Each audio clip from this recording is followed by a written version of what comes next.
Traveler, Paimon. It's been a while. As it happens, there is a letter here for you. One moment. Here. A letter? From who? Dear Diary, I'm Krai. I work as a trainee forest ranger under my master, Tighnari. I'm also studying at the academia. I've been getting better and better at reading lately. Mr. Al-Haytham says that the written word is a crucial medium for exploring the world and understanding oneself. That's why I decided to start this diary. That said, what should I write about? Things are pretty quiet in Sumeru these days. Life is good. Every day is a fulfilling and happy one. When I think back to the days when I suffered from Elazar, or way back to when I was injected with God remains, I am in a much better place now. I hope it stays that way forever.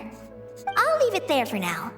Master said he'll take me shopping in Sumeru City today, which is great because I've been meaning to visit the toy seller at the Grand Bazaar for a while now. Krai, time to go. Yes, Master! Huh?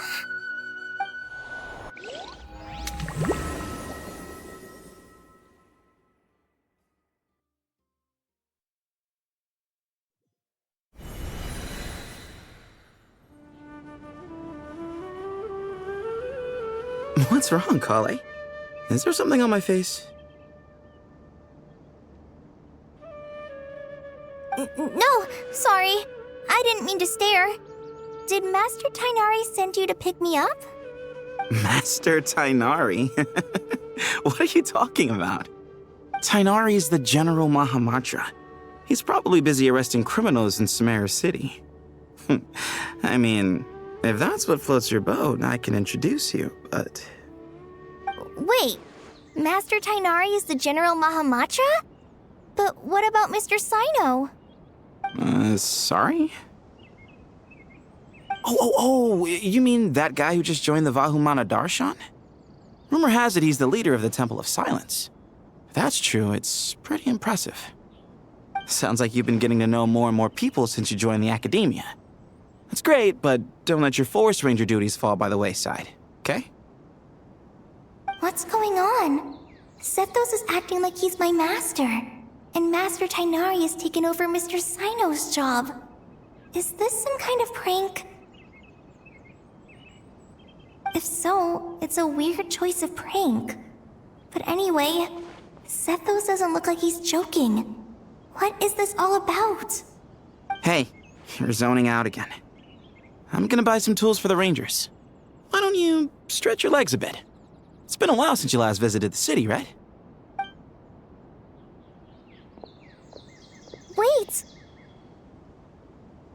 He's right. It has been a while since I last visited Sumeru City. Was it always like this? I mean, it feels familiar, yet somehow... something seems different. Is this really Sumeru City?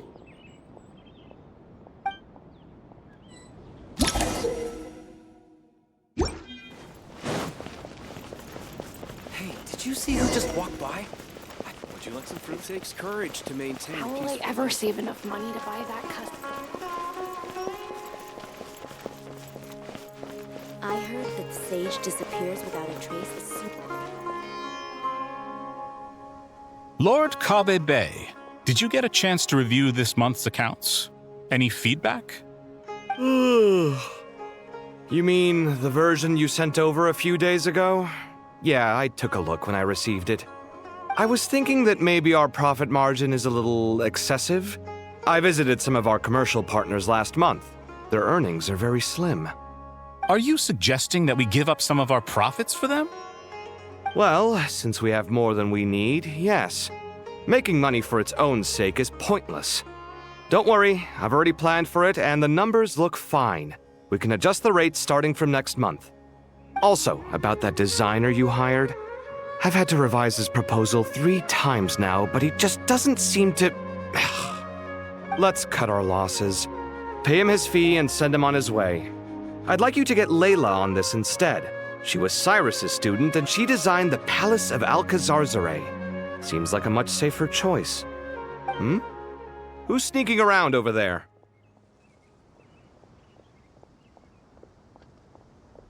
Mr. Kave?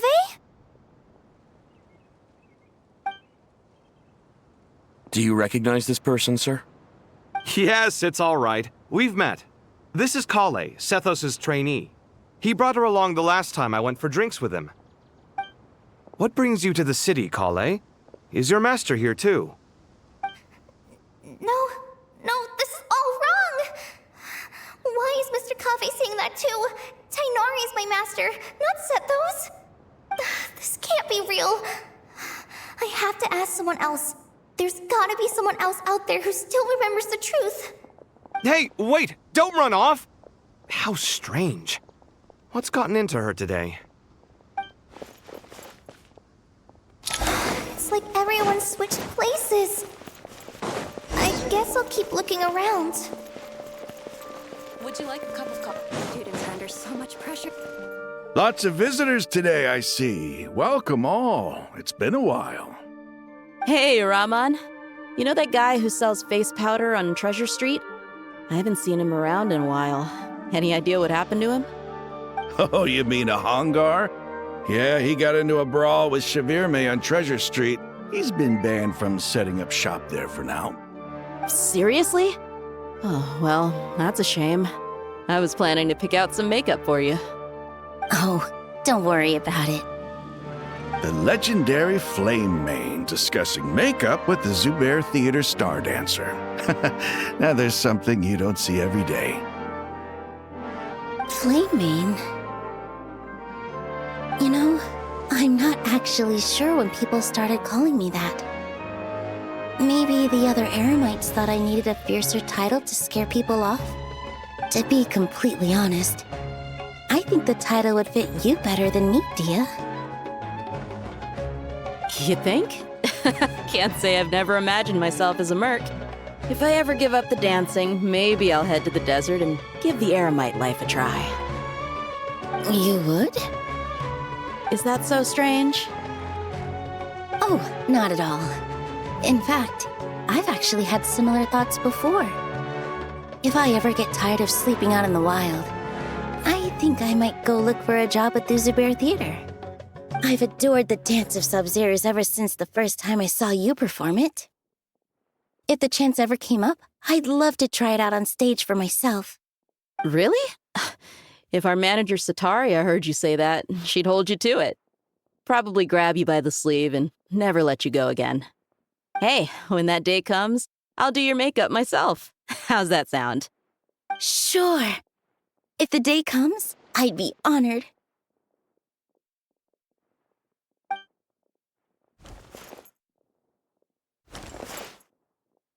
Everyone I know, everything I've ever known.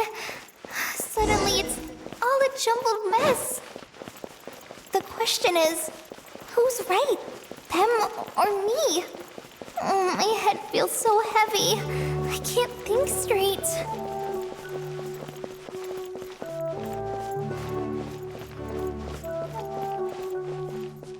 Mahamatra Tainari! We've apprehended the suspect.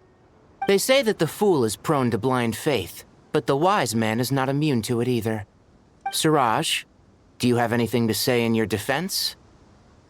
Tainari, you were the one who turned the sages against me. Just a few words of caution from you was all it took to destroy my research. And now you're trying to stop me again? You should know that mechanical life is the future! We must cast aside our useless flesh and... That's enough. I'm not in the mood to listen to your lunacy. Anyone could tell you how amateur your work is. Karina, Ilias, put him somewhere safely out of the way. Yes, sir. Next on the agenda is... Master? What is it? Wait, did Professor Zahahati send you? She's been encouraging me to take on an apprentice. Might be getting a bit ahead of herself there, though. No, Master! It's me! Kale! Listen to me. Something really weird is going on in Sumero City. It's like everyone's identities have switched around! You're not the General Mahamatra! You're a Forest Watcher! Just yesterday, we agreed to come to Sumeru City today to go shopping together and... All right, there's no rush. Let's back up a little. Your name is Kale, correct? Although this is our first meeting, you do seem strangely familiar somehow. Is there anything I can help you with?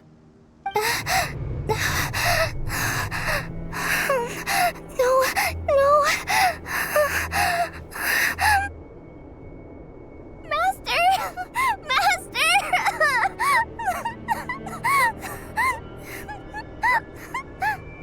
What is it?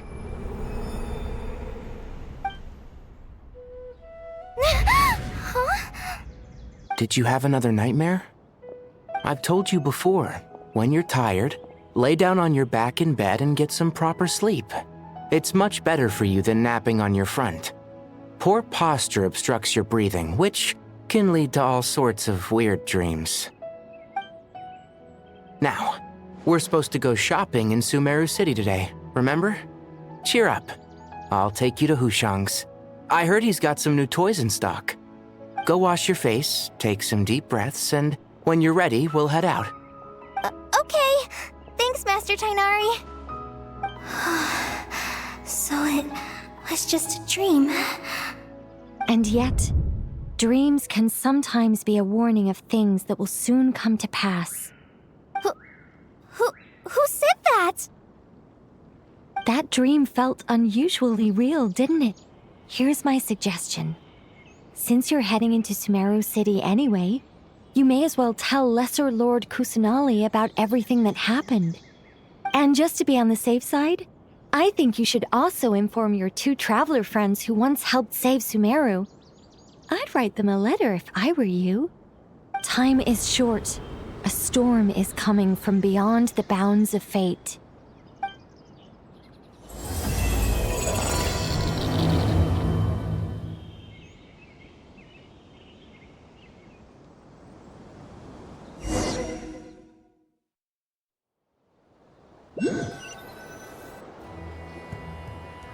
What a strange situation. No wonder Kale was in such a rush to write us a letter. Imagine waking up one day to find that everything around you has changed. You might not even recognize Paimon anymore. Whew, that's a scary thought. Let's get to Sumeru and find out what the heck is going on.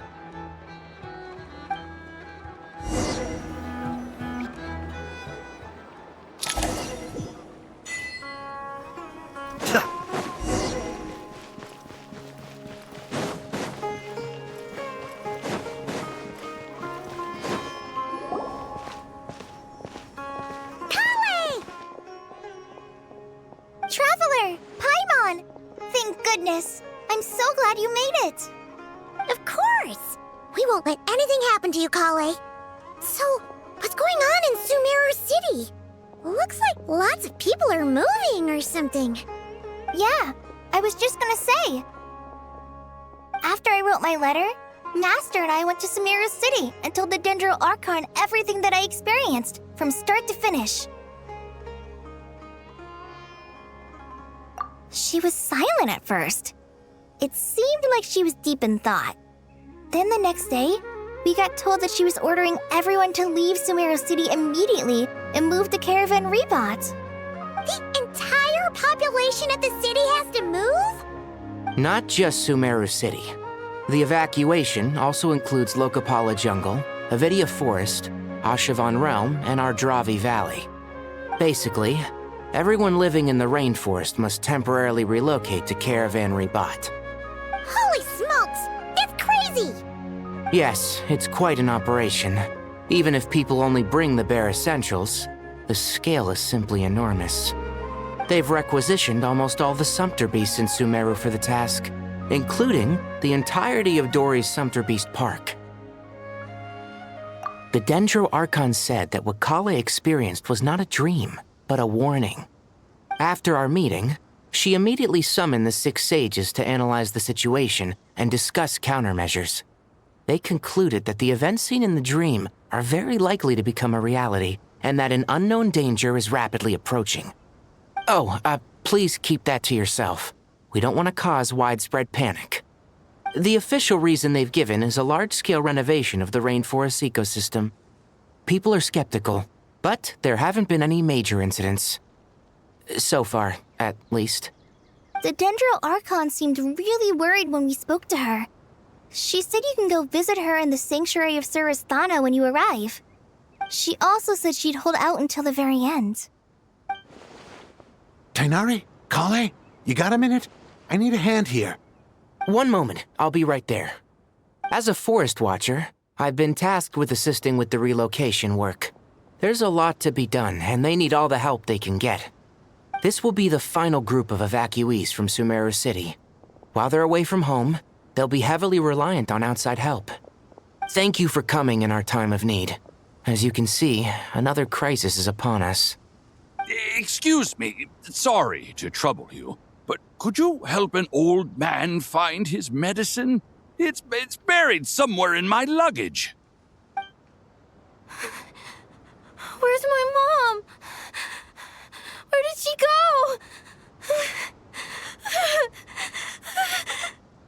go? Don't worry. It'll be okay. Those items are worth a small fortune. Make sure you store them somewhere safe. You understand? I bet you thought you'd get away with this in the chaos, huh? Guess again. No petty thief gets past me.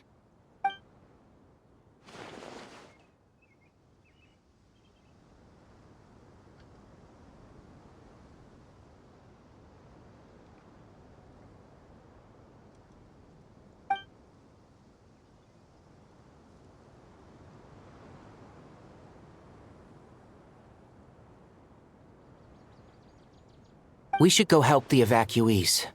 See you around. I'm so glad that you believed me and came all this way to help. It means a lot. Please stay safe. Don't worry. We may not know exactly what's going on yet, but as long as we stick together, we'll find a way through this. Goodbye! Look after yourselves! Will do. See ya! Whew.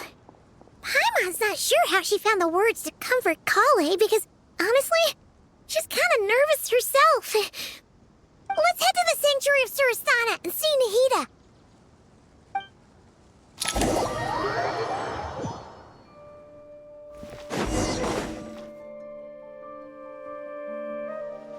Who goes there? No unauthorized access to this place. By order of Mahamatra Sino. Are you blind? It's the Traveler and Paimon. Surely you've seen them before. Huh? Oh, so it is. I'm sorry, I haven't been sleeping well lately. My nerves are a little frayed. The Dendro Archon is in a very vulnerable state at the moment. Mahamatra Sino is concerned that our enemies might choose this moment to strike, so he's ordered us to strengthen our defenses.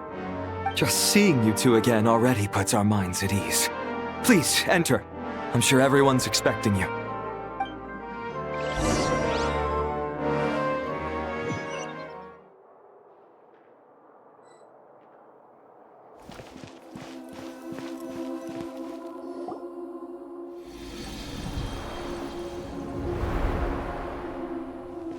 Traveler, Paimon, you made it.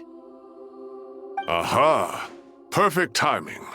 Reliable helpers like you are just what we need right now. Oh, it's good to see everyone again. Krai gave us a rough idea of what's going on, but we still have a lot of questions. What kind of danger is Sumeru City in exactly? And how come everyone has to move to Caravan Rebot?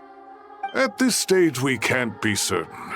We're investigating, but no definitive answers yet. I take it that Krai told you about her strange dream? Yeah. Apparently, everyone in Sumeru City was acting super weird. Even you guys. It was like you'd all switched places. That's right. Krai and Tighnari reported the situation to the Dendro Archon. She believes that it wasn't merely a dream, and that whatever it was has something to do with Irminsul. It's a reasonable inference. Only through Irminsul can people's memory and cognition be so significantly modified in such a short time. We don't know why Kali would dream of these things, nor who was trying to warn her. The Dendro Archon decided to connect to Irminsul to investigate more thoroughly. Irminsul is connected directly to the ley lines. The tree serves as a central hub where the ley lines converge, and its core function is to record and store the world's knowledge and memories. But something has gone awry, severely compromising the performance of this core function. Information is bottlenecking inside Irminsul, hampering the ley line's flow. If this continues, new information will languish unrecorded, with existing records thrown into disarray. In short, the souls of the dead will be stranded, while the living have their sense of reality warped. In the long run, Kale's dream could well become a reality. And that's just the beginning. There's no telling what other nightmares could end up coming true.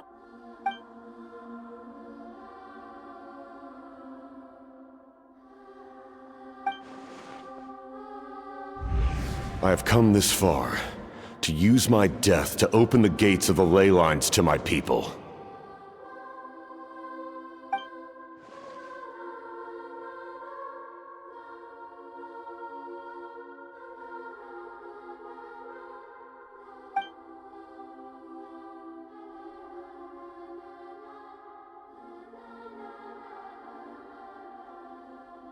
Faced with a growing backlog of information, the Dendro Archon decided to connect herself directly to Irminsul and take over the recording and processing function herself. But it is an almost impossible task. Individual brains aren't equipped to deal with the sheer volume of knowledge and memories involved. All that information flooding in at once would instantly fry any human mind.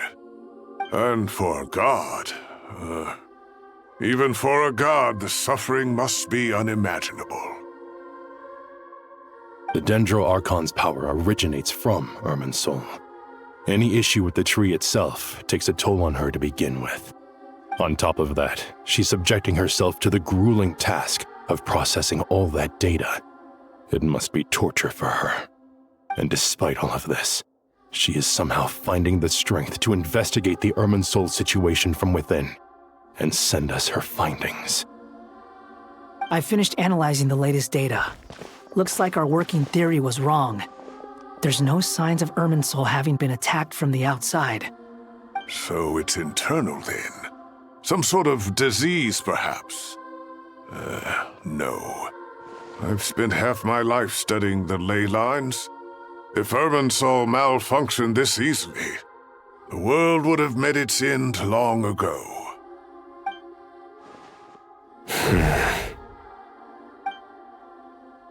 Sino? What is it?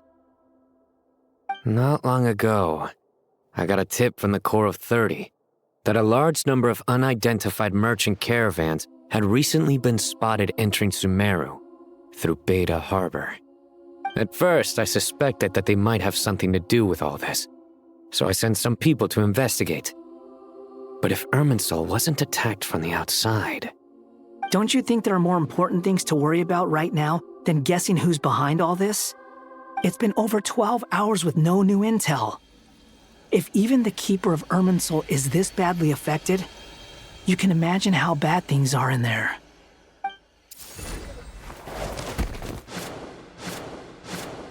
Dendro Archon.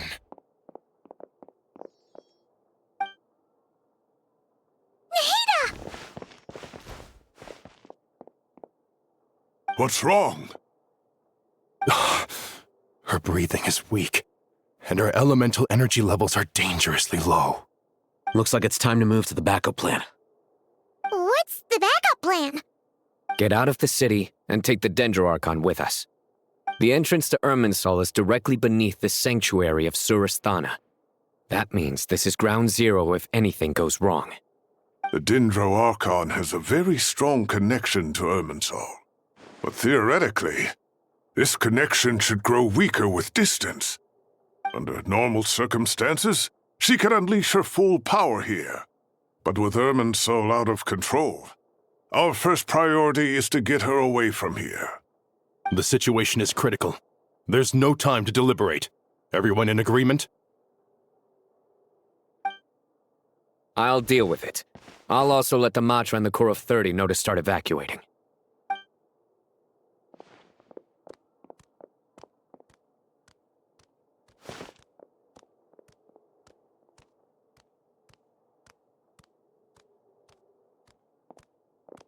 Let's go. No sense grieving when there's nothing more we can do. Agreed. We'll be back as soon as this is over.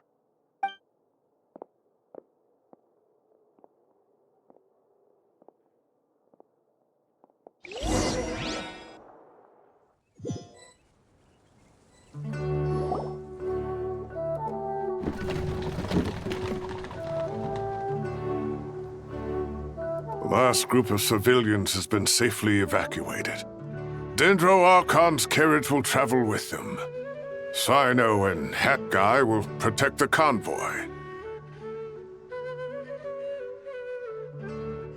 With the Dendro Archon in a coma, we've lost our means of investigating the situation. And with Ermin's soul still deteriorating, we have no choice but to evacuate Sumeru City. Feels as though we're being pushed along by an invisible hand.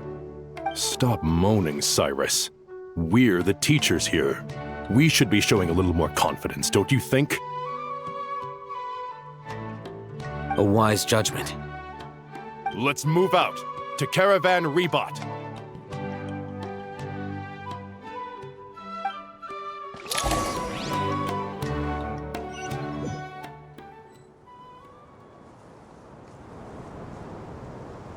Sir, all units are in position. Good. Everything is going to plan. Interfering with Sumeru City is a necessary step, so do not hesitate. The Irminsoul situation will not harm you. We need to speed things up here, too. We don't want to keep our client waiting, do we? No, sir. You have my word. Everything will be completed on schedule.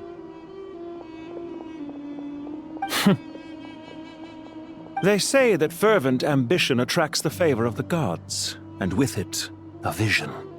But we appear to be the exception. So, is our ambition not strong enough? Or does it threaten the very foundations of this world?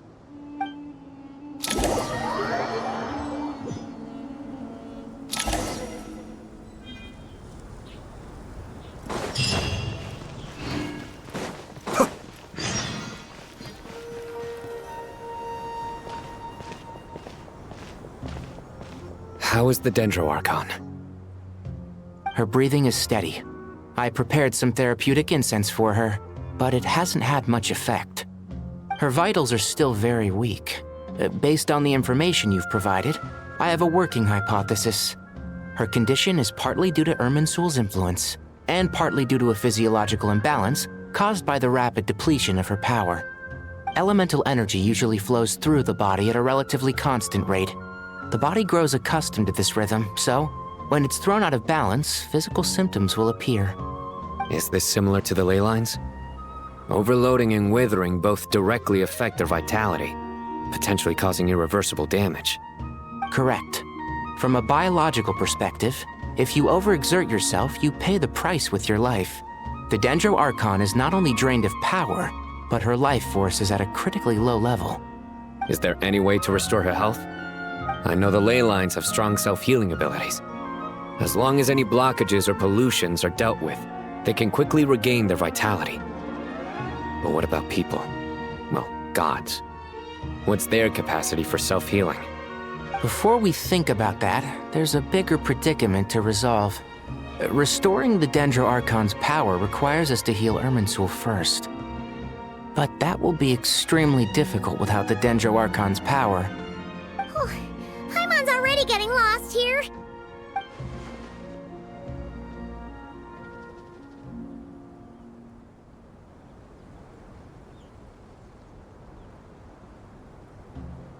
Master Tighnari and Sino look so serious. I've not heard Master speak in this tone for a long time. Tainari.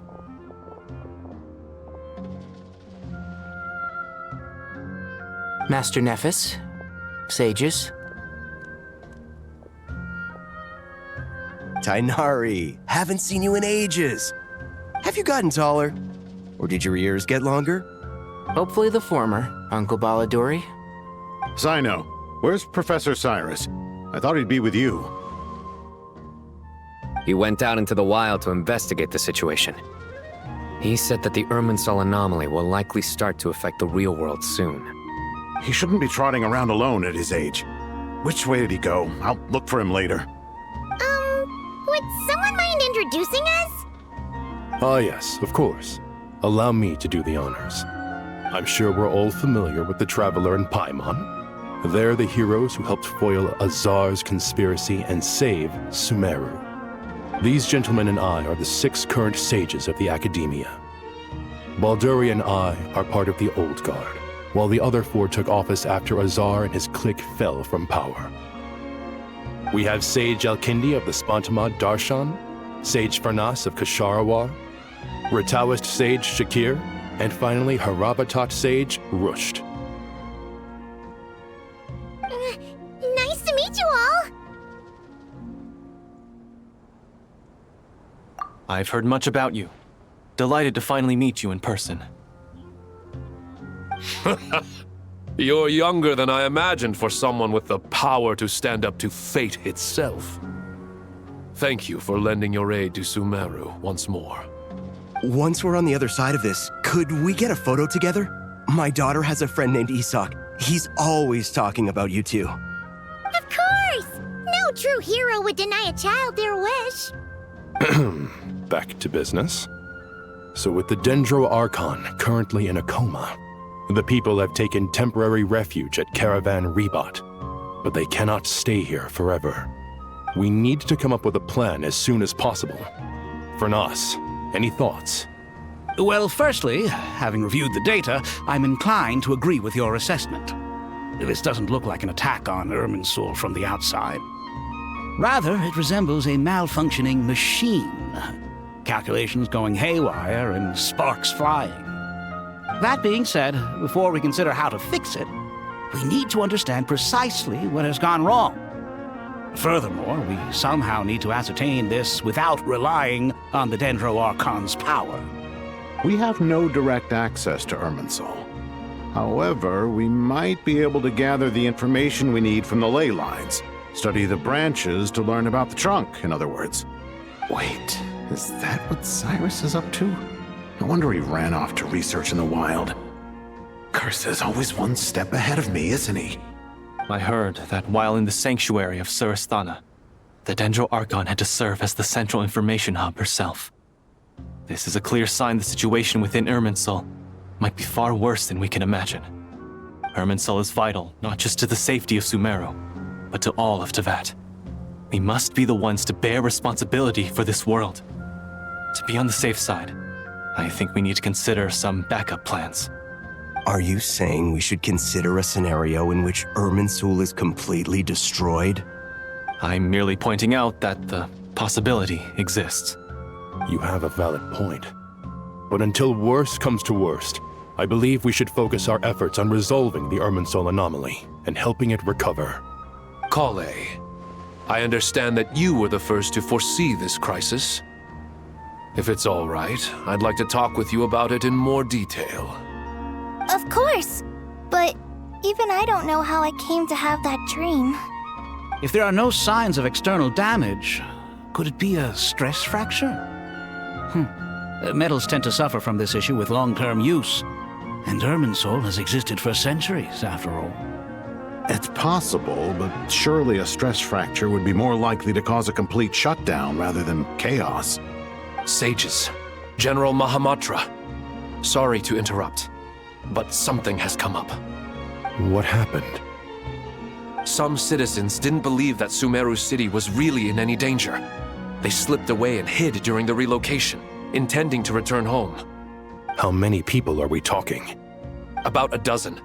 Sakura found them while on patrol, but they appeared to be suffering from psychosis. For whatever reason, they were trying to kill each other. By the time we arrived, there were only 2 survivors. One was unconscious from their injuries. The other tried to attack us, but was subdued. Where did this happen? Near Yasna Monument. That's not far from Caravan Rebot. Master. I know. The Irminsul anomaly is beginning to have effects in the world.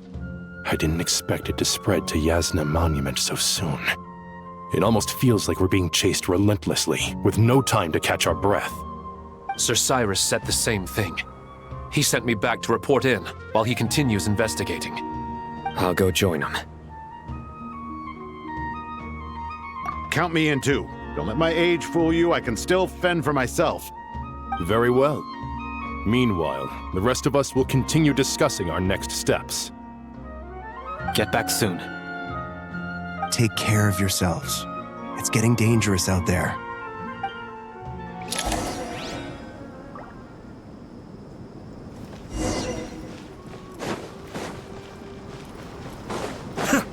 Behold!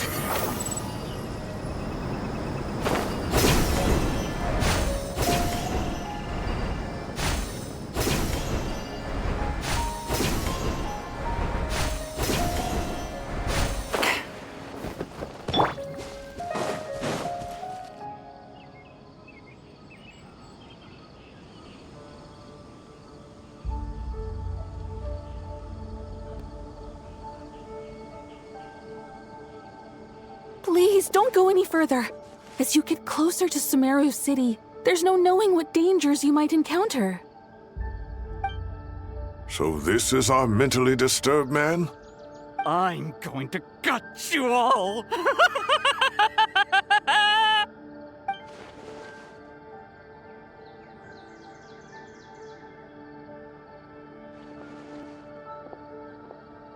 Cyrus, you didn't even bring a single guard? Do you think you're some sort of warrior? It's fine. Come here and look at this. Oh, it's...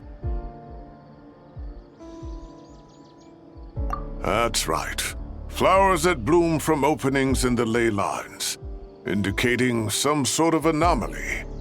I don't believe I've ever seen a color like this before. Did you discover it nearby? Not just here. Way over there, too. They're everywhere. There's even more in that direction. How did you ascertain the situation further ahead? Didn't you just say that we can't go beyond this point? Yes. This area is relatively safe so far. But if you continue forward, delusions will start afflicting your mind. However, some vision-bearing mercenaries were able to maintain their sanity a little better. They're the ones who brought back news from further afield. Sino, do you remember the class I taught on dissecting ley line blossoms? I do, Professor. I received full marks in that course. Good. After all these years, it's time to put that knowledge into practice. There must be anomalous information hidden within these blossoms. Alkindi, I'll need your help as well. Been a while since we worked on a project together, hasn't it? Sure has. Well, what are we waiting for? Let's get to work. Anything we can do to help?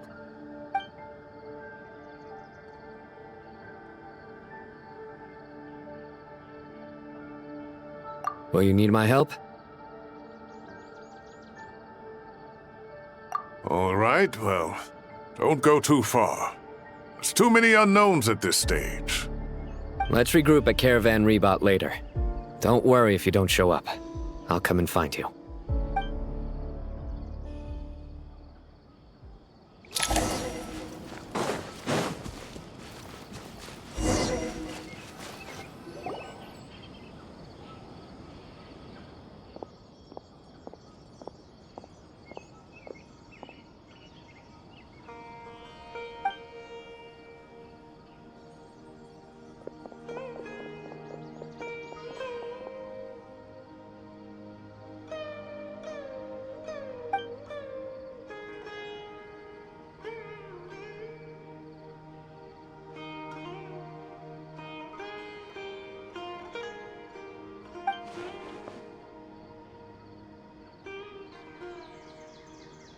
That should be the heart of Oasis. All we need to do is light it with the fire seed, and it'll restore a pep with elemental power. The damage it suffered internally will also slowly begin to heal.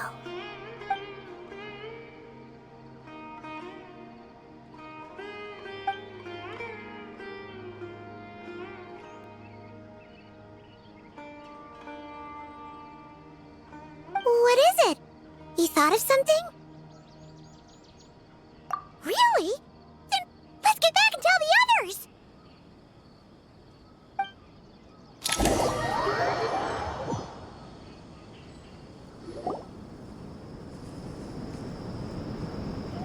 Whew. Glad to see you've returned safe and sound. Any longer and we would have gone out looking for you.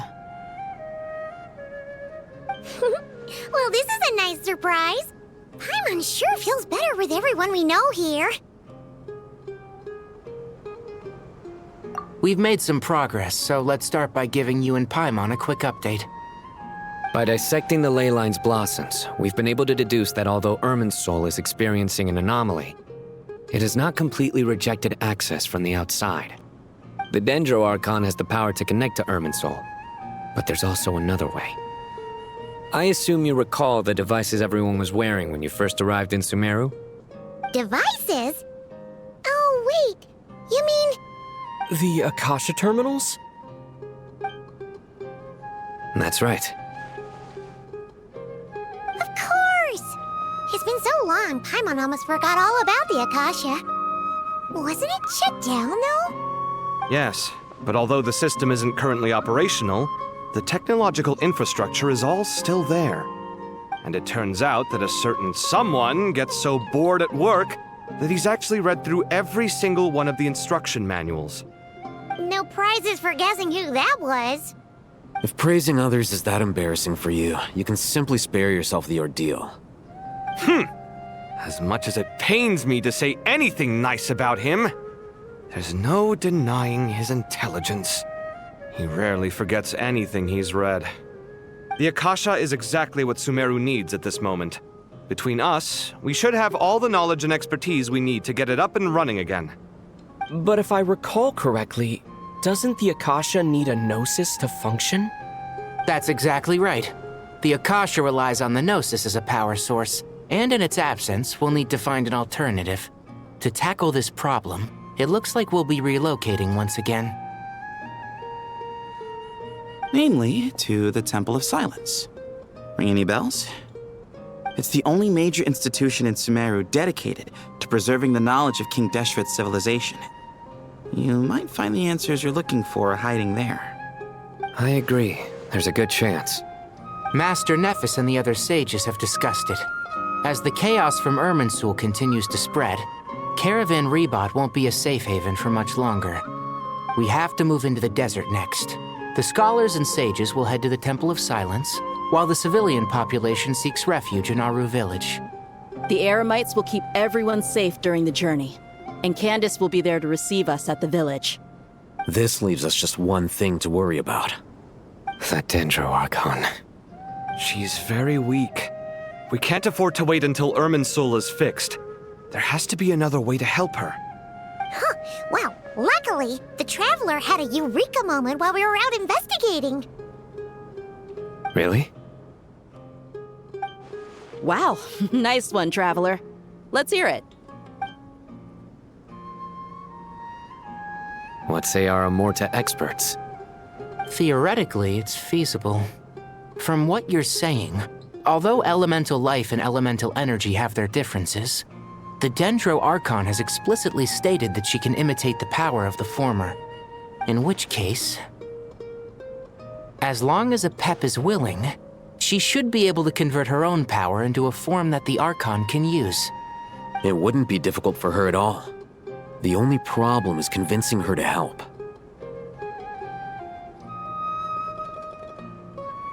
Yeah! Even though she wasn't exactly friendly the last time we met, she didn't refuse to talk with us. When she realizes the danger that Nahida is in, surely she won't turn a blind eye to it. Well, hopefully not.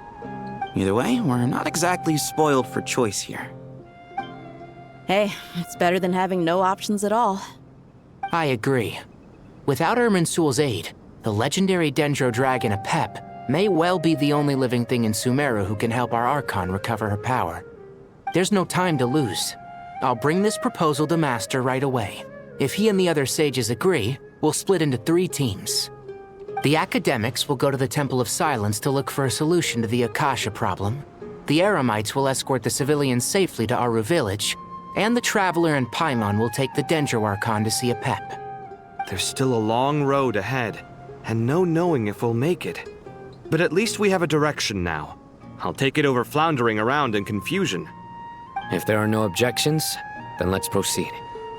But before we adjourn, I would like to leave you all with some parting words. No matter the distance between us, there will always be an invisible force tying us together. May the bonds forged in the past shine bright like stars and open a new path before our feet. Huh. Is that from King of Invocations? No. This one's from King of Invocations, the sequel. What's the difference? The sequel's much cooler. Couldn't agree more. Well, it was very apropos. Once this is all over, I'll give everyone a copy of King of Invocations and the sequel to show my gratitude. Come on, let's get moving.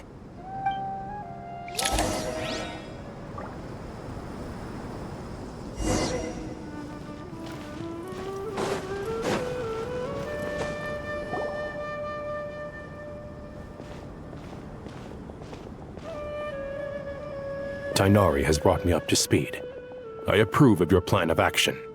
But we can't proceed with everything right away. The people need to rest. For many of them, this will be their first time in the desert, so we'll need to find additional personnel to help escort them. You two, please go on ahead with the Dendro Archon. Let's rendezvous at the Temple of Silence later. No problem. We got this. Words can't express my gratitude, so let me just say, I hope everything goes smoothly for all of us. Goodbye for now. All right, let's get going. If Paimon remembers correctly, the last time we saw Apep was in... Traveler, Paimon. Could I borrow you guys for a moment? It'll only take a second. Krai, what's the matter? Well, the thing is, Master Tighnari once told me, after you raise a problem, you should think about how to resolve it. But ever since I had that dream, I feel like I haven't been of any help at all. I tried my best to keep up with the conversation, but there was so much new information, I couldn't take it all in. So, I just wanted to ask, do you have any tips for me there? Huh, Paimon knows exactly how you feel. But fear not, everything you need to know is right here in Paimon's notes. Sumeru chapter. It's got tons of info about all the things we've seen and heard on our adventures. Some parts are a little simplified, but hopefully it all makes sense. You see? Being the greatest guide in Tibet isn't just a fancy title. It takes a lot of hard work. Paimon doesn't always understand the things you're talking about with other people. Whenever that happens, she notes down the confusing parts and goes over them in her own time. This is perfect. Could I borrow it? Sure. Matter of fact, you can keep it if you want. Paimon has another copy. The spare copy was originally meant for the Traveler. Paimon used to worry that one day he might not need a guide anymore, so she wanted to have a gift for him, in case we ever parted ways. But it doesn't seem so necessary nowadays. We have so many more places to see together. One copy will be enough for both of us. Thank you so much. But still, these are your treasured memories. I think I'll make my own copy and then return the original to you. Anyway, that was all. I won't keep you any longer. Have a safe trip. See you again soon. See ya! All right, time to bring the Hida to see Apep. Let's hope that old grouch is in a negotiating mood.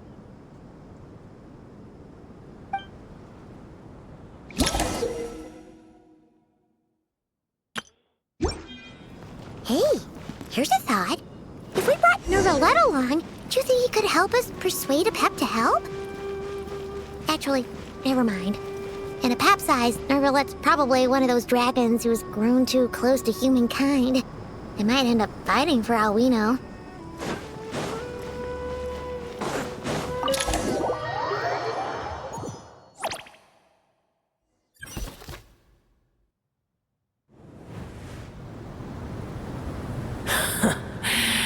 I had a feeling your kind might come calling. The ley lines are in disarray. Something has gone wrong with Irminsul, yes. Even from a great distance away, I can sense that Sumeru is headed for destruction. You who took our home from us, prepare to watch as your own world is plunged into oblivion. Oh, how the cycle of history comes to a poetic conclusion. This isn't a joke, Apep! Nahida's in grave danger! Can you please help her? Is she now? Then do explain. For what reason should I lend Booer my assistance? Apep, if you truly despise gods and humans so much, well, after the great humiliation of being helped by a god in the past, shouldn't you be jumping at this chance to balance the scales? Now that is a compelling reason. When El Ahmar plotted against me and I was tortured by forbidden knowledge, it was Booer who saved me from agony. And though I regard with shame the pity of my enemies, to receive aid without repaying it would likewise tarnish a dragon's dignity. Oh, tiny Booer, puny humans. Just this once I shall deign to show you the true power of dragonkind. Whoa! It's happening again! We're gonna get sucked in!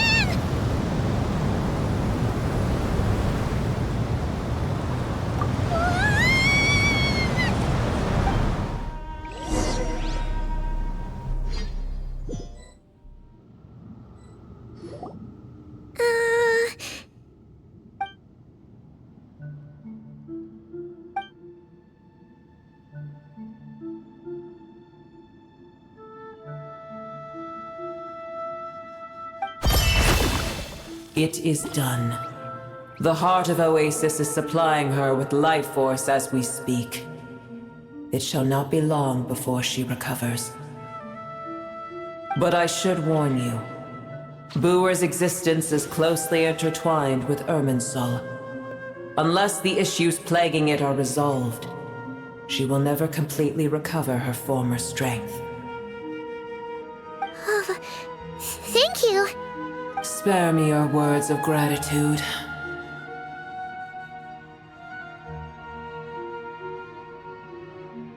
You may also spare me your feigned concern.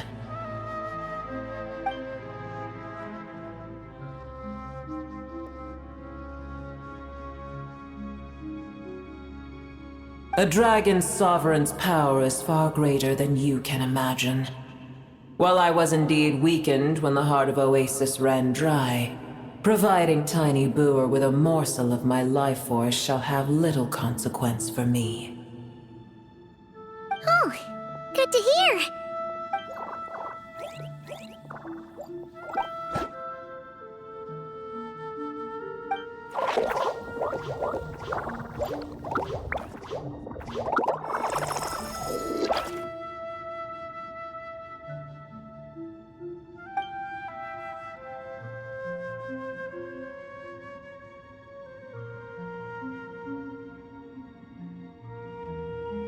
Ever held in high favor, I see. Oh, well, you know. The compliment was sincere. Simply accept it.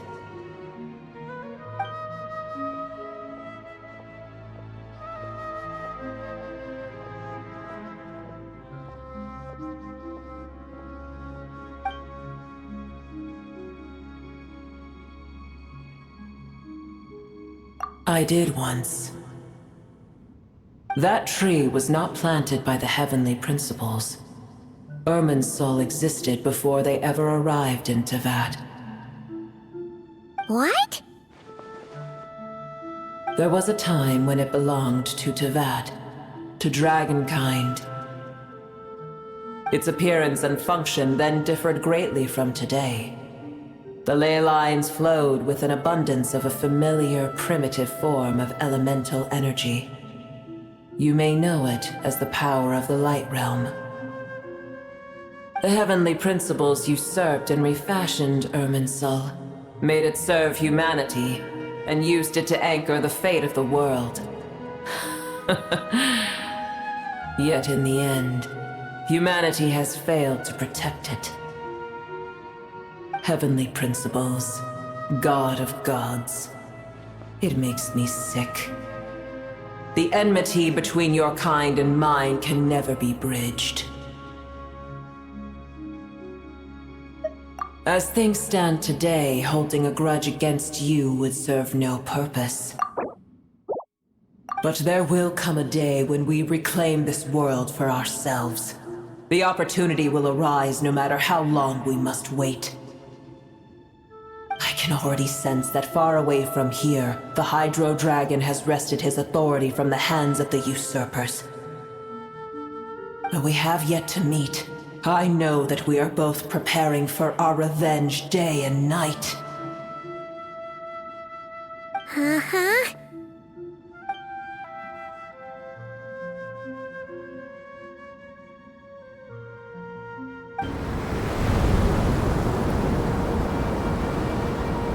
I hear a great disturbance out there.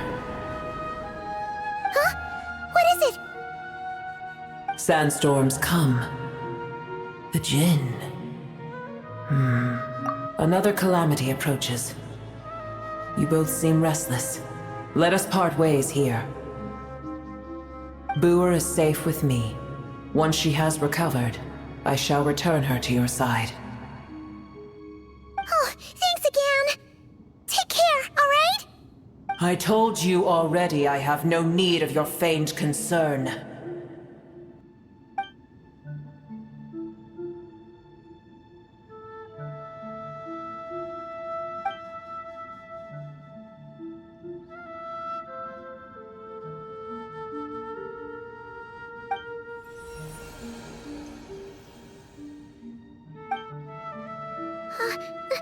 Nahida? You're awake! Are you okay? Cease your interrogation. Yes, she awoke for a brief moment, but she has now lost consciousness again. Take it. We shall talk more at another time.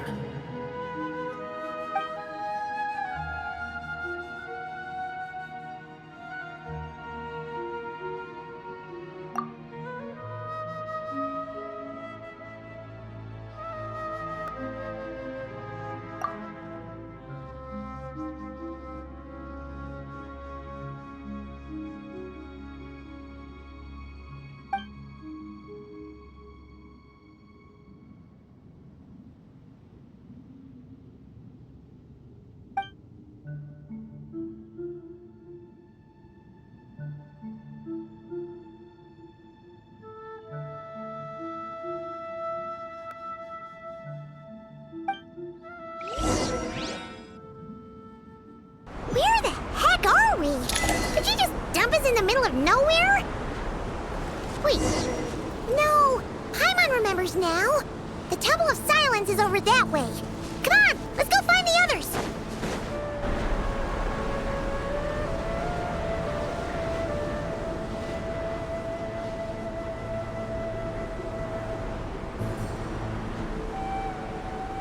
There's no need for everyone to stay here. I'll protect the sages. The rest of you, return to Aru village. Yes, Mahamatra Sino.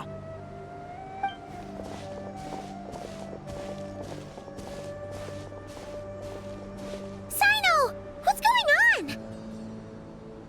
You're back. How is the Dendro Archon?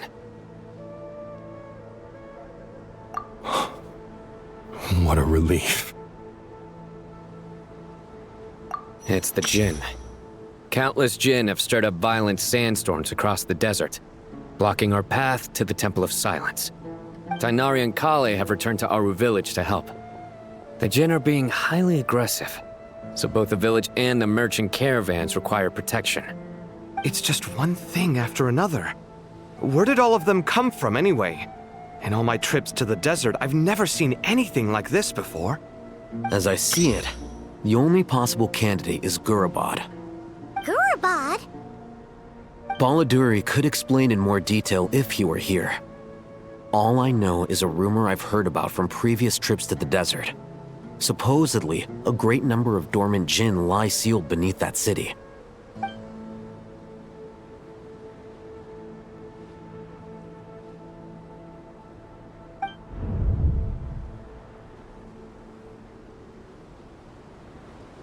Gurabad is, for me, a fated land. I must therefore return back to this city, where my destiny awaits me still. My master, I am sorry that I couldn't stay by your side for long, and that I could not have more time to get familiar with you. Lilipar. Yeah, we once said goodbye to a friend there. Well, maybe not a friend exactly, but someone we met on the road anyway. She was a strange bottle. If we can find a way to wake her up, maybe she can help solve the situation in Gurabad. Well, be careful. You may find there's more than just the Jinn to worry about. You mean, there are other dangers in Gurabad? It's a sensible assumption to make. The moment we arrived in Caravan Rebad, the Irminsul anomaly started spreading in that direction. Now we've moved to the desert, and suddenly we're plagued by Jinn and sandstorms.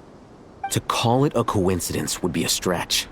Don't worry, we've gotten a lot stronger since our last stint in Sumeru.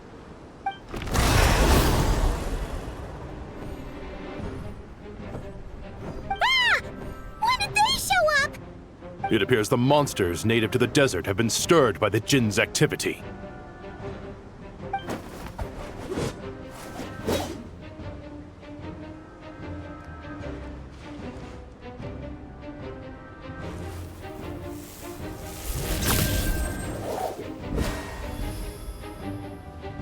You should get going. We'll take care of things here.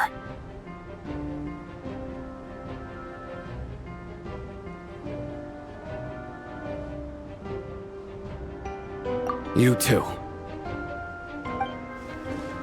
Don't do anything too risky. You got it?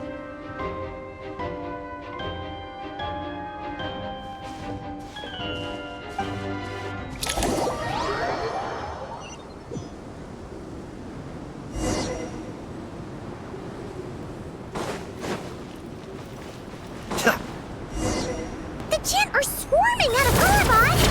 Looks like Alahita was right! Let's get inside and see what's going on! Strike the top!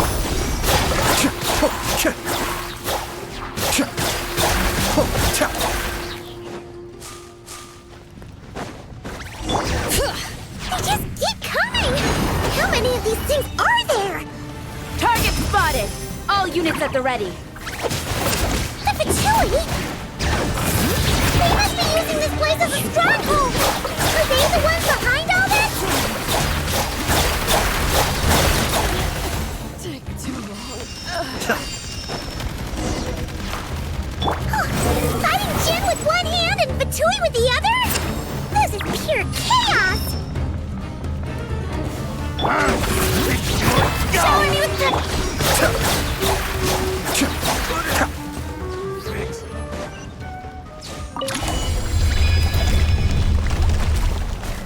You see that strange machine? Paimon has a sneaking suspicion that that's the thing wrecking Gurabad and setting all those dangerous Jinn free! The target has reached the core zone. Requesting backup. Repeat, requesting backup. Backup it! Careful! Better hold on this time. I may have overestimated myself. Success! Nice one, Traveler! Let's keep going!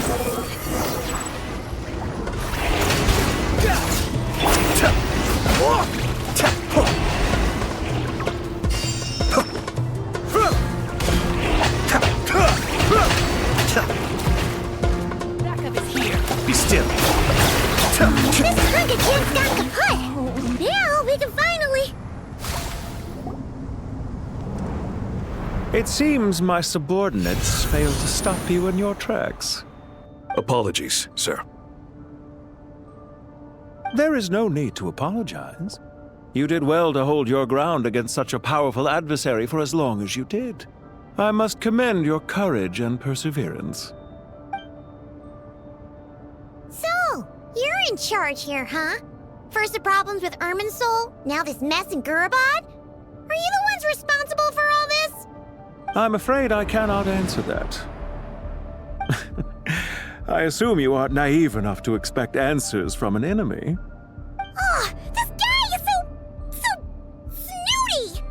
However you want to spin it, you're clearly involved in this somehow. So you can either start talking, or we'll have to make you talk.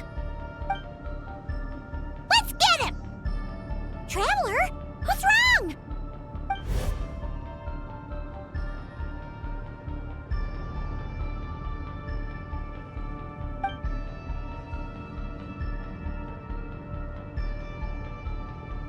You're remarkably calm.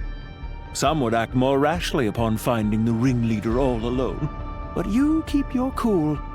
Even as your enemy, I must applaud you. Did you show yourself just to say that? Is this you trying to take back control of the conversation?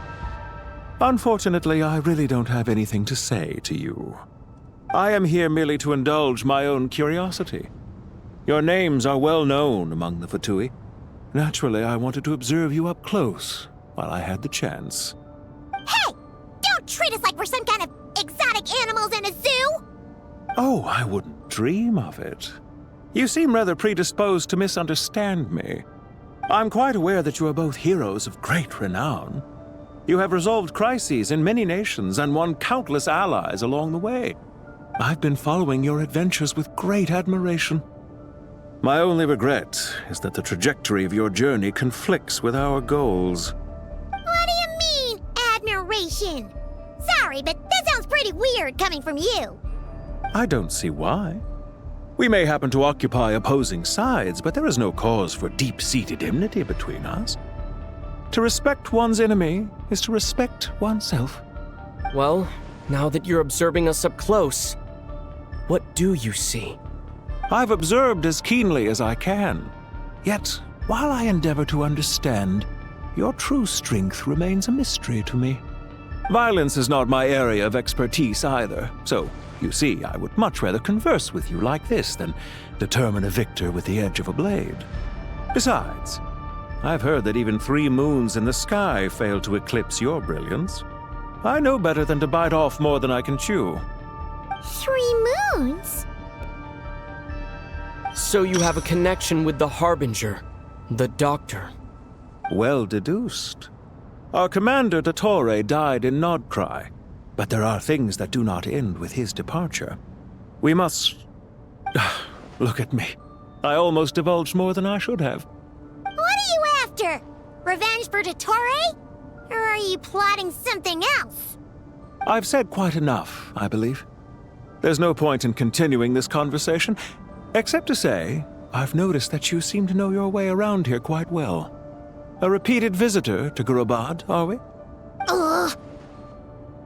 I'll take that as a yes. Then I'm sure you'll have heard the story of this place. The mother of the Jinn, Lilupar, and the tragic tale of her vengeance that spanned 3 generations. It was right here that Lilupar once helped the wise to ascend to the throne. But from that moment on, every king who sat upon it was corrupted by power. These degenerate rulers lost control over their nation, and with it, the right to occupy that exalted seat. What are you trying to say? I once admired you for your adventures. That is the earnest truth.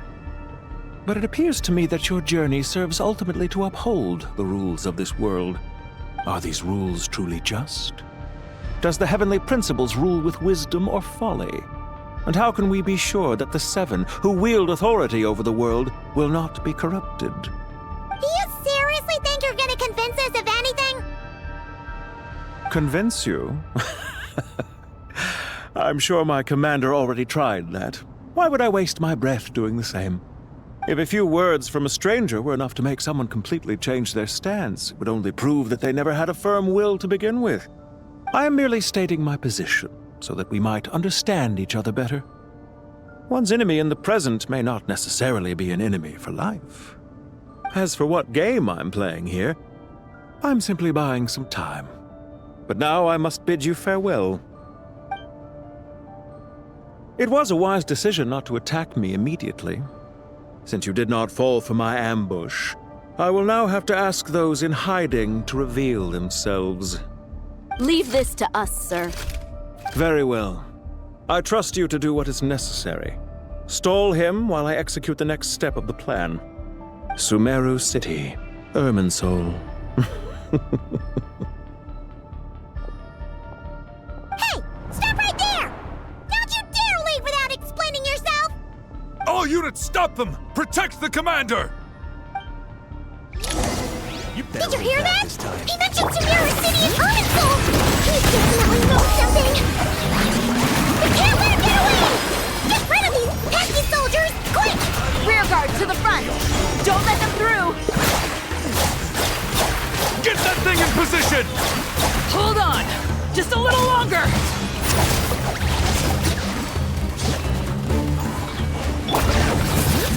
Hear the echoes of the valley! Yoo-hoo! Cascade! We finally beat them! That mysterious guy can't have gotten far! Let's catch up with him!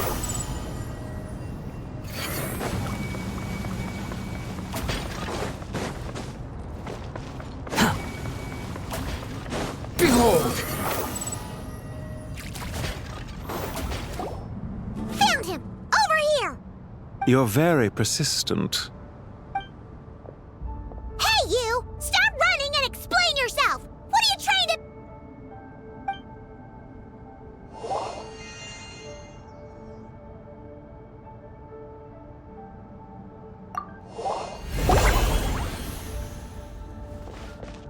What's this? Relax. A small trap like this won't be enough to hold you. The sandstorms from Gurabad will die down soon enough, but this small window of time was all we needed to launch the next phase of our plan.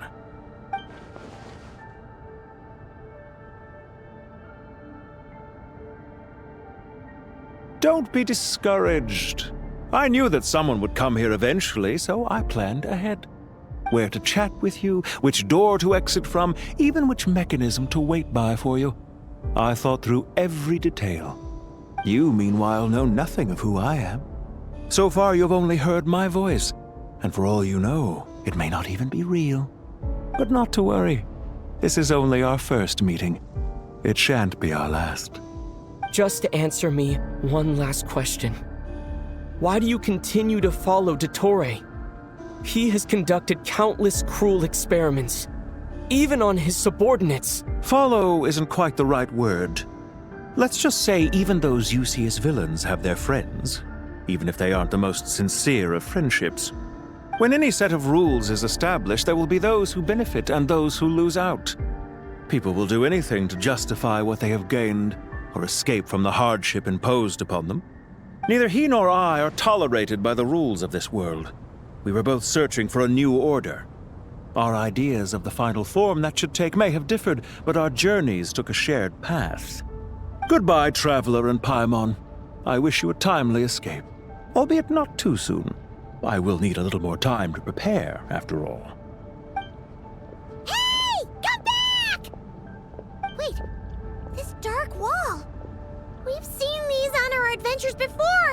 It swallows people up! Oh, I'm sorry. She shouldn't have jumped the gun! Oh, okay. He may have fooled us this time, but we'll get him back!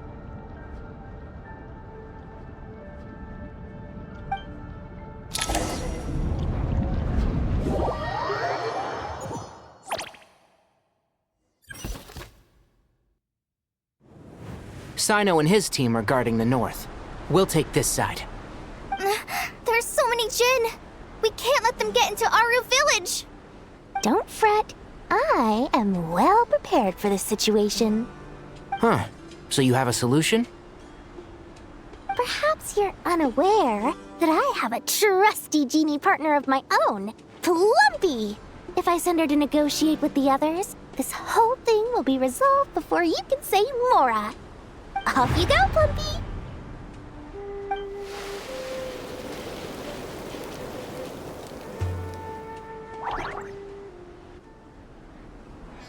Come on, what's the holdup? 5,000 Mora. 20,000 Mora.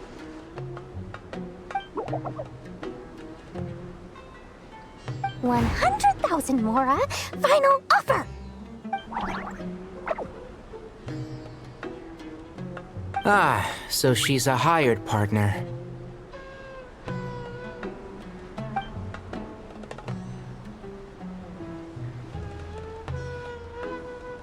Hired partners are reliable too. Plumpy here is a highly skilled negotiator. You'll see. Just a few words from her and...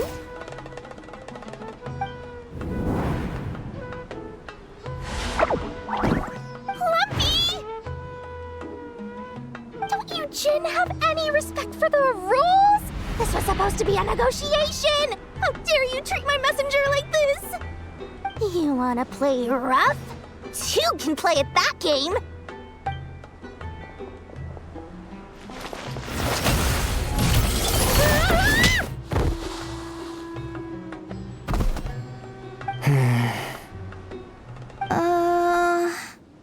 Looks like it's up to us now. Be careful, Kale. Yes, Master.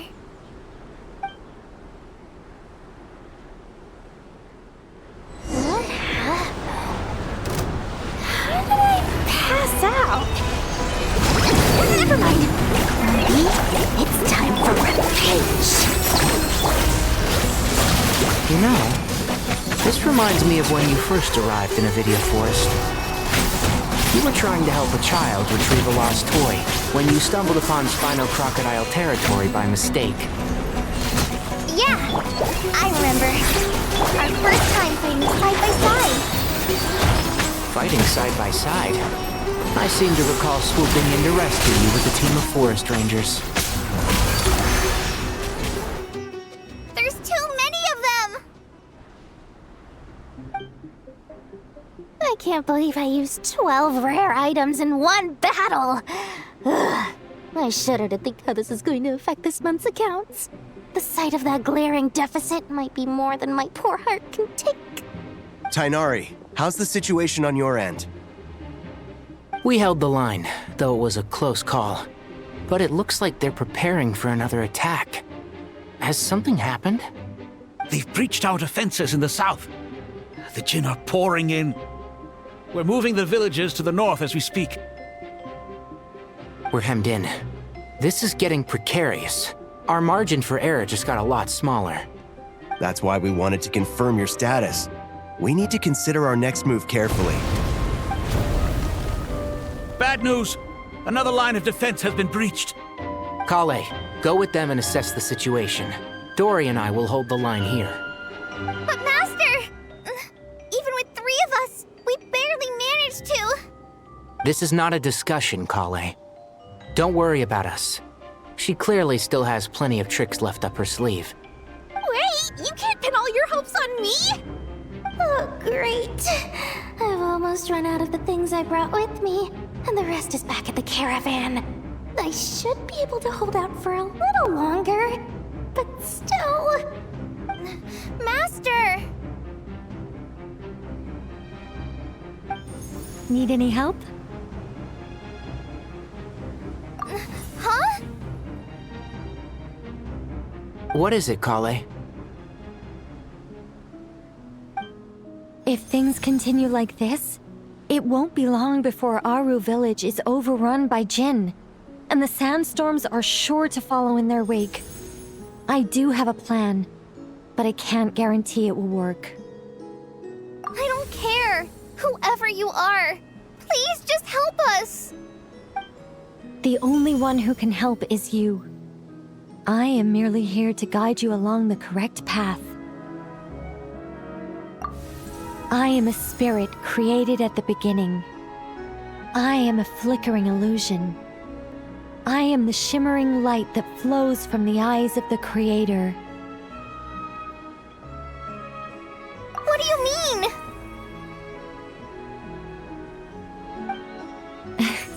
It doesn't matter. You don't need to understand it. Just repeat after me, one line at a time. Watch out! Jin incoming! I am a spirit created at the beginning. Here goes nothing. I am a spirit created at the beginning.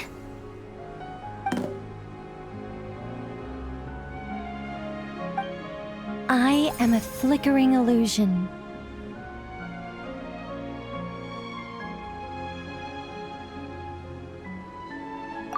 I am a flickering illusion.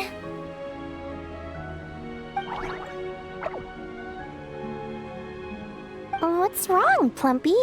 I've never seen you so agitated before. But how do you... Do you know what Kale is reciting? I am the shimmering light that flows from the eyes of the Creator.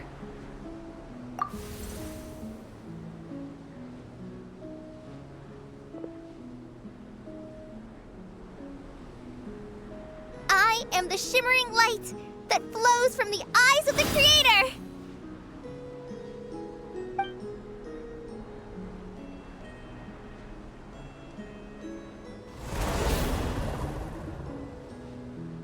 It's a song composed by the goddess of flowers, but very few records of it remain, even in historical texts. All we have is a few fragments. Is Kale an avid historian? Not to my knowledge. The Jinn have actually quieted down. Although... No, it's more than that. It looks like they're showing... submission. Clearly the songs left by the goddess of flowers have a soothing effect on them. At the very least, they're much calmer now. Really? Let me try. I am a spirit created at the beginning.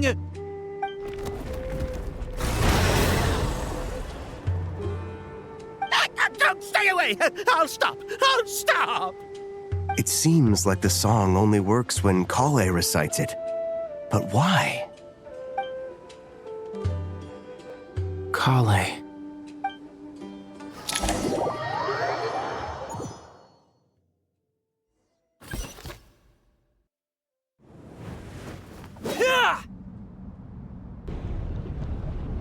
Any luck?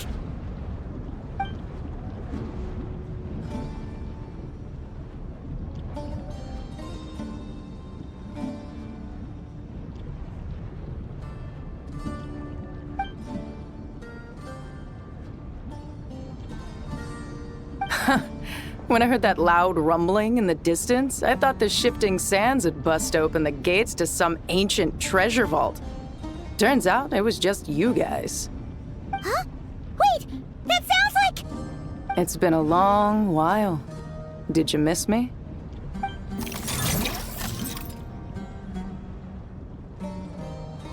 Jet! Ben!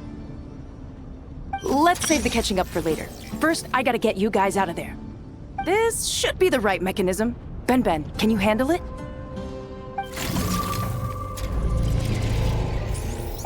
There we go.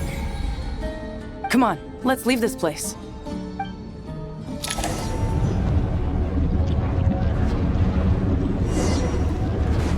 The wind rises.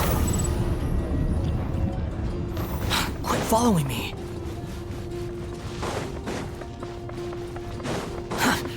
Behold!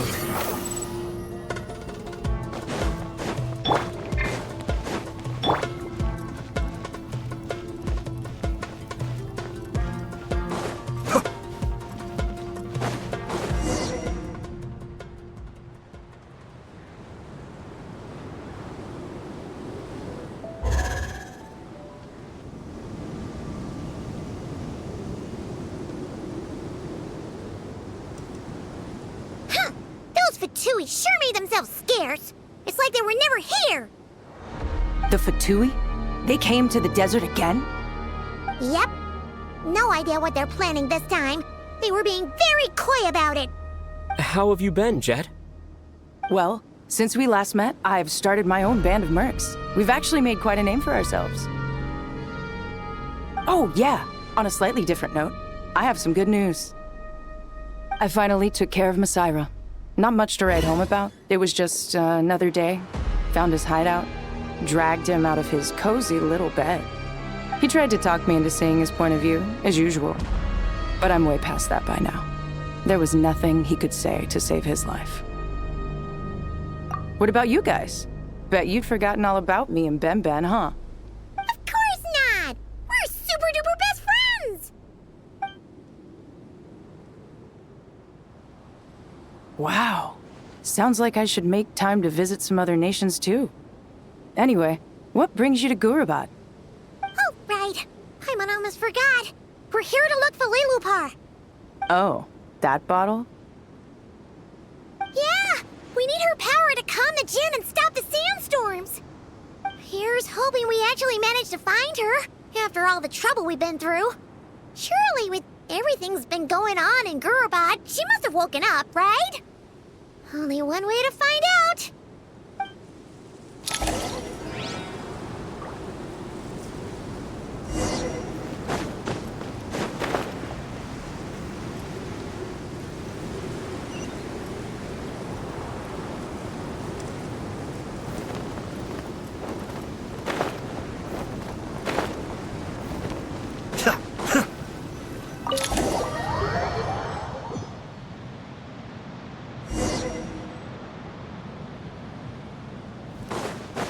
Let's see. She should be around. Aha! Found her!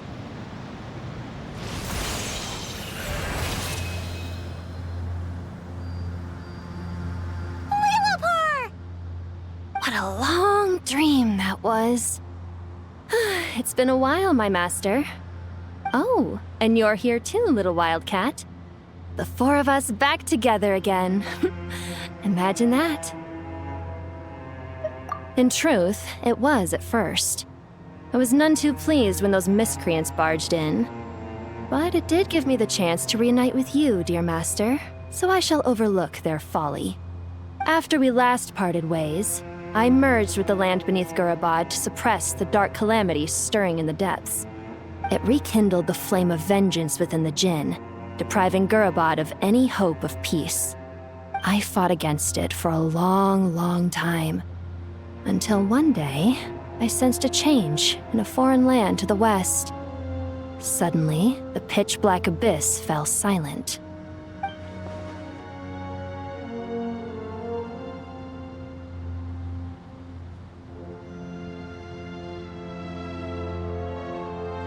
Once satisfied that that dark power could no longer bewitch the Jinn, I too fell into a deep slumber, from which I have only now awoken.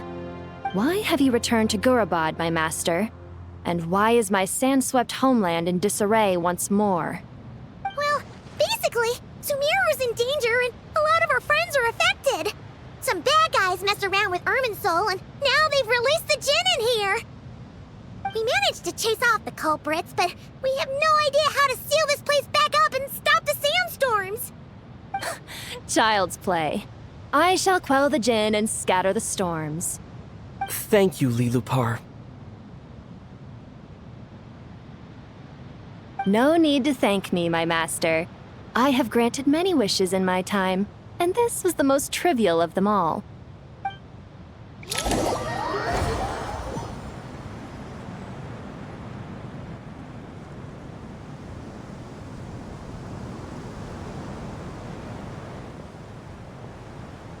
The sandstorm's gone. The sun shines bright again. When I said that we'd meet again under a lovelier sun, this was exactly how I imagined it. Yay! Although, honestly, Paimon would love to hang out with you more, even if the weather sucked. Well, there shouldn't be any more Jinn breaking out, right? Are we okay to head back?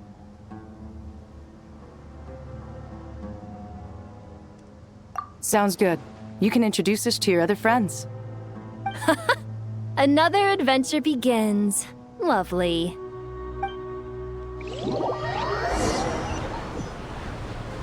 The storms have stopped! We should be able to get to the Temple of Silence without any problems now. Time to regroup!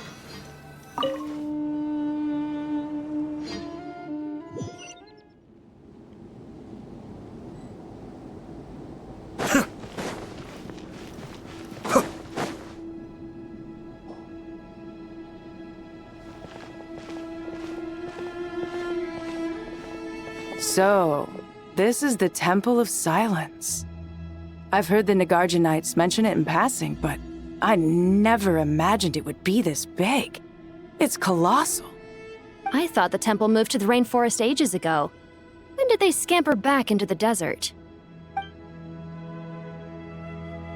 I don't know. This plan sounds a little too risky for my liking.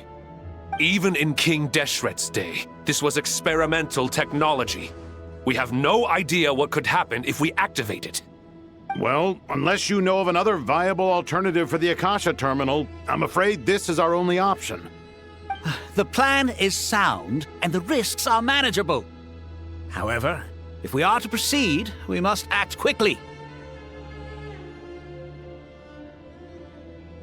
The scale of this project is enormous.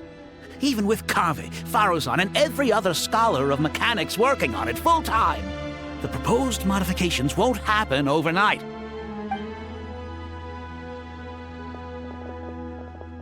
You're back. Everything all right? And who are they? Friends of yours? Pretty much everyone in the Temple of Silence is. This guy's Kave, and the one next to him is Alhaitham. Hello, I'm Jet, and this is Lilupar. Oh, a famous name from the history books. Pleased to meet you. A friend of a friend is a friend of mine, as they say.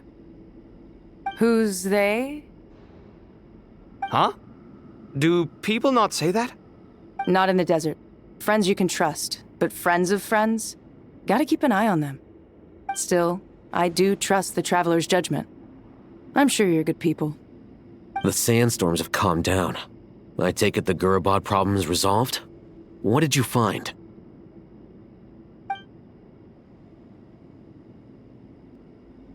And after getting all smarmy with us, he trapped us there. Luckily, Jet used the mechanism outside to free us, and then we got Lilupar to put a stop to the chaos. Wow. Thanks for being there to help them.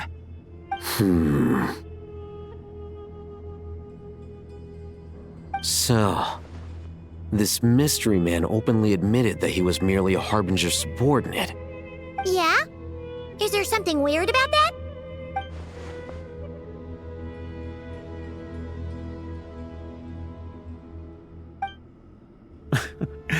I assume you aren't naive enough to expect answers from an enemy. Well deduced. Our commander, Dottore, died in Krai.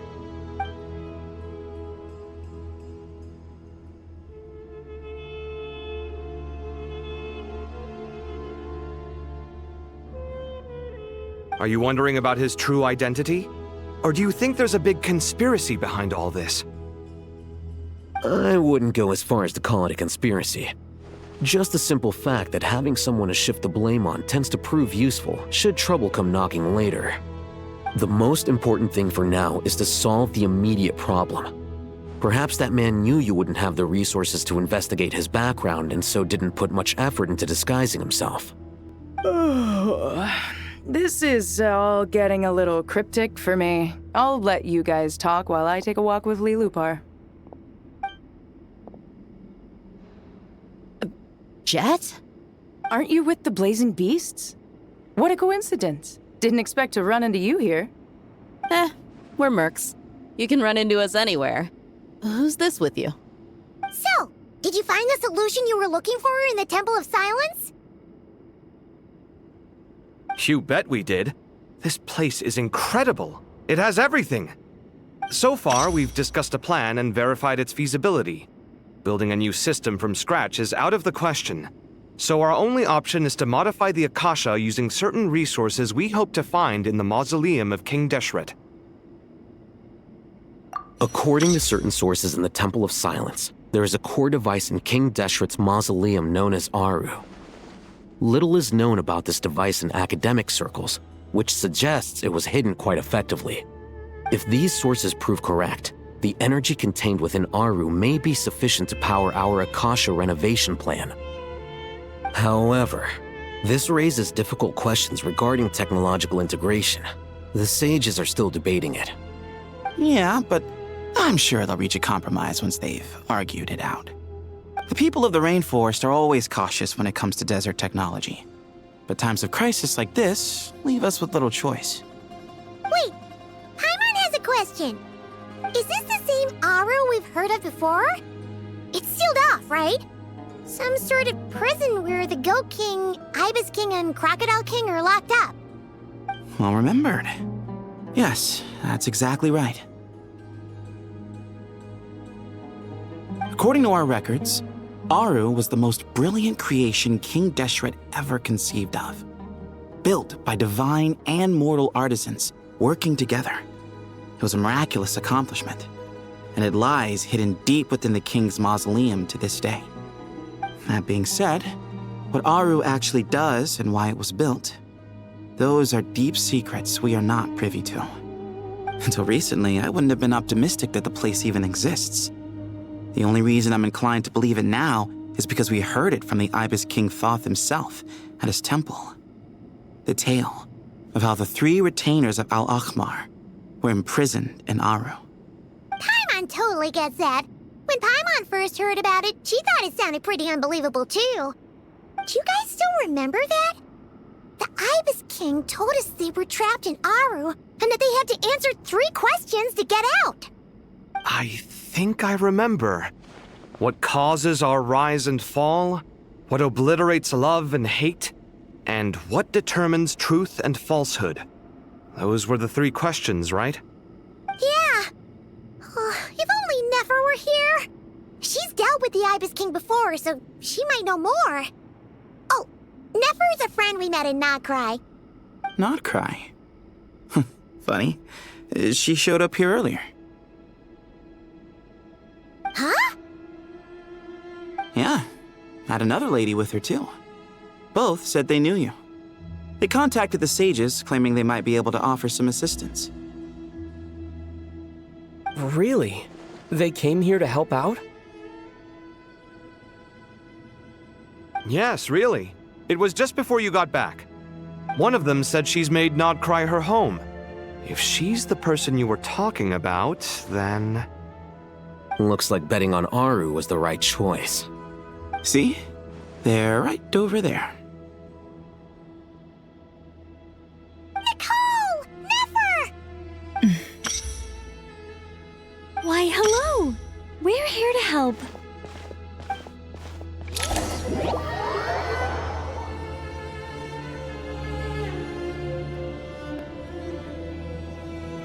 It's a good thing we left early. We almost got locked out. Locked out? What do you mean?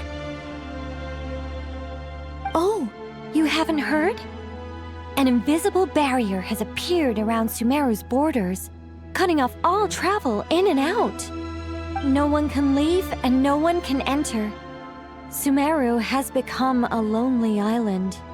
Are the Fatui behind this too? Actually, no. This has nothing to do with them. I suspect it's a defense mechanism within Irminsul itself. Irminsul is the source of Tevat's ley lines, after all, and Sumeru is the nation closest to it. I imagine this function was put in place to seal the entire region off in the event of serious damage, preventing the disaster from spreading to the rest of Tevat. It may have been implemented long ago. But doesn't that mean that the people here won't be able to escape to other nations if the anomaly keeps spreading? Currently, that does appear to be the case, which is precisely why I am here. This is a critical moment for the world, and Sumeru is the eye of the storm. Paimon's surprised you managed to convince her to come back to Sumeru. Indeed. Even for someone of my wisdom and eloquence, this tested my skills to the limit. And why should it concern me that Sumeru's in trouble? Surely you don't think I still have feelings for that place? Judging by your tone, I suppose you don't. Sounds like you don't know much about my past.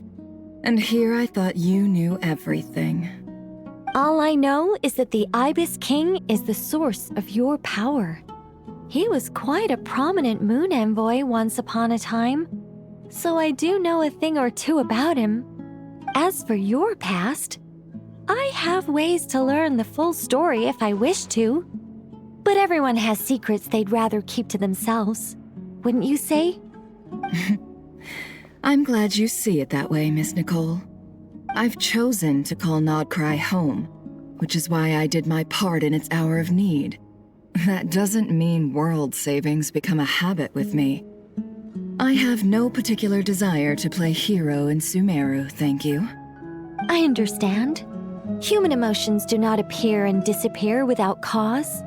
There is always a reason to be found behind both salvation and destruction.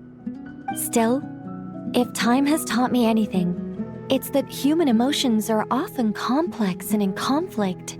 That's why people change their minds about things all the time. But that's where we angels come in. Our duty ultimately is to guide people towards their deepest, truest desires and help bring them to fruition.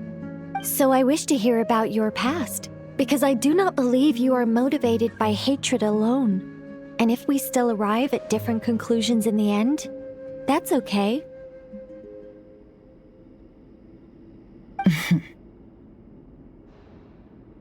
I refuse. Wait, what? But I set the atmosphere and everything. Isn't this supposed to be the moment when we finally open up to one another? Is it? Maybe I'm not so good at reading the atmosphere. You're right, Nicole. There's more to me than just hatred. Had it consumed me, I'd be left stuck in the past forever, never living in the present. But I don't think that your guidance can change my mind. The all-consuming sands, the bloodshed, both deserved and undeserved. Those old emotions cling to me like a shadow. Do you wish to shake them off? No. I hope to remember them forever. Those emotions and memories shaped me into the person I am today. They'll always be a part of me. In that case, would you like to hear my perspective, at least? Sure. It's not every day you get to hear an angel's opinion.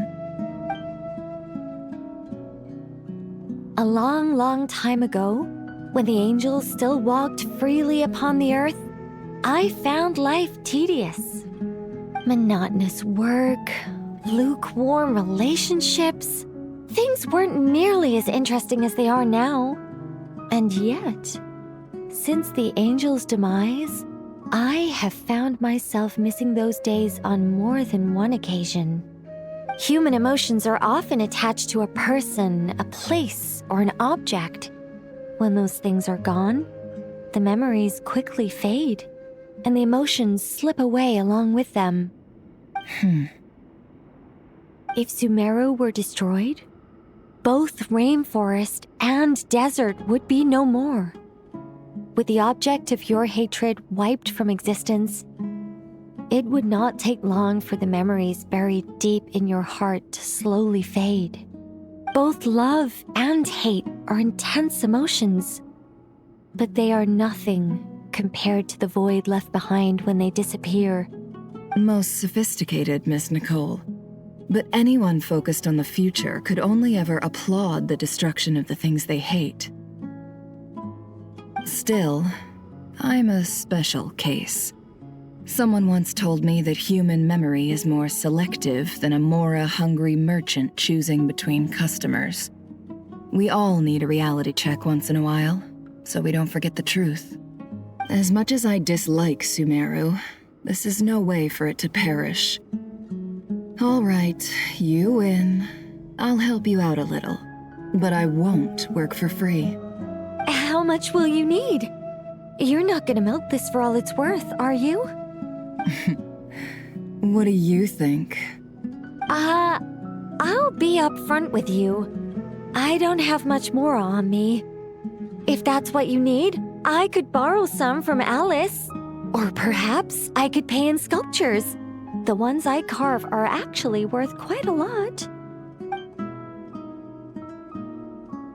Just cover my travel expenses. Huh? Is that all? That's all. Given all the people I owe favors to, I can just about justify a trip to Sumeru. Yehoda! Here, boss! What do you need?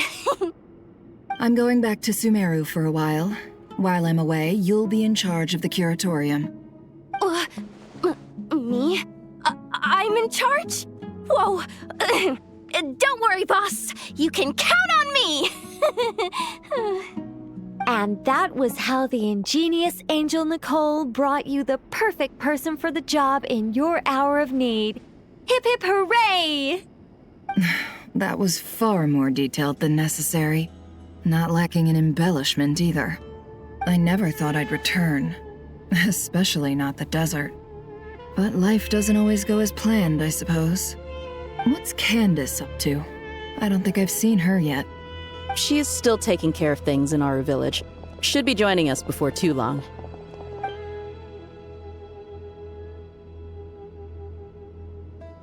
Oh, and sorry. Hope we're not interrupting anything. We have some good news, though. We're planning to go to the mausoleum of King Deshret to look for the legendary Aru, then use it to try and restore the Akasha system. According to records in the Temple of Silence, the mausoleum houses something called Aru's Chute, which can be used to establish connection with Aru. We still have some time before we leave, so there's no rush. By the way, who are these two new faces? Just call me Nefer. I'm based in Krai. Did I hear you mention Aru? Correct. Well, I happen to have a connection with one of the 3 retainers imprisoned inside, the Ibis King. I'm here to get things done, so if you don't mind, I think I should come with you. That sounds perfect. Miss Nefer, are you from the desert by any chance? Why do you ask? I don't know. There's a familiar air about you. Plus, you mentioned Candace. Sorry, I don't mean to pry. It was just a random thought. I'm Dia, an eremite mercenary. My work usually keeps me out in the desert. I'm on good terms with Dory, and she's mentioned you all before. It's nice to finally put faces to the names. However, my associate here is probably less well acquainted with you. Why don't you all introduce yourselves? Actually, I'm a little better acquainted than you might think. Huh? Huh. Are my eyes playing tricks on me? It looked like you spoke without moving your mouth. Ventriloquism. I have heard tell of it before. What is it, Kale? It's you! You're the voice who's been speaking in my head, aren't you? You encouraged me to report my dreams to the Dendro Archon, and got me to recite that magic prayer. I have many titles, but let's go with the most pertinent one. I am Nicole Rain, an angel who has lived since ancient times. An angel? Sounds like a big deal, but, what exactly is an angel? Oh, Well, we're a rather long-living race of beings. Not gods, technically, but we can still tell you a lot of stories from ancient history. Yep, and she's also an amazing sculptor.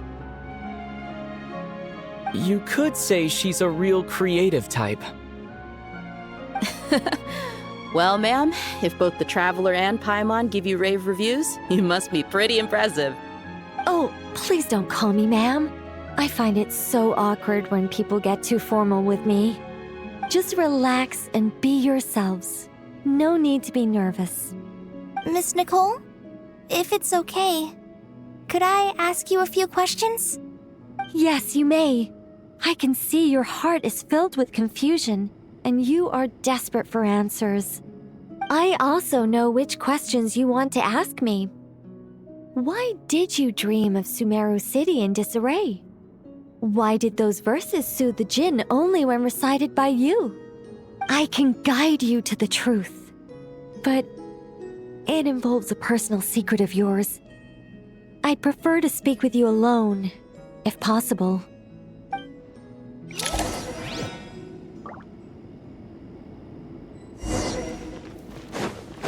The wind rises.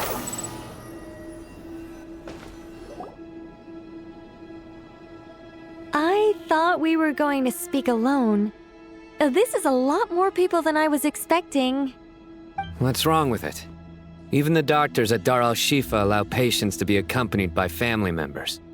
Well, if Krai doesn't mind her secret being revealed, I have no problem with it. Thanks for being so considerate, Miss Nicole. I don't know what secret you mean, but whatever it is, there's no need for me to hide it from my closest friends. Closest friends? It's so nice to hear that. All right. In that case, I'll get right to it. Krai, are you aware that there are god remains inside your body? I am. When I was young, I got sick with Elazar. Nothing could cure it. The Fatui convinced my mom and dad that they could help, and I was sent to an unfamiliar place. There were a lot of other kids just like me there. This creepy guy injected us with some strange medicine, which I heard contained god remains. I can still remember the pain like it was yesterday. But thanks to the friends who've stuck by me all this time, I've gradually been able to overcome those memories. Anyway, so you're saying that what happened to me has something to do with the god remains they injected me with? Yes. Those were the remains of Nabu Malikata, the goddess of flowers. What? Huh. Fascinating. You don't seem surprised like the rest of us. Why? The possibility crossed my mind when Krai recited the Goddess of Flowers song and calmed the Jinn. You made Paimon jump! What are you doing here, Lilupar? I was merely passing through when I heard the name of the Goddess of Flowers. Be assured that I share your surprise. You, with the hat. Are you certain? I sense no trace of the Lord of Flowers within her. Well, it is a very small fragment. Unless special methods are used to manifest its power, even her closest acquaintances would find it near impossible to detect. After the goddess passed away, her remains were scattered across the desert. King Deshret gathered all the pieces he could find and buried them in the Eternal Oasis. But some fragments remained unaccounted for.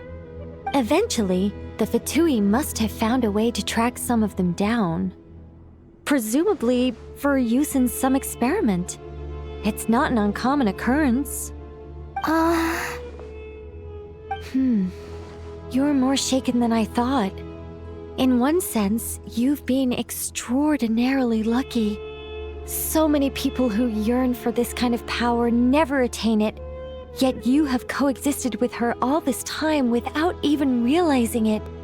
I don't know what to say. I'm glad that I could help everyone with this power, really.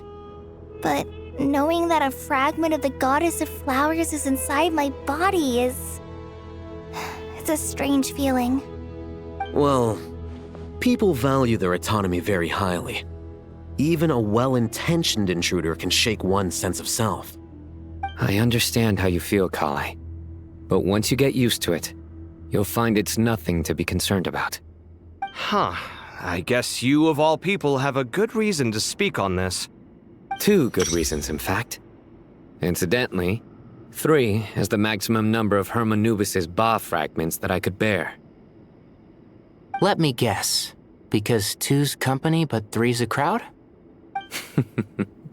Thanks for helping to explain the joke, Tainari. Not my intention. Goddess preserve me. I should take my leave. This boy in his wolf's head hat speaks much too differently from the Hermanubis I remember.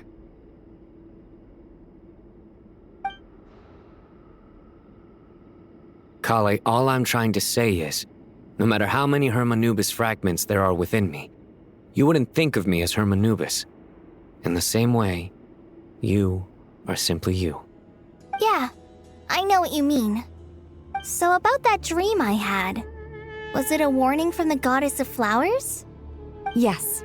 Just like me, she was an angel created by the primordial humans, born with the instinct to guide living beings. Though her body and soul have perished, her essence retains its natural instincts. Even her smallest remaining fragments would do their utmost to send you that warning. The Mother of Dreams? Lord of Flowers and Oases? She must have had a premonition. That is why she gave that dream to you. We won't let our efforts go to waste. But I still don't understand. Why me? Yes. Why indeed? You weren't the only one injected with God remains, but only in you have her fragments persisted. I suspect it may be because of the firm will you showed in the face of suffering. She was likely assimilated by that will. Of course, this doesn't mean you have to shoulder any extra responsibility. As this young man said, you are who you are, and that will not change. All right, any further questions from the family members of the patient? If not, we should head to the mausoleum of King Deshret. Let's move out. Time to put our plan into action. We all hope it'll work. But will we really be able to open Aru? And even if all 7 pillars of King Deshret agree to let us proceed, the scale of the work to follow is daunting, to say the least. Haven't you handled other big projects before? I mean, the biggest project I've worked on to date is probably the Palace of Alcazarzaray, I guess? But this is orders of magnitude beyond that. It's a total nightmare. Look on the bright side. At least this time you're actually here when Sumeru needs you most. You won't have to come asking me for details after the fact. Mock me all you want. But now that I'm here, things will be resolved far more quickly and smoothly than last time. Kave's self-doubt disappeared in an instant. Like magic. Well, this confidence is most gladdening. Now, go and pack your things. We'll head to the mausoleum as soon as you're ready.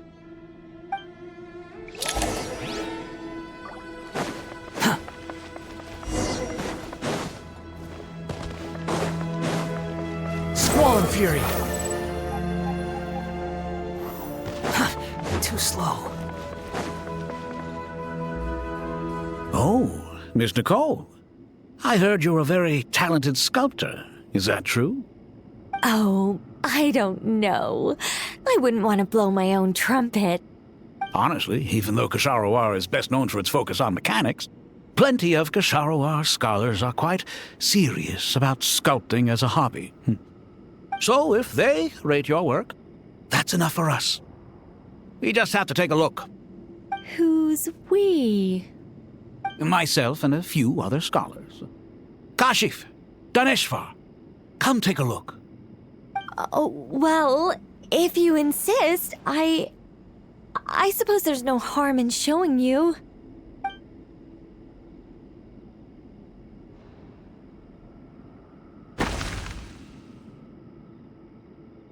Whoa!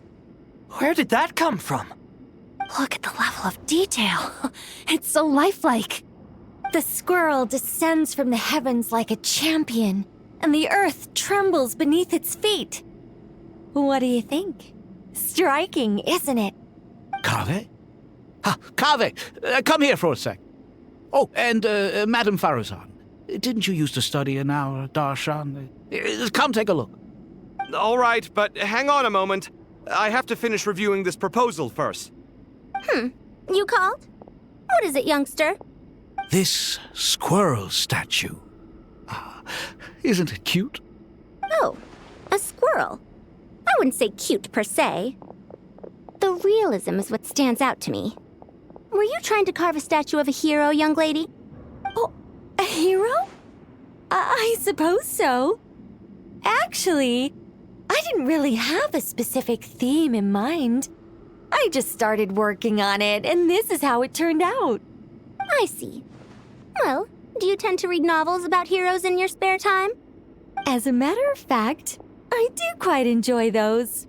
Everyone loves a good tale of daring do, right? Then perhaps this statue represents the heroic tale you long to see deep down inside. Also on the subject of heroism, I feel that if the subject posed with a finger raised towards the heavens, it would lend a greater gravitas to the overall image.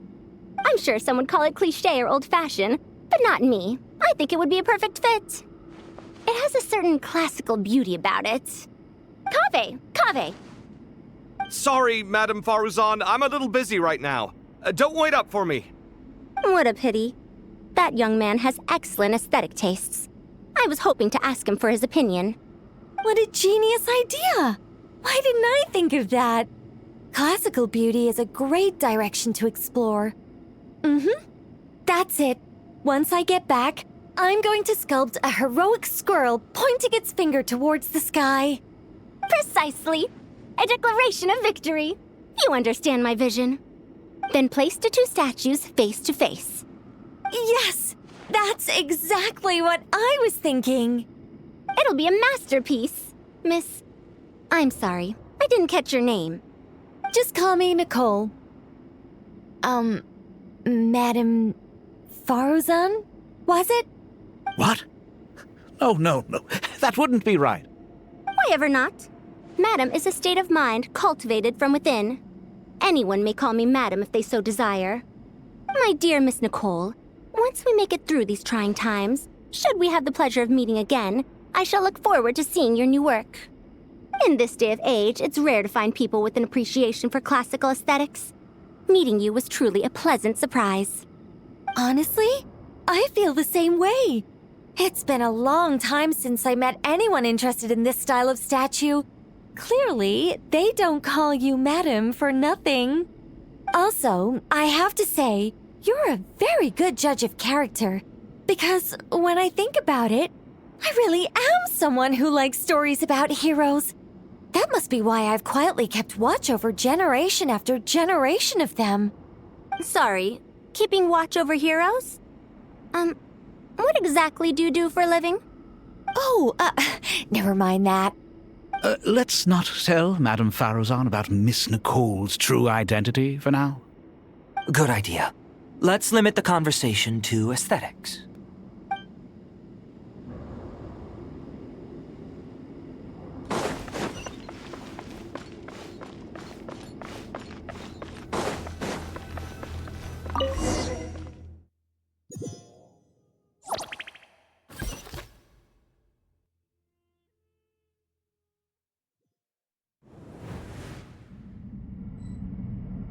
I hope everyone's ready. We'll be arriving at our destination very shortly.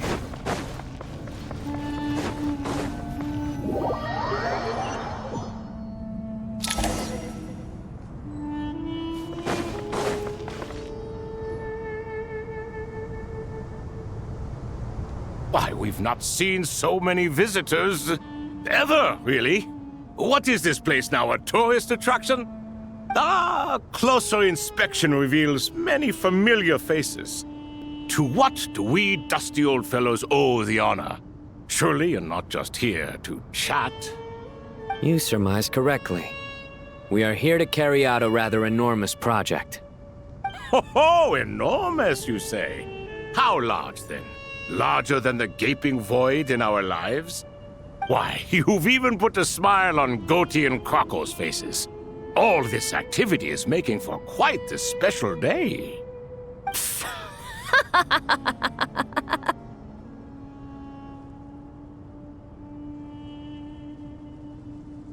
I know that laugh. Lilipar? What on earth are you doing here?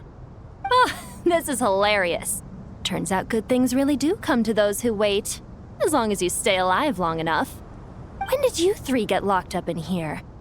And still you act all high and mighty, putting on a show for the younglings. Truly hysterical. Why you? Yes, I know. No need to shout. You're right, Lilipar. Goatee, Croco, and I all have the same problem. But didn't King Deshret seal you away? How did you break free, and how did you get in here? Who knows? Perhaps you can ask my master one day, should you ever get the chance. Behold, the executioners of old. Some have turned into fragments residing in human bodies, and others are imprisoned eternally, leaving not a single shard behind. It's almost tragic, watching lowly prisoners like you act all self-important. Curiosity gnaws at you, doesn't it? Your interest in the outside world threatens to burst you at the seams. I'm starting to take a liking to this magic bottle lady. Time is of the essence. Let's get down to business. We come to you, O three ancient lords, to request your assistance on behalf of the Academia. If we can help you regain your freedom, then please consider lending us your aid. As for precisely what we need your help with, it's a long story. So, to demonstrate our sincerity, we are prepared to first resolve the problems that plague the three of you. All right, stop arguing, Croco. And Goatee, don't you start. What's the harm in letting her speak? It's not worth getting so angry about. Forget about her. The three questions are the crucial thing here. But do you really have a way to answer them?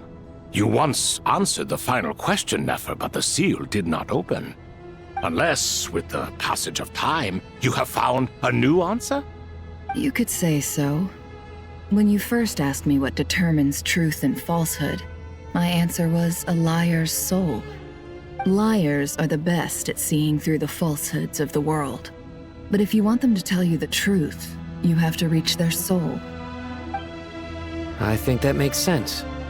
I found it quite compelling myself, and I told Nefer so. Unfortunately, it brought us no closer to liberation. Well, that's simply because it was my answer, not the one King Deshret was looking for. Can you guess which answer Al-Ahmar wanted then? Time. And that's not only the answer to the final question, it's the answer to all three of them. All things wax and wane with the passage of time. Love and hate eventually fade into nothing. Current affairs are always fraught with conflict and controversy. Only time can distinguish between right and wrong. You once described King Deshret as a proud man. I'd say that the prouder someone is, the more inclined they are to believe that only time is qualified to be their judge. Time. Well. Indeed. Perhaps in building Aru, our king was in fact attempting to reverse time, to bring love and hate, right and wrong, the rise and fall of all things back to their point of origin.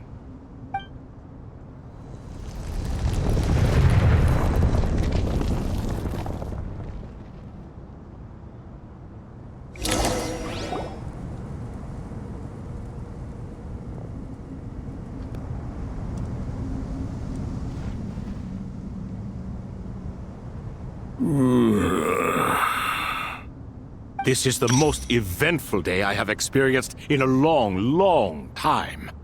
You have my sincere gratitude. Are those 3 of the 7 pillars? Turns out the statues were quite faithful to the source. You three seem to be in good spirits. Prison can help a person grow and learn to cherish what they have. Nevertheless, after everything you've done for me, I sincerely hope you never have to experience it for yourself. Hello, Nefer. It's good to see you, Thoth the Ibis King. Nice. Definitely puts my mind at ease, seeing you two getting along so well. Should we maybe introduce ourselves, or... Sure. I'm Sethos, the current leader of the Temple of Silence. This is General Mahamatra Sino, and this is the former Spantamot sage, Cyrus. But I'm guessing none of that means a whole lot to you. Everything is equally new to us, in truth. We've been gone from this mortal world for longer than you can imagine. Let's hold off on the introductions for now. We can always ask Nefer about you later. It'll give me something to talk about with my chosen disciple. You're like a helpless parrot. Gods and people of yore are not necessarily welcome in today's world. Self-awareness is one of my finest qualities. I thought I ought to share its fruits with you two. Is that so?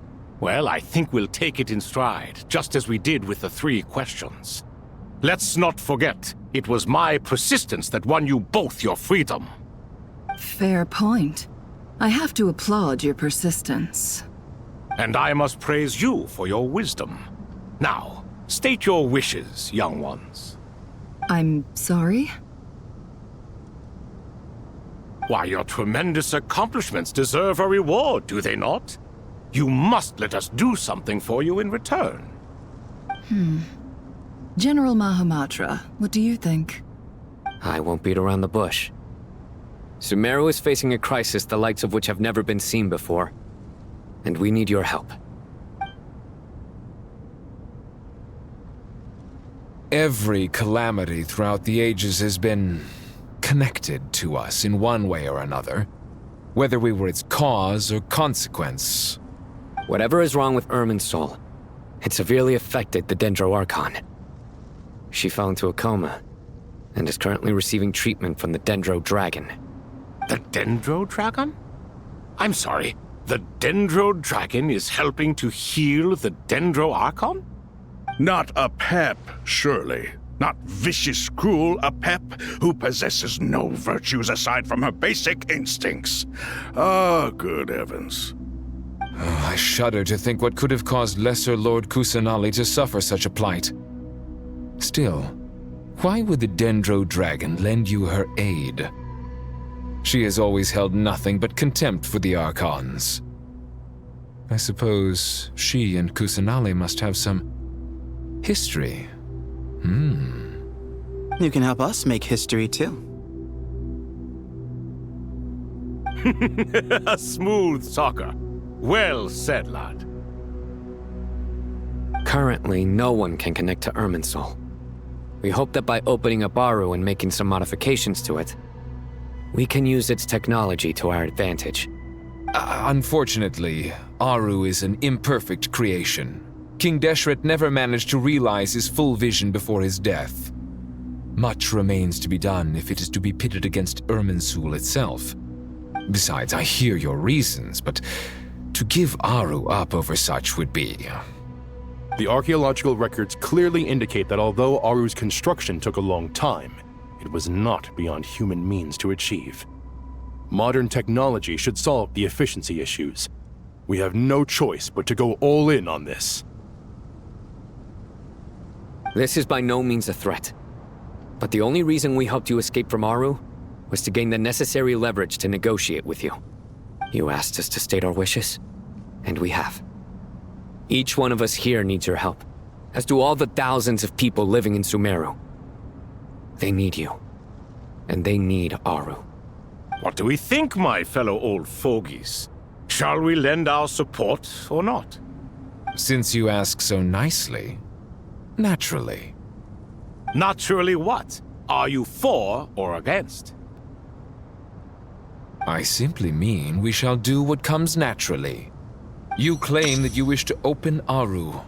Know you then that the golden slumber created by King Deshret is preserved within? We do. We understand the risks involved. In all likelihood, the mortal world will never again be able to replicate King Deshret's work. Never will there be another chance to come so close to creating a utopia. Knowing this, are you sure of your decision? We are sure. Before people can dream, they must first live. If your minds are made up, very well. We shall summon our erstwhile colleagues to discuss this further. Saint Shezepank, Saint Bennu, once you surrendered to silence and were buried with King Deshret. But now, we invoke the right to awaken you with our voices.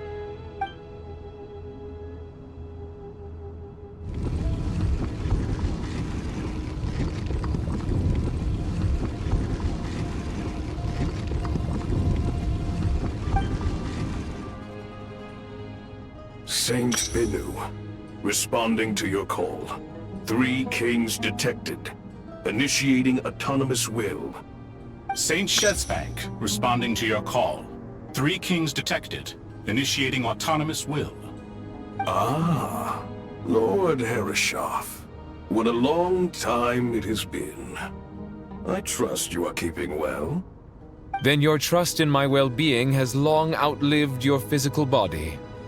You have always opened with that same phrase, in life, death, and now even beyond. Al-Akhmar is long gone. What is the reason for this meeting? You're awake? Good. We are voting on whether to give the people of present-day Sumeru access to Aru and permit them to perform technological renovations. You have the right to support or oppose the motion. Aru is the pride of Al-Akhmar. Opening Aru requires the unanimous consent of the 7 pillars. I hope you have a convincing reason to present to us. Sumeru is currently in the midst of a major calamity.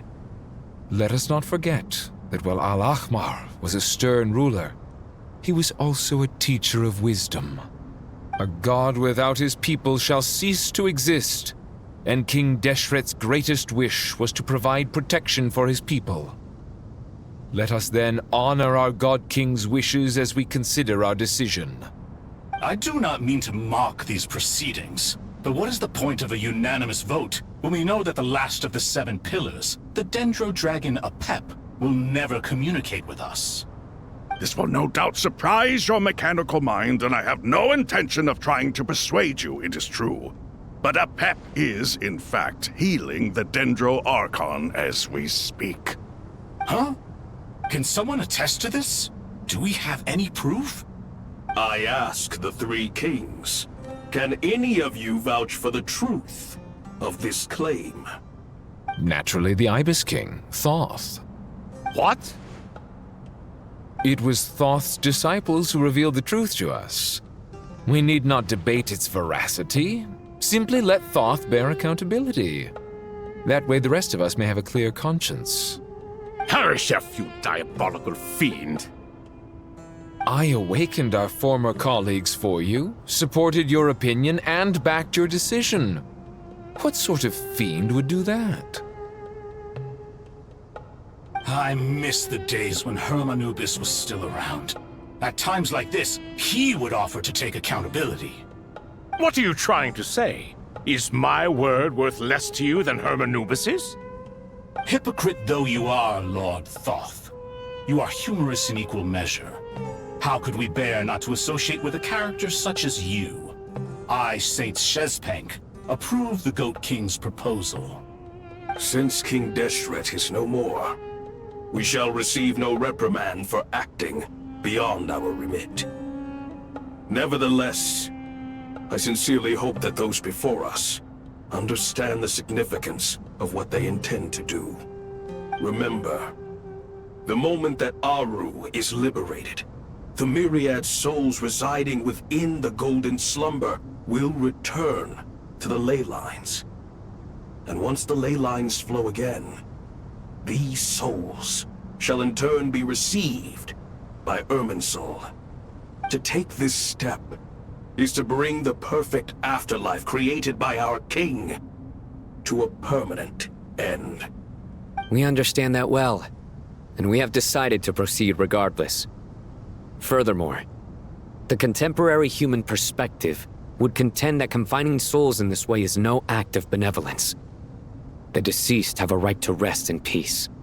King Deshret's creation is clearly a place of rest and peace. It is just that many do not see it this way. But no matter. Saint Binu approves. Hermanubis' representative and the Dendro Dragon Apep made their choice ahead of time, while the Goat King, Ibis King, and Crocodile King have also granted permission to liberate Aru.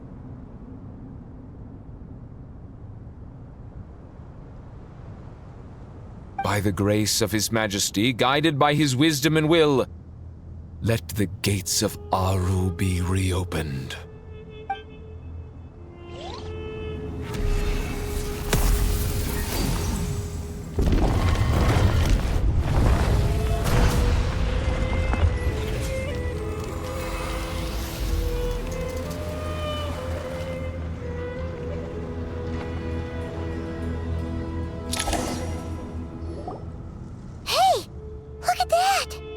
What's this? Are we under attack? No. Wait, it's...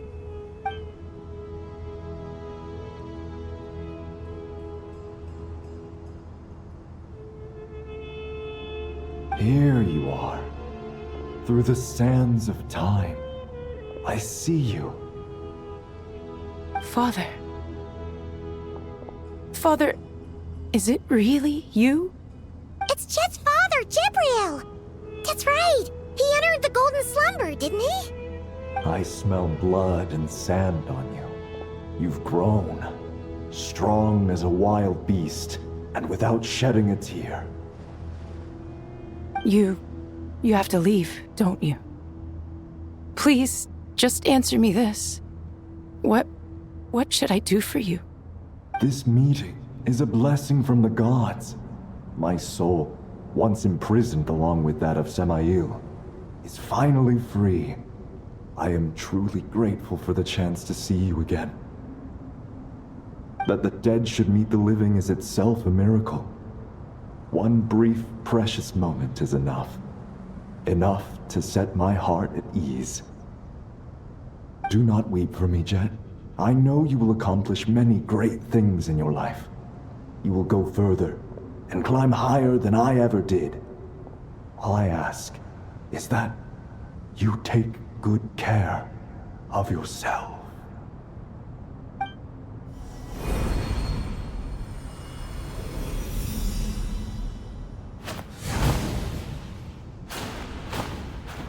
Father! Father! Father. Hey, Jet. Do you want something to eat? Maybe it'll help you feel better. I'm fine. Thanks, Paimon. It was just a little sudden. The chance to see my father again meant the world to me. He was trapped in the golden slumber for our sake. And now, after all this time, he can finally rest in peace. I'm glad. It's a huge relief. You've grown strong, Jet. More than enough to fend for yourself. Yeah. I'll leave the past in my memory where it belongs. My family, the good times and the bad. Goodbye, Father.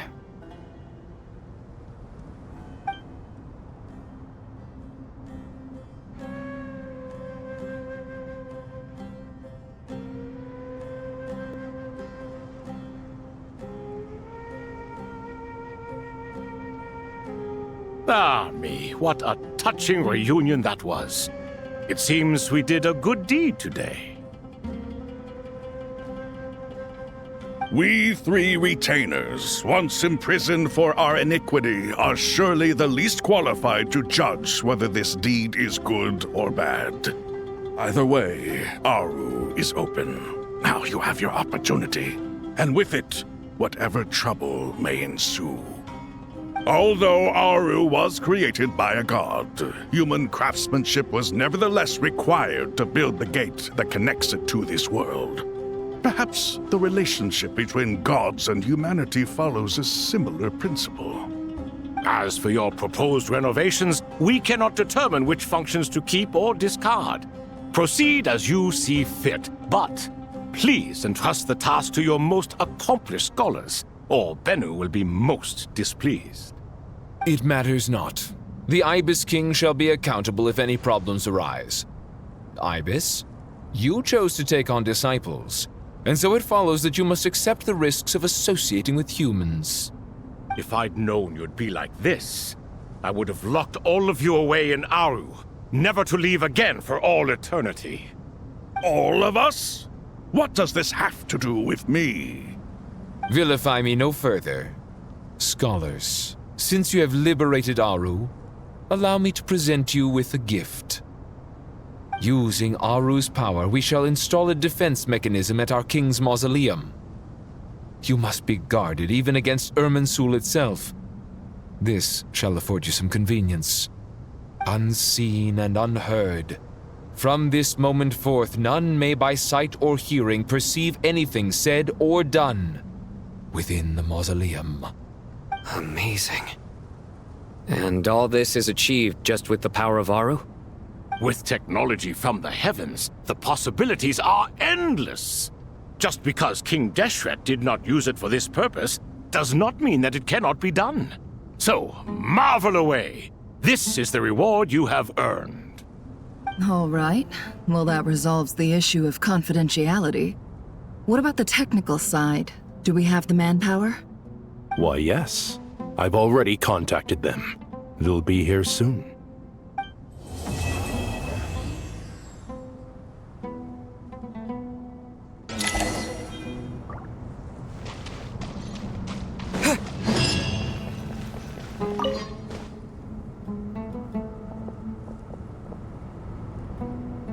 You must be the ones tasked by the Academia with renovating Aru?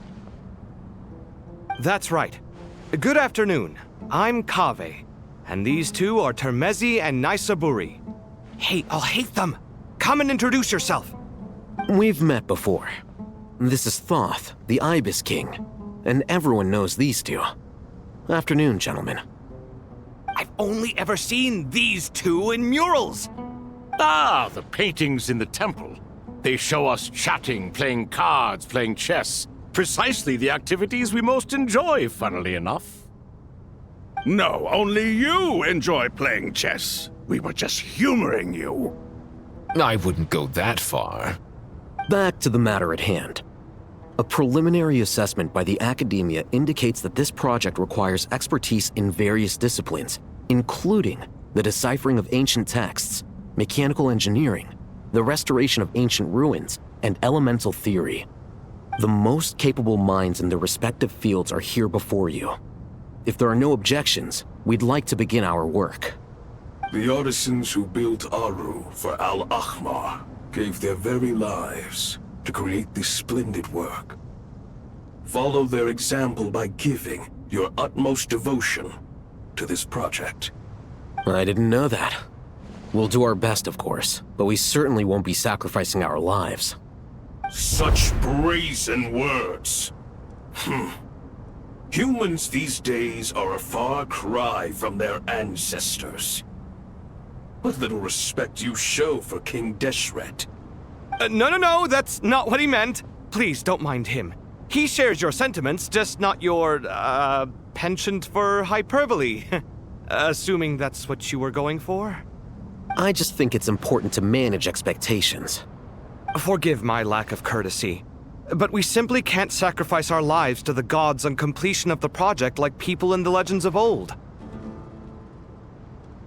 Here's a first draft of the project proposal for your perusal.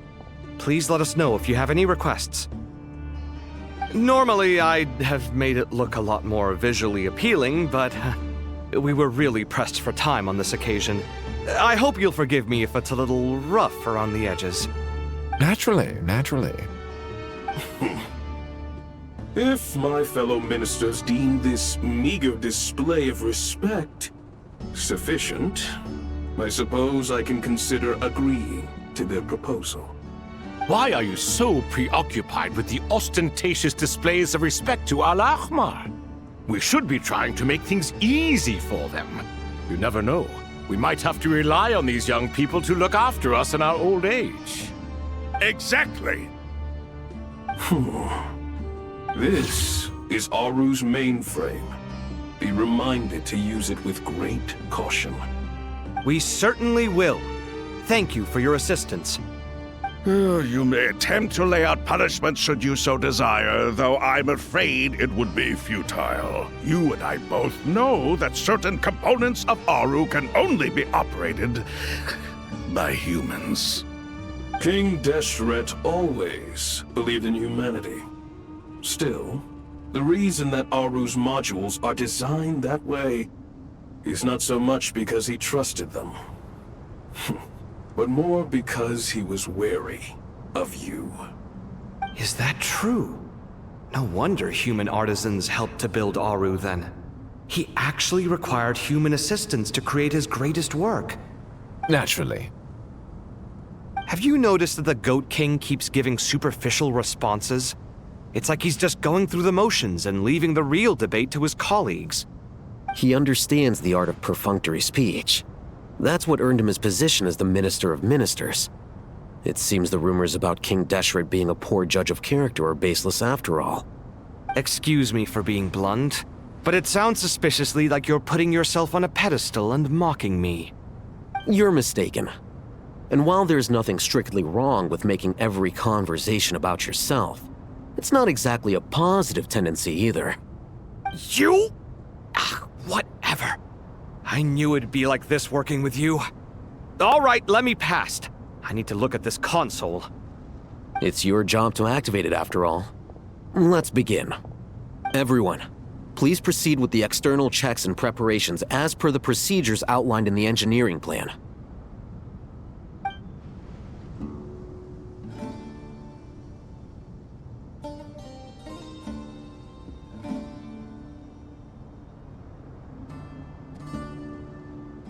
Hello there, youngsters. Whoa, the Ibis King came to life. What do you mean, came to life? I've been alive the whole time. You did say we could start our research, right? Are you having second thoughts now? I've reviewed the proposal. The work you're planning to carry out on this grand device is ambitious in its scope. You have ample confidence in your abilities, I take it? I wouldn't say I'm feeling hugely confident, but given how bad things are, I'd rather at least try something than sit around waiting to die. You are the top scholars of your day. I trust you are aware that there are countless links between Aru and the Akasha? Aru and the Akasha? But... I thought the Akasha was the Academia's greatest technological accomplishment, created years ago by the Dendro Archon to help her people access knowledge. And you too? Do you not know either? You've read the instruction manual, right? You tell them. An instruction manual? The Akasha has an instruction manual? The Dendro Archon is a kind and thoughtful god indeed. It used to sit on a shelf in the corner at the House of Dana. Not the most popular read. If the manual is to be believed, Aru was in fact the original inspiration for the Akasha system. What? But there are so few records about Aru anywhere. And practically none of the scientific expeditions into the desert had anything to do with it. Ah, but this is something you could not possibly have known. You may have heard many stories about the desert, but what is the most important aspect of history? Consider this a quiz. Anyone from Vahumana present? I'm from Vahumana. It's, well, veracity. Precisely. And a large part of veracity is the chronological order in which events occur. I may as well tell you. In the beginning, Nabu Malikata, the goddess of flowers, descended upon Sumeru. The glory of the heaven was within her. She brought life, oases, and knowledge to this land. Then she created the Jinn, enlightened them, and ordered them to serve her. 2 other gods also walked upon this land where wisdom flowed in abundance, and the three met beneath the great green trees. It was the first and greatest alliance. We should speak with reverence of this covenant between the three, which transcended both time and life. For they promised that in Sumeru, wisdom would be shared with all. All the great changes in Sumeru's history began with the goddess of flowers. For King Deshret's sake, she pried into the secrets of Celestia, and for this was burned to ashes by the flames of wrath. So grieved was King Deshret by her passing that he lost all interest in state affairs and devoted himself instead to the knowledge that she had brought back. It was after learning of the technology from that floating island in the sky that he first conceived of Aru. And so, the Akasha was inspired by Aru, while the basis for Aru itself came from Celestia's technology. Well, if the two share a common technological origin, then connecting one system to the other is an entirely feasible idea. Unbelievable. Have you no reverence at all for celestial technology? No, I do, but there's no time for that. The schedule is too tight. Blame it on the deadline. Perhaps you could try coming up with our cutoff dates. You know what it's like having to turn around 5 different drafts in one day? I wouldn't wish it on my worst enemy. Yeah, also, Sir Ibis, King, you don't plan on getting directly involved at all, do you? Yes, well, you strike us more as having come to give a popular science lecture. Or, wait, does this count as more of a first-hand witness statement? Neither. Anyway, this sounds like far too much work for me. Still, if Aru is so powerful, why didn't King Deshret use it for more ambitious ends? Because it was never fully completed. King Deshret had grand plans, but he perished before they could come to fruition. In the beginning, his wish was to create something that could rival the very world itself. The Lord of Flowers sacrificed everything for that ambition. What he desired, she bestowed, and thus was knowledge brought into the world. Her courage and sacrifice had to be honored with the most splendid of monuments, or King Deshret would surely have deemed it a grave injustice. And that monument, built from knowledge and technology, etched with a sacrificial and courageous love, even in its unfinished form, it deserves to be treasured. At that time, King Deshret said the following to the Lord of Dendro. Since we share an eternal covenant, I shall never be your enemy. Hence, the fruit of wisdom from the heavens is not to be devoured. Remember, it is not that I lack the power to become the enemy of wisdom. Yet you and she have taught me much and shown me kindness. For this, I cherish you both.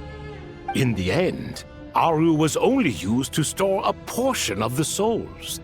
It was but a primitive form of the masterwork the king had envisaged. His final hope for Aru was to return to the past, when she yet lived.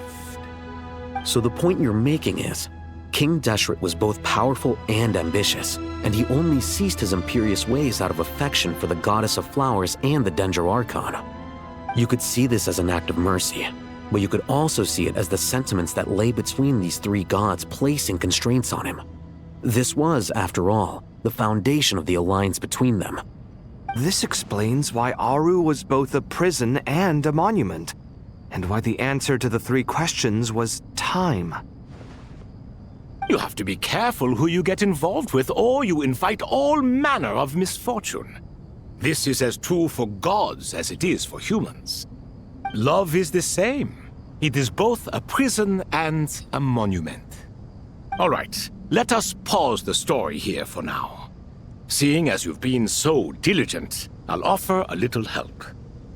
Who's in charge again? Is it you two? Ah, yes, me and him. Now then, close your eyes. Wisdom hides in the space between the tangible and the intangible.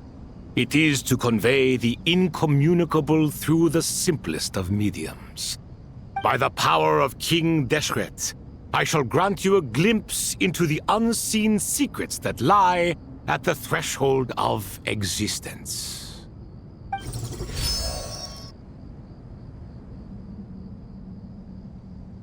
Where did this come from? Is it a new mechanism? It looks more like some form of externalized information. You've rendered it visible? Just as the Akasha allows you to access a greater range of knowledge, the power of our king permits one to perceive ingenuities that do not belong to this world. This is no ordinary mechanism. It reflects the internal structure of Aru. Whether you choose to increase or decrease, keep or discard. Come, use these to achieve the outcome you desire. Looks mechanical to me. Better let me handle it, just in case. But wait, how do I get up there?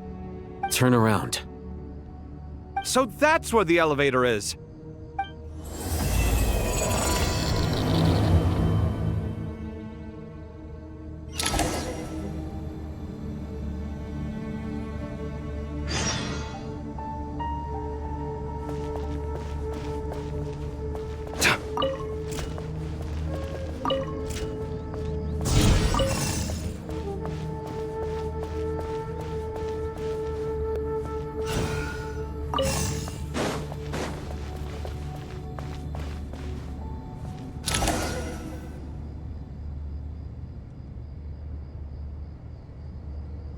Obelisks were used to record important information in the ancient desert civilization. Hey, Al-Haytham, there's some writing here I'll need you to decipher. I've sent it to your screen. Do you see it? Got it. It's a little blurry, but I should manage. Take a look and tell me what it says. Oh, and I'll send any other similar text directly to you from now on. Let's start with this one. It's a variant of an older script. Herein lie verses written for the Yellow Sands. Looks like cultural information from the age of King Deshret. If so, I suggest you delete it. Words thrown together merely for fun. I had no idea Aru kept a record of this. Well, as long as you're certain that this is strictly private information, that's fine. It is unimportant. All right, well, I guess I'll start now.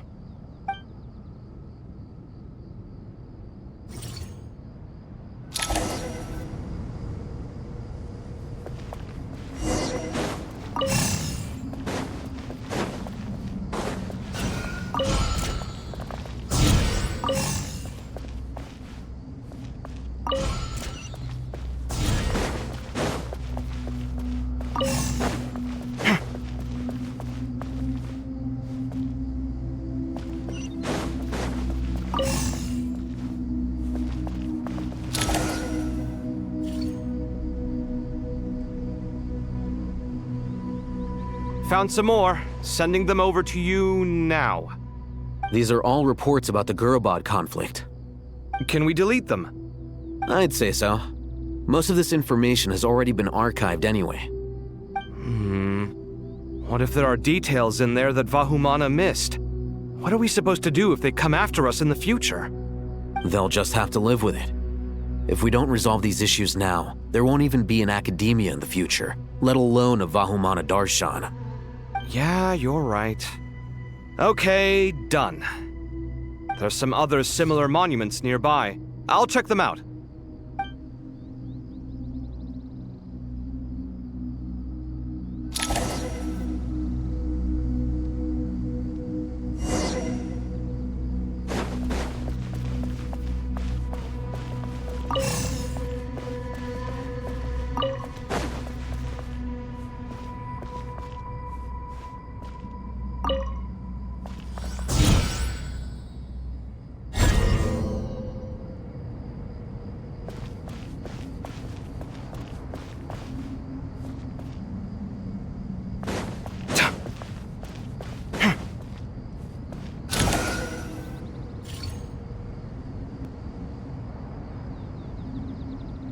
Another monument. Hold on.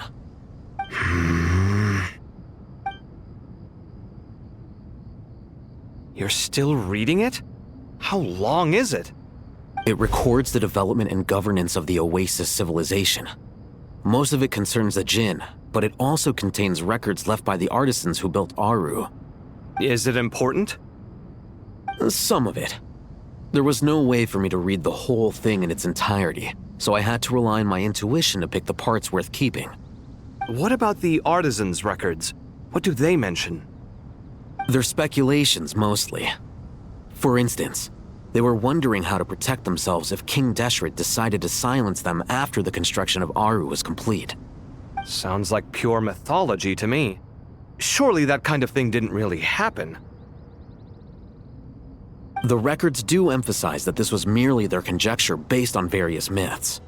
Still, the artisans did leave details of their plans to survive, including blueprints for their escape route. Even that got recorded? Okay, well, I'll make a copy of this first before I delete it. Is that truly necessary? You won't be needing those. No, the blueprints are important. I want to keep them as a memento.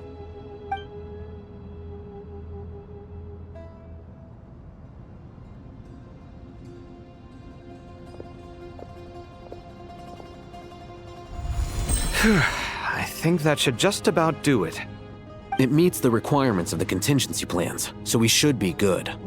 I gotta say, it's the strangest feeling, this cross between reality and the intangible. It's like drifting between life and death, or in and out of a dream, using my own hands to manipulate illusions that are forever out of reach.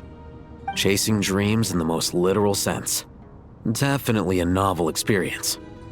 What happens if my spirit just floats away? That won't happen. Anyway, I wouldn't celebrate just yet if I were you. There's likely to be a phase 2 of this project. All right. I'd better keep my wits about me then.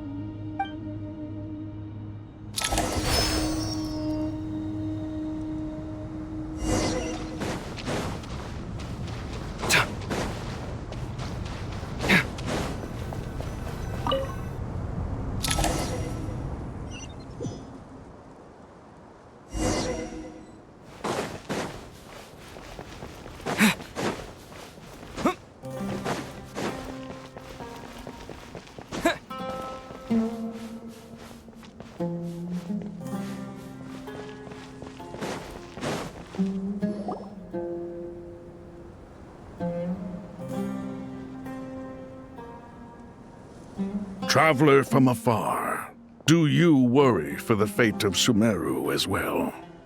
Whoa! It's Sobek the Crocodile King! Greetings, Crocodile King. Please be at ease. I'm just here to chat with you about Lesser Lord Kusanali. Sounds like you really care about her. Yes, although to be exact, it is a mixture of both concern and curiosity that I feel. Speaking of Nihida, Paimon was wondering how she's doing. Wait a moment.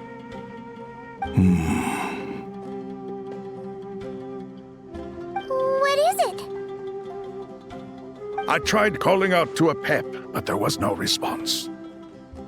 This can only mean that she is focusing all her energy on taking care of Lesser Lord Kusanali.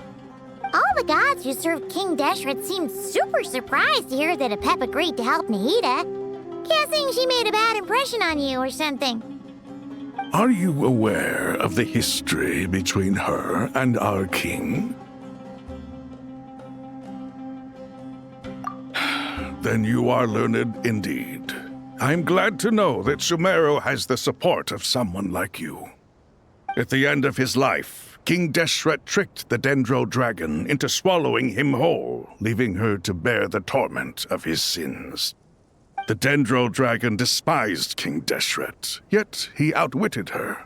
Rather than bringing disaster to the land, he chose to deceive her and thereby ensure his annihilation. An act that surely displays his love for humanity. The Dendro Dragon stands for the glory of a bygone era. She hated Al-Ahmar and what he represented. All the gods, all the power they wielded. And so, her willingness to help the Dendro Archon through this crisis comes as a great surprise indeed. It makes one wonder whether, perhaps, the Dendro Archon assisted her in the past. Yep, Nahida did her a huge favor.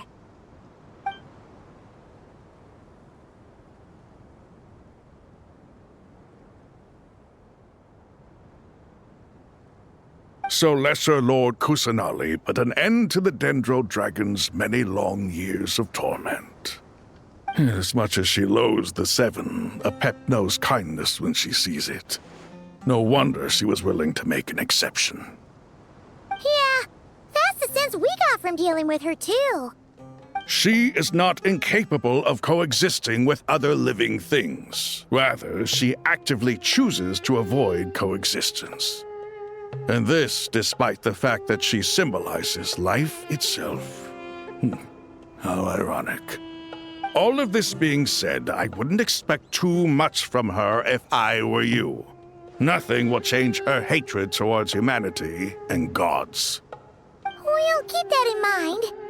Anyway, how much longer do you think Nahida needs to stay with the Pep?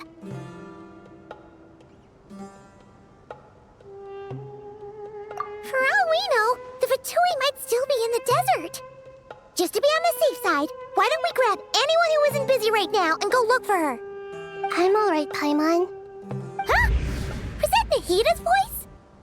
It seems the treatment was effective. Since when do my deeds require your evaluation?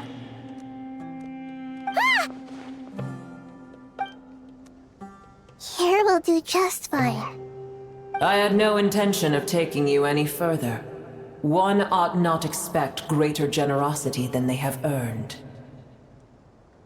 You always hide your kindness away like an oasis within a sandstorm. Only those who make it through the swirling winds can know just how beautiful that oasis is, and how much hope it brings. You dare appraise my being? No, I'm expressing my gratitude. I want to thank you for sharing your precious life force with me.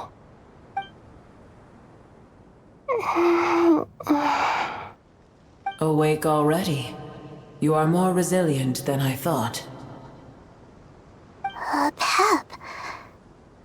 I feel much better. Thank you. Gods and their gratitude mean little to me. I would rather you give me your assurance that the situation with Irminsul and Sumeru's ley lines will be competently managed. If I suffer any ill effects from the ley lines, you, as the god of this land, will be held responsible. And you would not enjoy being held to account by me. I understand what you require, but I would assume this task even if you did not demand it. Sumeru is my responsibility. I must resume my duties as soon as possible. A farcical notion. God of Sumeru, I hope you realize how unextraordinary your strength is.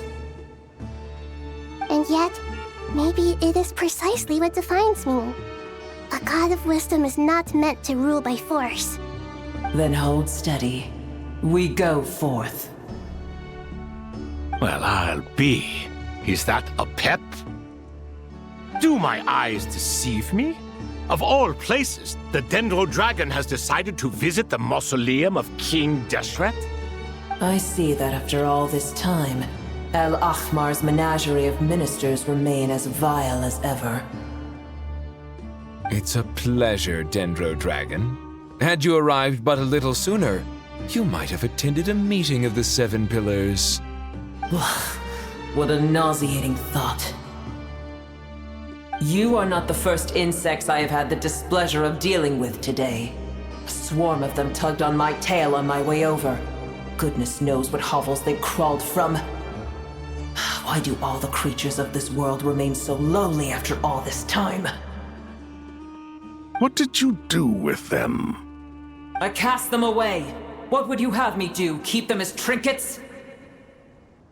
Boer, this is where we shall part ways. To be clear, I do not wish to see you or anyone else here ever again, unless absolutely necessary. Then I wish you peace as you return to your dwelling place. It matters not to me. Simply refrain from bothering me again.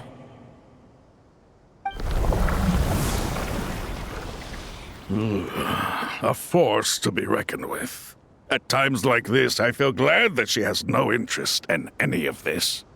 Hold on, just hold on, okay? We're almost there. We made it. Huh? Wait, that voice! It's... Uh-oh, I'm gonna fall!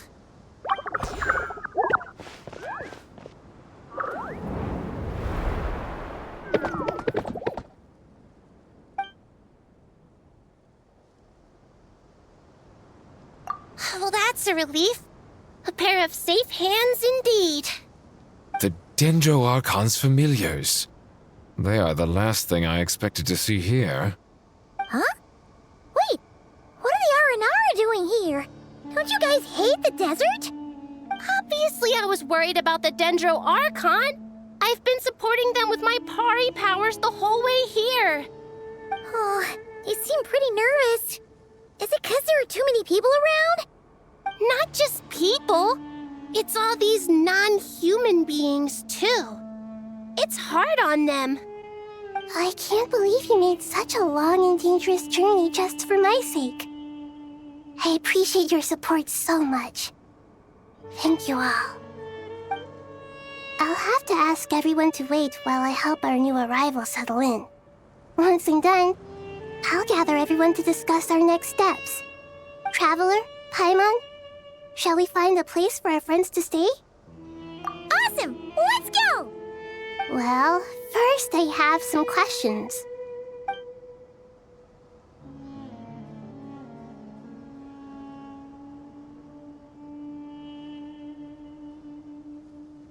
Okay, I think that covers everything. Thank you. We can get going now.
Hello, everyone. It's only us.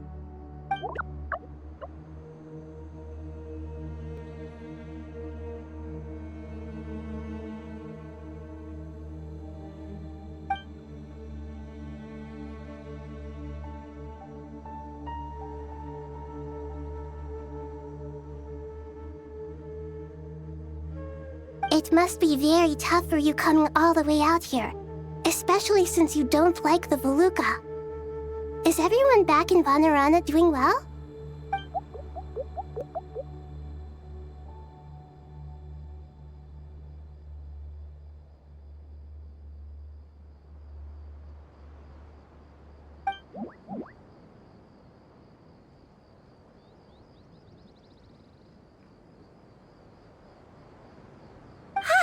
Everyone's here. Good.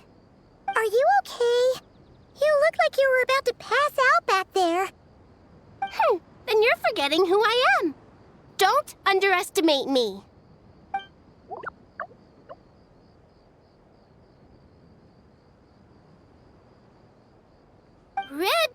Oh, excuse me!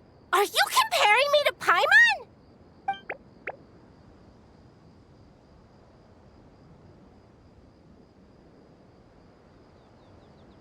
I suppose everyone is gathered here because of me. As we can see, the situation is critical, and everyone is very busy with their various tasks, so...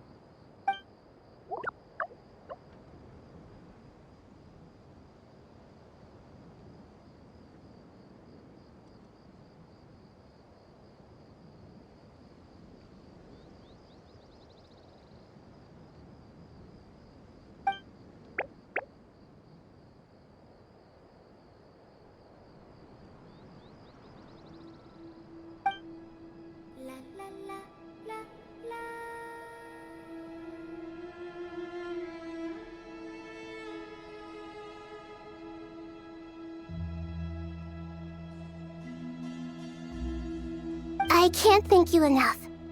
Right now, we're focused on restructuring Aru, processing excess information, and helping restore everyone's confidence. I'm sure you'll find it all very straightforward. I can help too! Just let me know where I'm needed.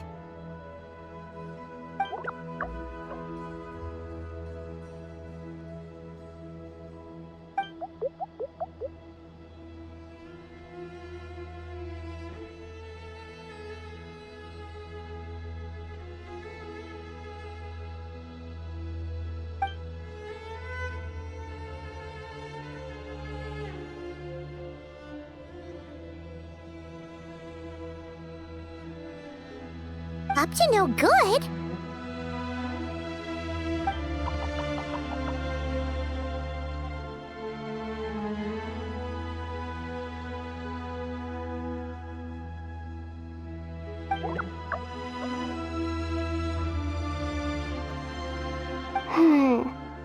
That definitely sounds suspicious. Traveler, Paimon, I have other work to attend to here that needs to take priority. Could I trouble you to investigate the situation Arabalika spoke of? No problem. Leave it to us. Thank you. I'm counting on you.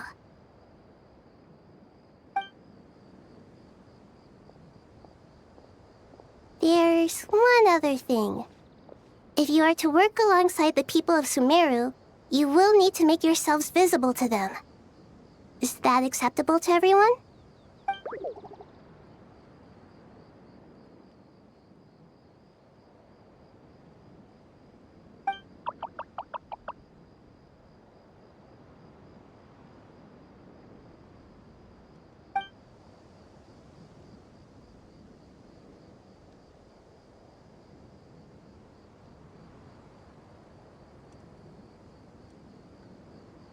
There's nothing to fear. No one here will hurt you.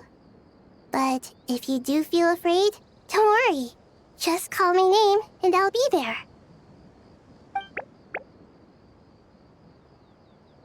Very well.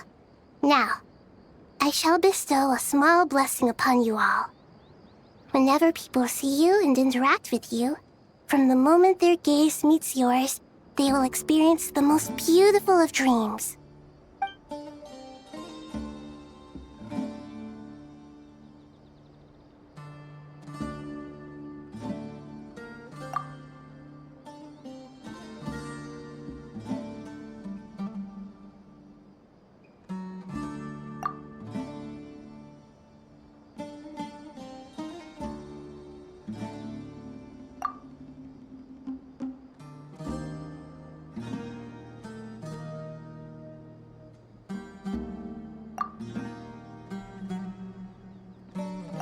Do not fear. We will face it together. This too shall pass.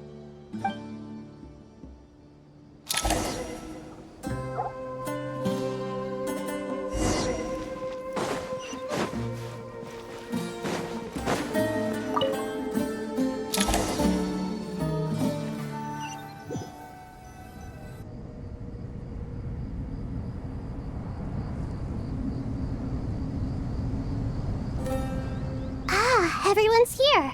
Wonderful. Dendro Archon, you're back. Are you recovering all right? You mustn't push yourself too hard. I'm doing very well. Thank you for your concern.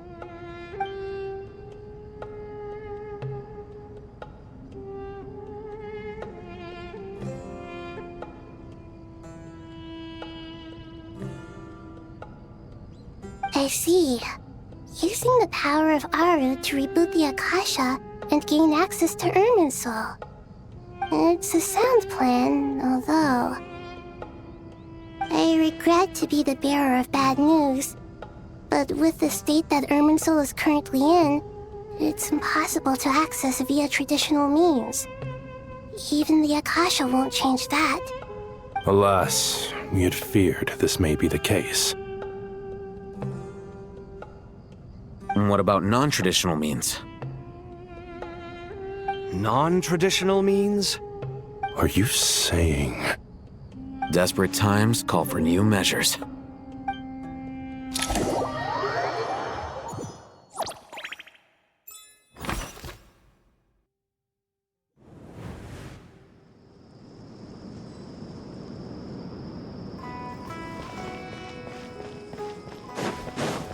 Behold!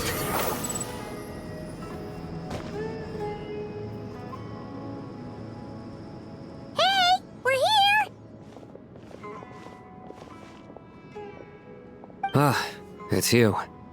Is there a situation?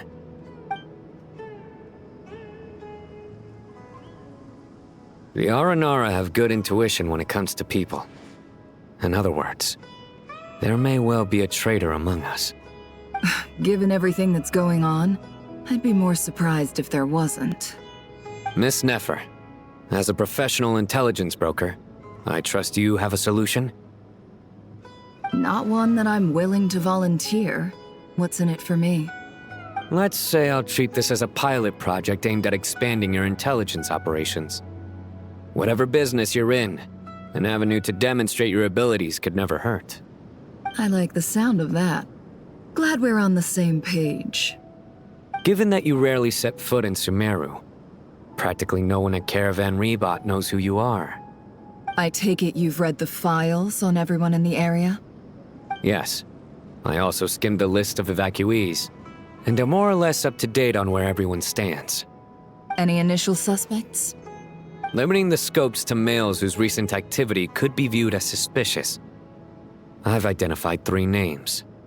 The Aranara saw 2 people talking, but currently we only have 1 suspect. The other person was probably just a messenger, and in all likelihood has already left Caravan Rebot. Everyone is heading for the desert per the evacuation order. Anyone willing to turn back at this stage is almost certainly with the Fatui. There's no way it was a spur-of-the-moment decision to act at a time like this. This spy must have been planted long ago. We need to smoke him out from wherever he's hiding. Sounds like you have the beginnings of a plan.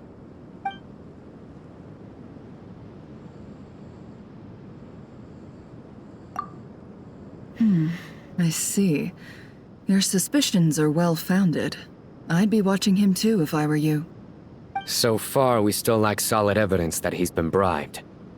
He hasn't made any recent purchases that would indicate he came into some cash. Then let's get closer to him to confirm before we make our move. I can handle it. I'm not based in Sumeru, so barely anyone at Caravan Rebot knows who I am. And you're certain you've never encountered this person in Krai? I'm certain. Besides, it's extremely rare for me to have had any direct contact with Sumeru mercenaries besides Jet.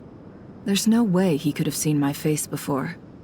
Sino, stay out of sight and wait for my signal. If he raises any red flags, I'll bring him toward the main road. Understood. I'll take it from there. Excellent. Well, it's a pleasure working with you.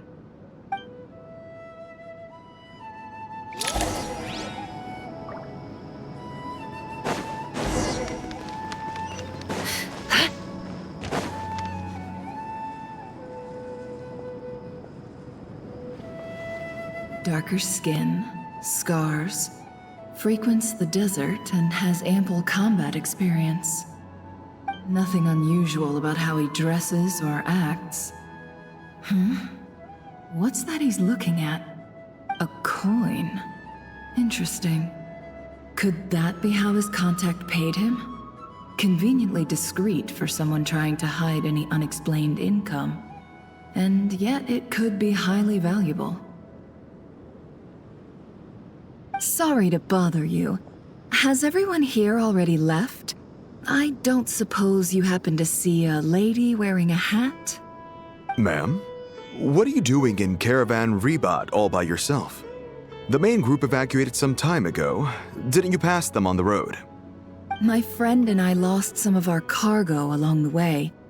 I didn't want to miss out on potential business, so I told her to go on ahead and meet the client while I retraced our steps. I didn't think it would be so late by the time I found it. And then there was a terrible sandstorm. I guess I must have taken a wrong turn, because I didn't see any large groups on my way here. Forgive me for asking, but just to be on the safe side, could you describe this friend of yours? Sure. She has blonde hair, and she was wearing a hat and a white dress. You'd definitely know if you'd seen her. Yes, I think that does ring a bell. Ah, my apologies. During this exceptional time, the Core of 30 are under orders to be extra cautious when dealing with unknown people, whoever they might be. I understand. Well, sir, is there anything else you need to know? If not, I'd better try and catch up with them. Hey, wait! They left a good while ago now. You'll never catch up with them on your own. Why don't I give you a ride? I'm here to collect the last few people anyway. We have plenty of carts, so one more won't be a problem. That would be amazing. Traveling with a group will be much safer. I'll have to pay you for your trouble. Hey, let's not worry about the money for now. Wait here a moment. Once I'm done packing up, I'll take you to join the rest of the group. All right, thanks. Let me know if you need a hand carrying anything. No need for that. I'm strong enough for both of us. Okay. Well, I wish there was some way I could repay you. Guess it's my lucky day, running into someone who knows what they're doing here. You might have just saved my life, you know? You're not wrong there. I mean, what kind of cargo is so important that it's worth risking your life to get back? I hope for your sake that it's priceless. Actually, I suppose I can tell you, since you've been such a big help. But be sure to keep it to yourself, or we could both be in big trouble. Oh, really? Sounds mysterious. We're in the antiques business. You understand? Some of our goods aren't acquired through the most legitimate means. We have to be very discreet when we're selling them. That's why I had to go looking for the missing cargo alone. Ah, no wonder. Well, ma'am, in that case, it turns out that maybe there is something you could do for me. I'm all ears. But to be clear, our commission isn't cheap. Think carefully before you ask. We don't want to ruin our relationship before we even hit the road. I'm sure that won't be a problem. My issue is, I have something that's a little difficult to sell on as well. Take a look at this.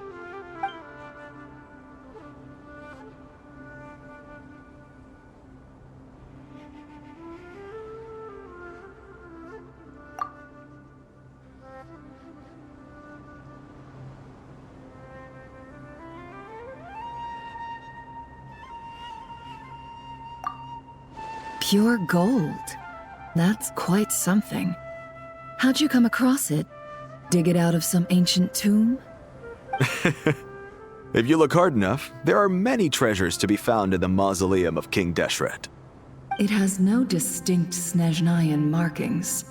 That'll be why he's going with that story.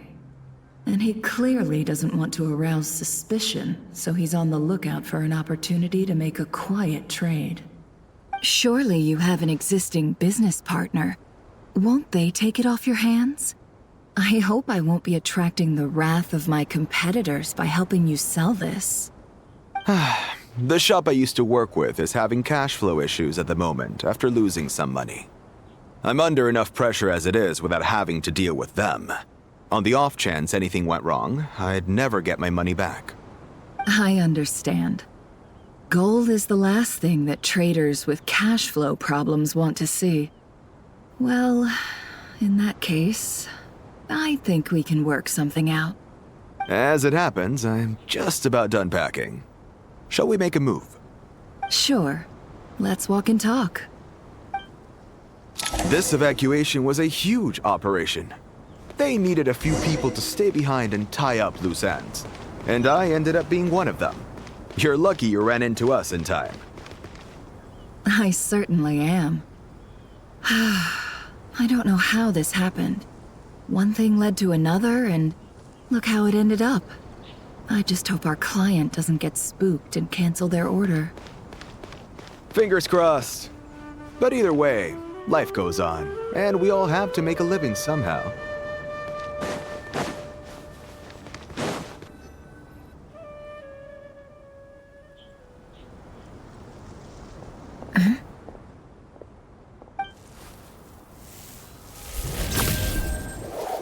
Hands where I can see them.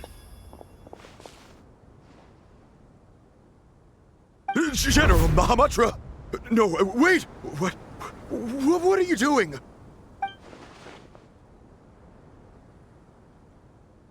This is the coin? Good. Sadly, you won't have the chance to spend it. Nicely done. Looks like Sumeru's Matra are a well-oiled machine nowadays. Unmarked gold coins are quite difficult to trace. Thanks to you, we have secured the evidence. Here's what's gonna happen.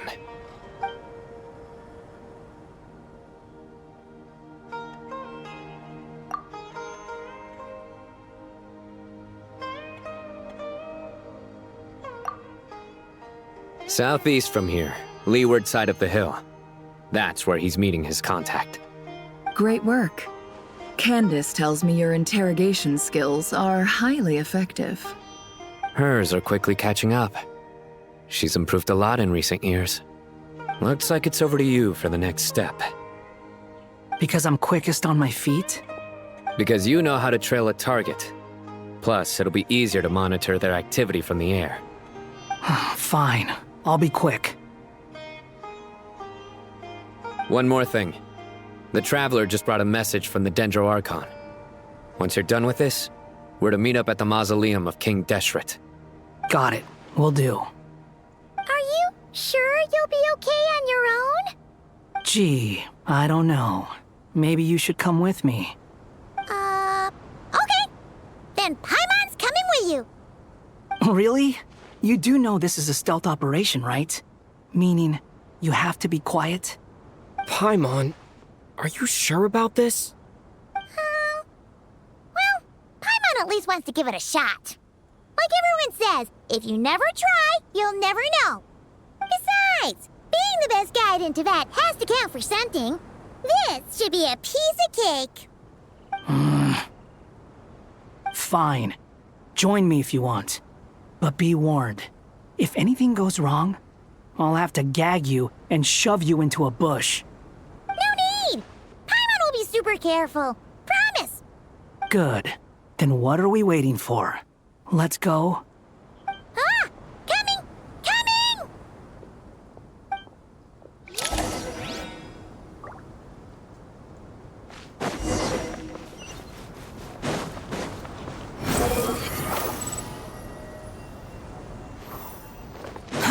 Too slow. Quit following me. Squall and Fury.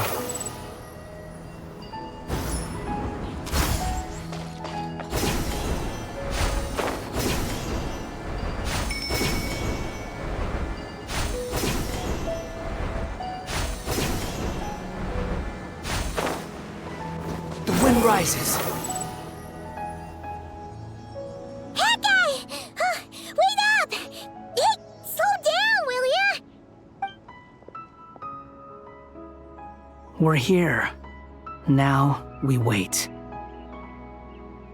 Okay, yeah, cool. Cool. What's on your mind, Paimon? Huh? Nothing? I thought all you cared about besides being a guide was food and sleep. Why the sudden urge to go on a dangerous mission? What's that supposed to mean? Paimon's been on plenty of dangerous missions before. But never on your own. You hardly ever leave the Traveler's side. Just saying, I'm kind of at loose ends right now. So if you did want to share, I suppose I'd have to listen.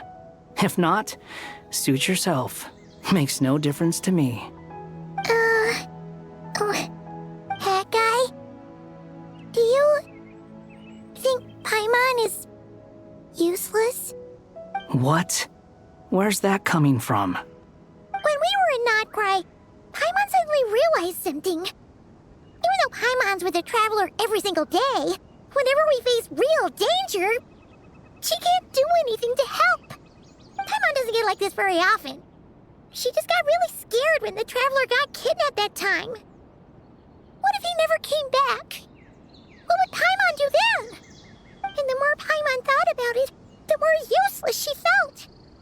But Paimon doesn't want to be a burden. Paimon wants to be a friend who's actually useful. Does that make any sense?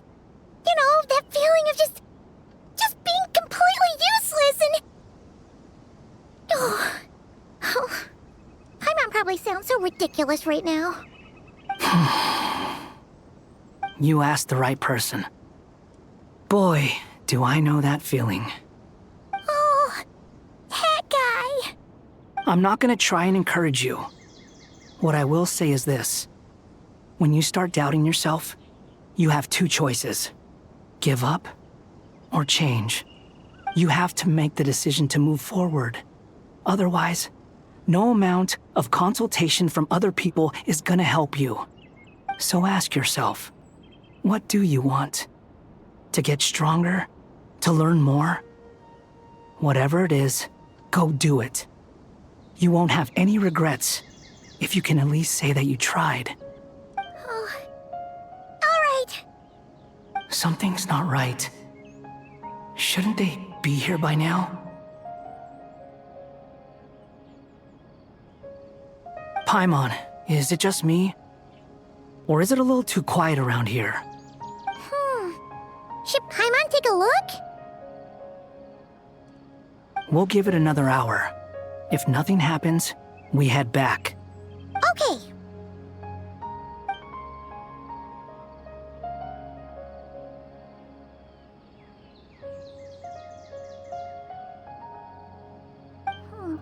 How strange.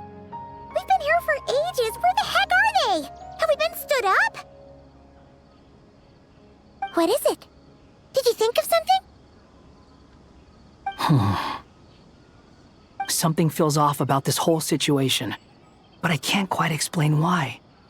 We know for sure that the guy Sinocot had something set up, yet somehow his contact is a no-show. So, either the handler got caught, or, more likely, they decided to cut our guy loose. But how would they know to do that? Wouldn't they at least send someone here to check things out? That's the problem. They couldn't possibly know what's happening here. Unless... This feels all too familiar. Come on, let's head back.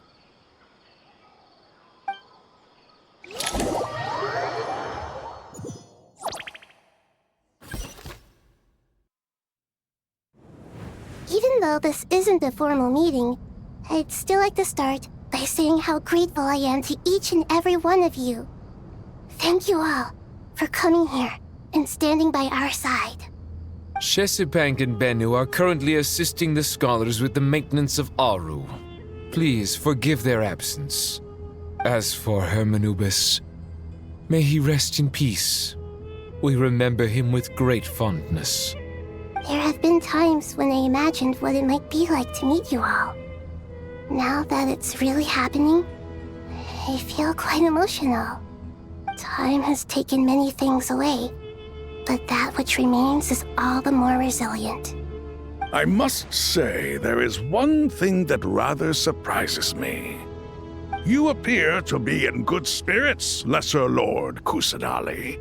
But even so, I can sense that the life force given to you by the Dendral Dragon has far from fully resolved the problem of your vitality. Oh no! So even Apap's power didn't work? Don't worry, Paimon. It worked very well indeed. The issue is how closely I am tied to Irminsul. Until the problem with it is resolved, there is no way I can fully recover. Sumeru has undergone tremendous changes during your absence. When gods pass away, inevitably, people's faith in them grows weaker. You must have sensed it already. Your power is not what it once was. Regrettably, this is true. I too have grown weaker due to the effects of Irminsul. Right now, we're all in quite a sorry state. Then what do you suggest? We take all the help we can get. Sumeru is our shared home. You and I, gods and humans alike. We must unite all our strength in this moment. Though Al-Ahmar is no longer with us, the alliance between the three gods remains in force. Regardless, as subjects of our king, we have a responsibility to support Sumeru through this catastrophe. Not to mention that it was the people of Sumeru who released us from this prison of Aru. Times have changed, and the people of today possess greater wisdom than those of the past. You really know how to give a rousing speech, Goti. Now then, let us learn more about your plan. The brightest minds of the Sumeru Academia are busy opening and renovating Aru. They claim it has something to do with Irminsul? Correct. Irminsul has existed in Teyvat since the very beginning. But during the Age of the Dragons, it did not possess the significance it holds today. After the heavenly principles arrived, the power of the Light Realm was divided into elemental energy, and Irminsul was refashioned as a device that records and preserves all information. Since then, everything in this world has been inextricably linked to it. As the Dendral Archon, I have a duty to protect Irminsul. To Sumeru, it is both a national treasure and undeniably a major threat. Teyvat has seen many upheavals in the last few years. The most recent of these was a major crisis in Krai, which forced Sumeru to be even more vigilant than usual. I made sure to monitor all the pathways through which an outsider could potentially transmit themselves into Irminsul. But despite my efforts, a major problem still arose within. I still believe that someone has actively invaded Irminsul. But rather than taking any of the pathways I referred to, the intruder chose instead to utilize the most direct route, and the only one that cannot be protected against, by entering Irminsul through death. I see what you mean. You cannot simply stop all deceased souls from returning to the ley lines because of a potential invasion that could occur at any time. That's right. As important as it is to guard against external threats, I couldn't allow myself to stop the souls of the departed from finding peace. Please, understand how difficult this predicament was for the Dendral Archon. Defense has never been an easy task. After Irminsul was invaded, my authority was quickly restricted.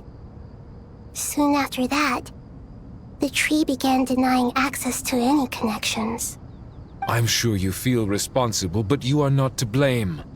No one can predict every possible disaster. There will always be trials and tribulations for the world to endure. But the people of Sumeru should not have to endure this. We must find a way to break through the lockdown and connect to Irminsul. And this is why you need Aru. Yes. The only thing in Sumeru capable of rivaling Irminsul in terms of overall function and performance is Al-Akhmar's legacy, Aru. All I managed to do before falling into a coma was make some minor adjustments to Irminsul. Using Aru is a last resort, and a move that comes with enormous risks. The Scholar's initial plan was to borrow Aru's power to reboot the Akasha, then use the Akasha to connect to Irminsul and investigate. Unfortunately, Irminsul has suffered far greater damage than they first thought, rendering that plan futile. To rise to the challenge, we had to resort to a more extreme and far costlier means. This has led to a number of new contingency plans. To reclaim Irminsul, her brightest scholars have made further modifications to Aru with multiple goals in mind. I thank you all for giving them your blessing in this endeavor. Human wisdom has clearly improved over the millennia. You have not only our support, but that of the Jinn, the Aranara, and the Pari. Together, we will do everything in our power to save Irminsul. By the way, when you spoke earlier of an intruder, it almost sounded as if you knew who you were dealing with and what they were capable of. Well, since you ask.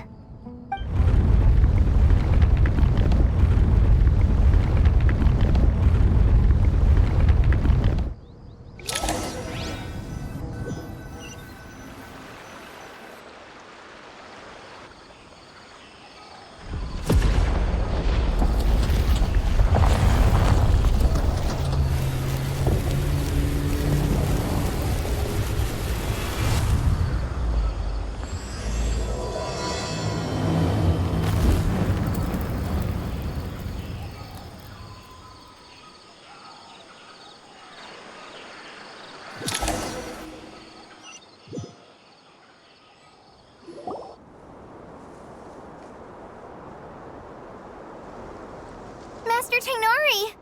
What is that? Is this Irminsul? How did this happen? What's going on inside? Luckily, we managed to evacuate everyone. What in the world was that? That was terrifying!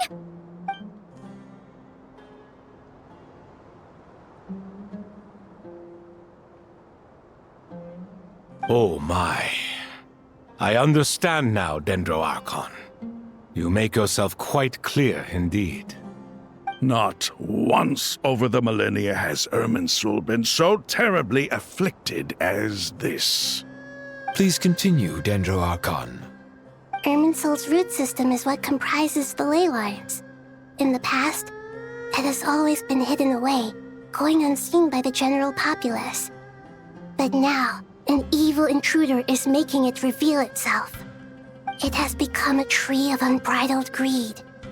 A clear sign that a deranged experiment has advanced to a new stage. Blasphemy.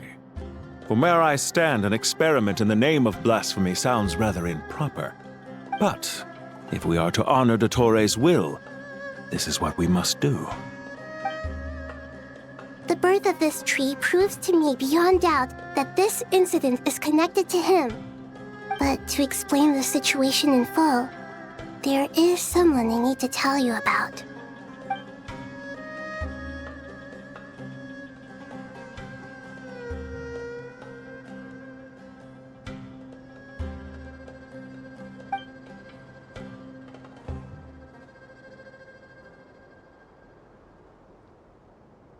Zandik. So it was him. I saw him in the desert once. A man of supreme arrogance. So this is where it has taken him. But didn't Dottore die and not cry? How is he still able to do all this? He must still have loyal followers amongst the Fatui. Even so, I'm still unclear as to how he has been able to wield such a profound influence over Irminsul. I can confirm that Fatui forces have arrived in Sumeru City.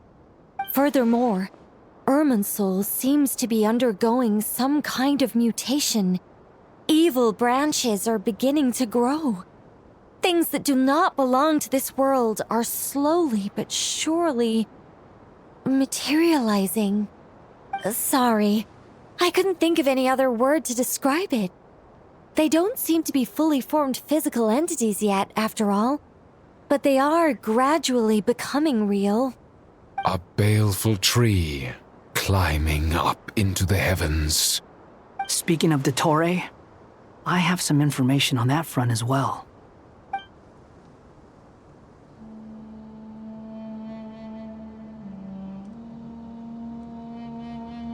I didn't think it was wise to state this out in the open. But my theory is, the mole wasn't cut off after he was caught. They wrote him off from the beginning. You mean, the Fatui never intended to follow through with him? Then why plant a mole at all? It's hardly a conventional strategy, and the rationale behind it is pretty twisted. But as it happens, I know someone who works exactly this way. And when it comes down to it, his goals are very simple. He just wants to confuse people, so they can't figure out what he's up to. He's been a collaborator of Dottore's from the outset.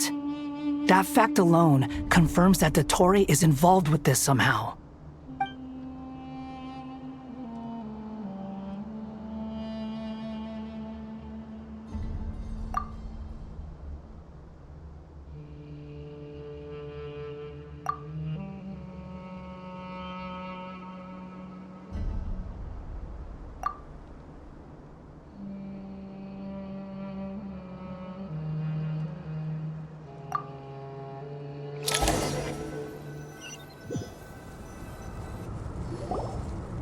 There is still much to be done.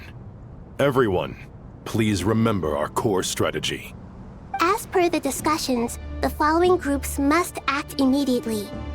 Mr. Alhaitham and Mr. Kave, the next phase of the Aru renovation project must begin right away. Godspeed to you both. We'll give it everything we've got.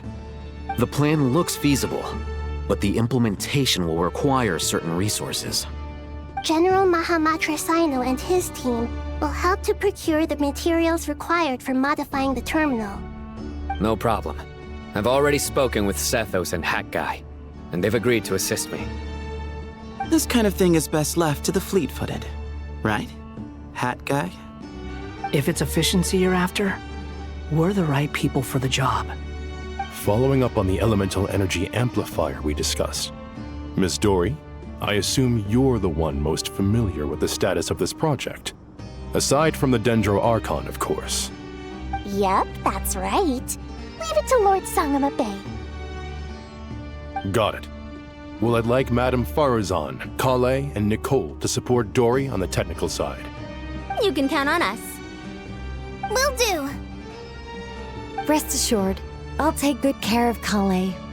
Dia, Candace, and Nefer, you'll be in charge of negotiating between the various parties. I trust you remember our goal. You bet. We can handle it. Good. I believe that covers everything. Tainari will provide ad hoc support as needed, if that's okay. Poor Tainari. Must be tough being Nephis' student. Getting bossed around all day, every day. Hey, don't try and drive a wedge between us, you old rascal. All it says to me is that Master Nephis has faith in everyone's abilities. While I'm nominally here as backup, I doubt there will be many situations where my help is needed. Exactly.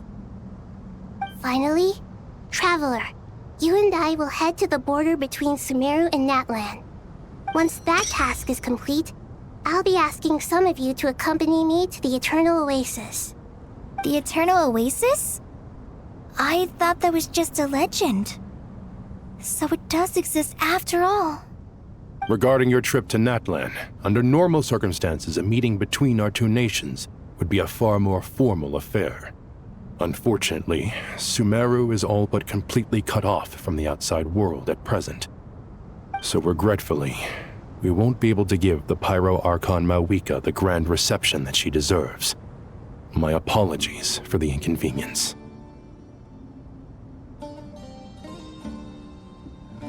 No point putting too much pressure on yourselves. That goes for everyone. Right. Especially you, Dendro Archon. I'm sure you're still feeling quite weak. Don't worry about me. The Dendro Dragon's life force will sustain me. Plus, we'll be there every step of the way. Nahida will be just fine. Yes, I believe in myself. And I believe in every one of you. Well, time to get going.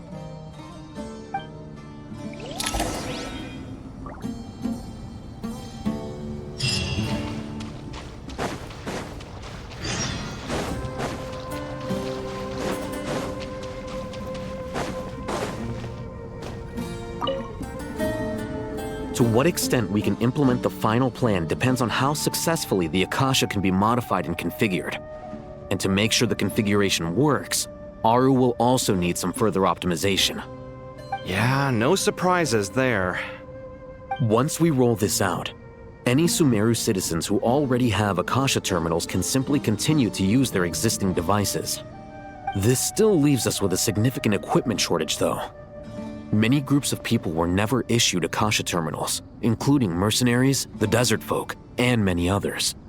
We'll need a supply of rare materials for the renovation of Aru and the production of new terminals.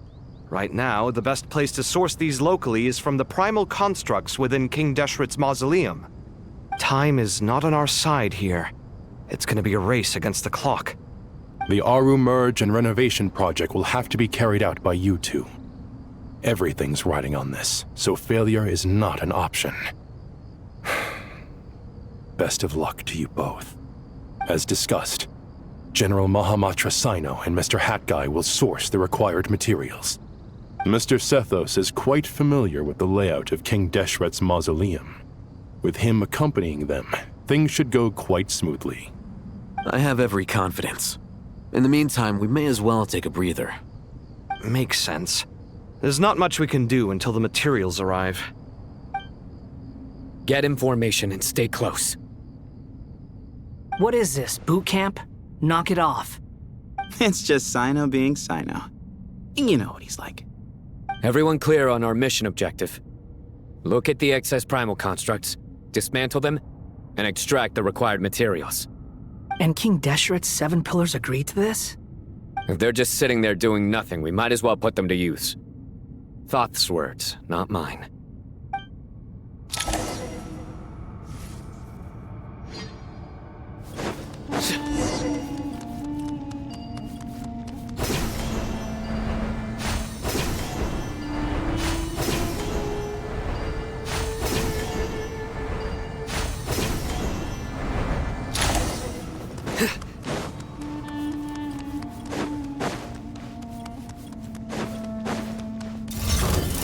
Sage's wisdom!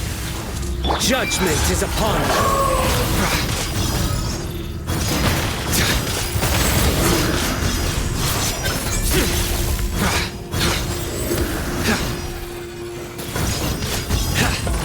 You stand condemned!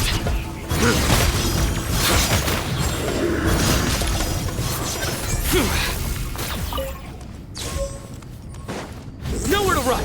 Behold!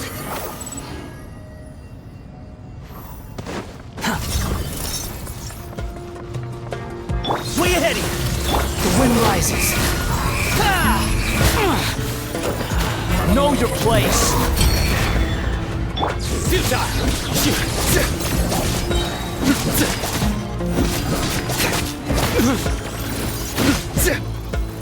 Nowhere to run! Through me, justice is served! Their penance is due! Guilty!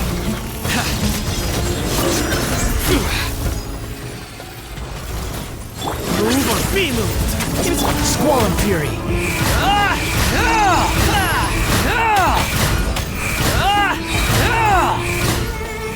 These devices should still be usable even though they're broken down. Let's take them back for the others to review.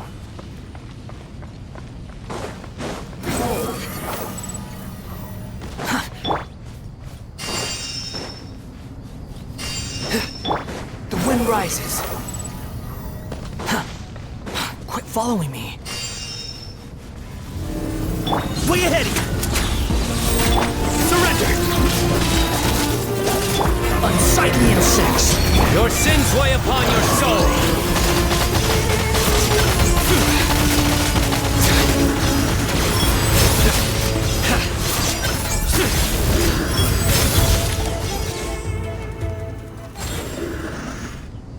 How many do we need again?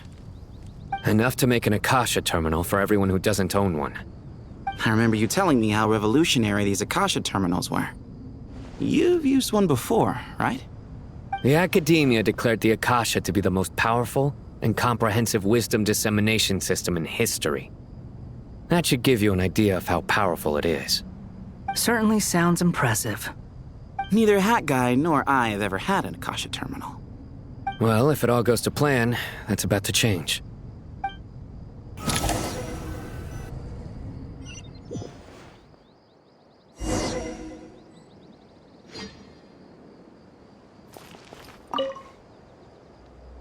Oh, goody! Thank you so much for handling the delivery. What a long way it was. You've really outdone yourselves. I'm well aware what a bumpy, dangerous journey it must have been.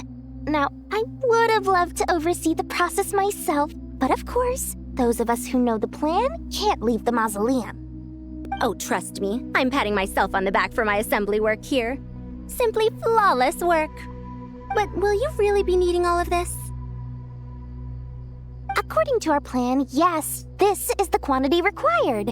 I have no complaints about the quality either. Only the price. So expensive. I heard you covered a lot of the funding out of your own pocket. Oh, that's an exaggeration. The Academia provided most of the funds. I just offered a small token of my goodwill. Of course, the real tragedy is how little profit I'm making on this. You know, it's a serious crisis when you can't even make money out of it. It's really quite a beautiful design.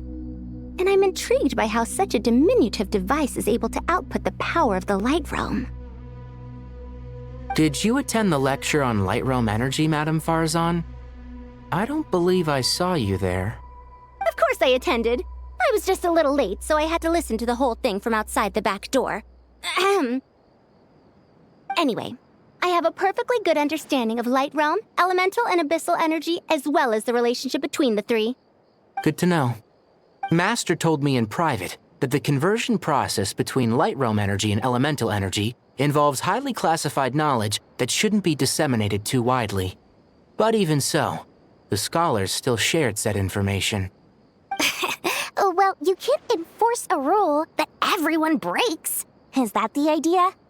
At first, the Dendro Archon was reluctant to explain it in great depth for safety reasons. Later, she came to terms with it and simply informed my master that we would all have to face the question of survival together. To protect someone from such dangers means keeping them in the dark. But for someone to know and embody the wisdom within, they must understand its very essence. It's an information hazard. We're exposed to danger just by knowing the facts. And just like bait, it lures us in by offering us the solution to our problems. But if you're not careful, you'll end up pursuing it down a dark path. A tricky problem. But today, this big problem has been broken down into many smaller, more trivial ones. What do you mean? I get it. For instance, you and I share secret knowledge, while she and I take on the risks of life, death, and fate. Something like that? Hey, what? That is not what I call a trivial problem. Well, as they often say in Vahumana, an event that is monumental to the individual is negligible in the grand scheme of history. Generally, the fate of the individual is an insignificant affair. Being from Amorta, where the subject of our research tends to be a lot more personal, I have to disagree. It's hard to dismiss the individual as insignificant. In other words, the big problem of survival has been broken down into many small, interconnected factors, and each one of us represents one of those factors? When the same secret is shared with a group of people, the same fate binds them together. Most people would find this unimaginable, but to us scholars, this is the path that has always beckoned to us. Sharing knowledge is a good way to fight against fate. I will always believe in that. All right, I think that's everything. Thanks a lot. But don't go anywhere just yet. I'll still be needing you to calibrate the equipment.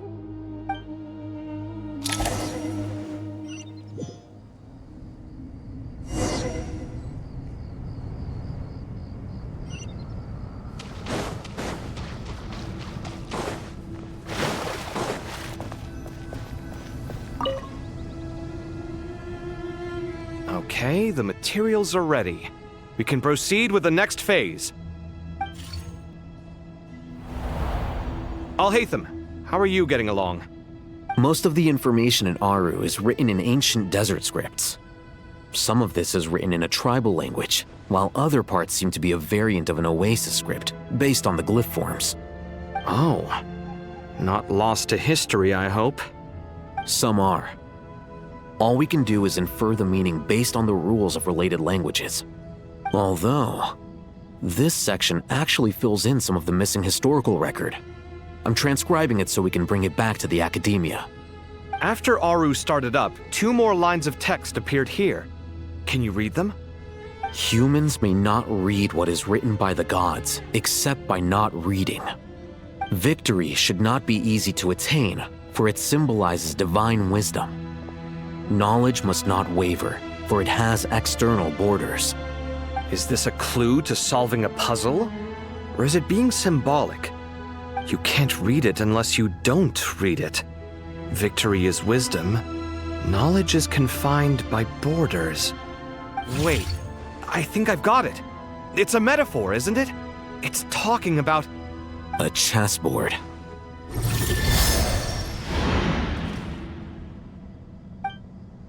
You were right. The youth of today are skilled at solving riddles. Have the secrets buried in the desert not been unearthed over the years all the same? Since Aru is a place reachable through wisdom, this day was bound to come sooner or later. Oh, I've always been against overly cryptic sentences. Don't you get tired of reading and writing all that? Ah, it's you 3. Just in time. We've been delving deep into Aru, and now this board has appeared. I've heard this was how you'd while away your free hours. You must be quite the experts by now in that case. It is true. King Deshret's chess games are some of the most well-loved of all his wonderful creations. If you have ever been to Safhe Shatranj, you may well be familiar with the chess pieces you see here. Is this chessboard supposed to be another visualization of the interior of Aru, then? Naturally. Visitors, everything is ready. Only by completing the challenge on the board in accordance with the rules will you be permitted to overwrite Aru. 1 second. It's not dangerous, is it? Dangerous? Why, yes, of course. I should be the one to go, then. Wait for me here. Sounds like the self-confidence of our present company has rubbed off on you. Don't be ridiculous. I'm your upperclassman, and that means I have to look out for you. I appreciate the sentiment, but a game of chess typically requires 2 players. Besides, I'm sure they won't let things get out of hand. Keeping things relatively safe is in your best interest too, isn't it? Fair enough. I mean, you guys are controlling the difficulty, so please don't go too hard on us, all right? Ah, but Bennu said he wanted to put some respect into these whippersnappers. All right, all right. Thank you. Obviously, we'll still try to be careful. This doesn't seem like ordinary chess. Is the goal to defeat the opponent? No, you must enter the board and pass the trials we have placed there. Ready? Let's do it.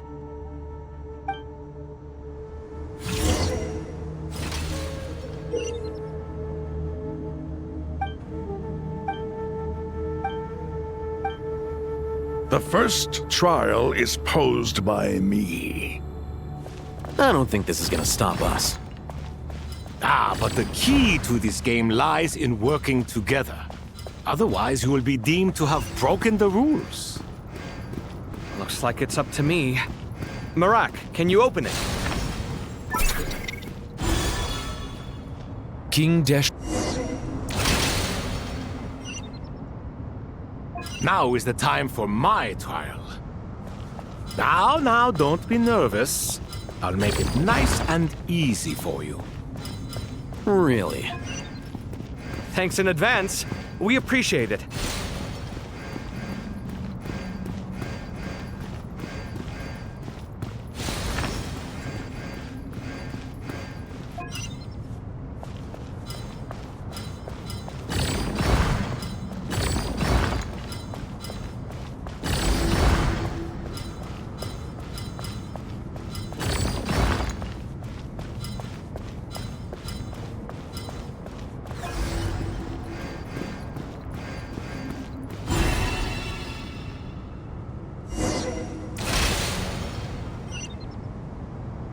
Ibis King, don't you think this all rather inappropriate? You may as well be handing them victory on a silver platter. Do not expect me to follow your lead. Ha! Suit yourself.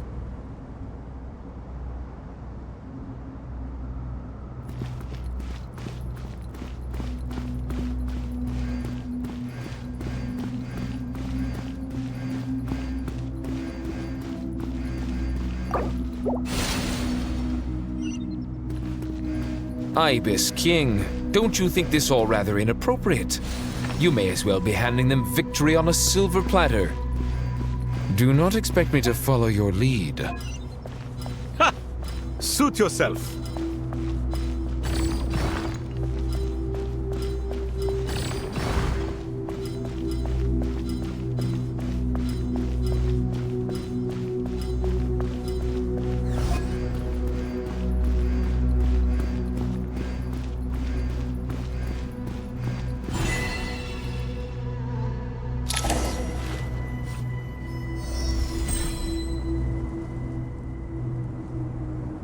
Done. Finally. It's over. But seriously, that was incredible. Standing on the chessboard felt completely different from standing on solid ground. And also... Oh, sorry. I'll save my thoughts for later. Thanks to the three of you for helping us out with this. Is it just me, or were you giving us quite a lot of guidance along the way? We made but a humble contribution. You lived up to our expectations. Bravo! Our aid was not given for naught. In addition to the existing functions, I'd like to ask you for another favor. Since Aru's interference shield can cover the entirety of the mausoleum, it should be possible to extend its range even further. Perhaps you can find a way. So, building upon the existing functions to... I'm with you! Imagine for a moment. What would the ideal outcome look like if this function were compatible with the devices? I agree. This is the best solution possible. Please, everyone, we beg you to help us. Me, oh my! Well, since you ask so very nicely, I suppose... Goti? Kroko? What do you say? Naturally.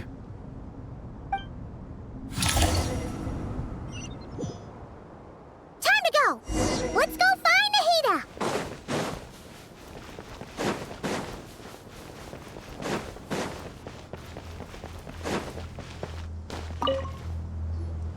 There you are. Miss Nicole truly is an angel. She shows great wisdom in guiding others, and she has already sent word to Netland on our behalf. She said that while the other members of the Hexen Circle are busy with important work, she is quite free, and she's more than willing to accompany the people of Sumeru for the entire journey. Oh, there's Nicole, all right. Always super patient and loves to help everyone out. She's the best. She is. So kind and enthusiastic. Well, time for us to get going. Let's head out.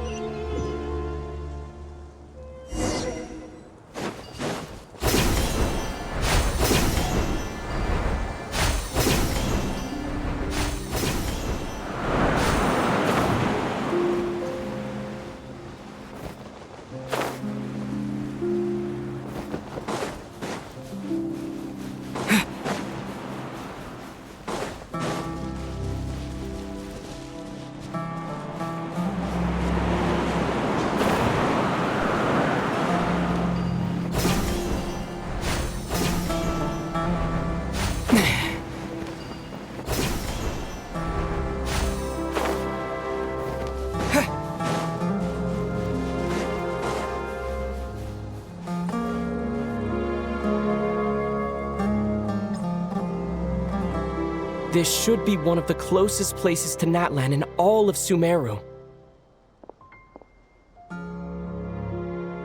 There's the barrier Nicole and Nefer mentioned. It completely cuts this nation off from the others. But why? Why separate you from the rest of the world now, specifically? And if I'm not mistaken, Irminsul was polluted once before, wasn't it?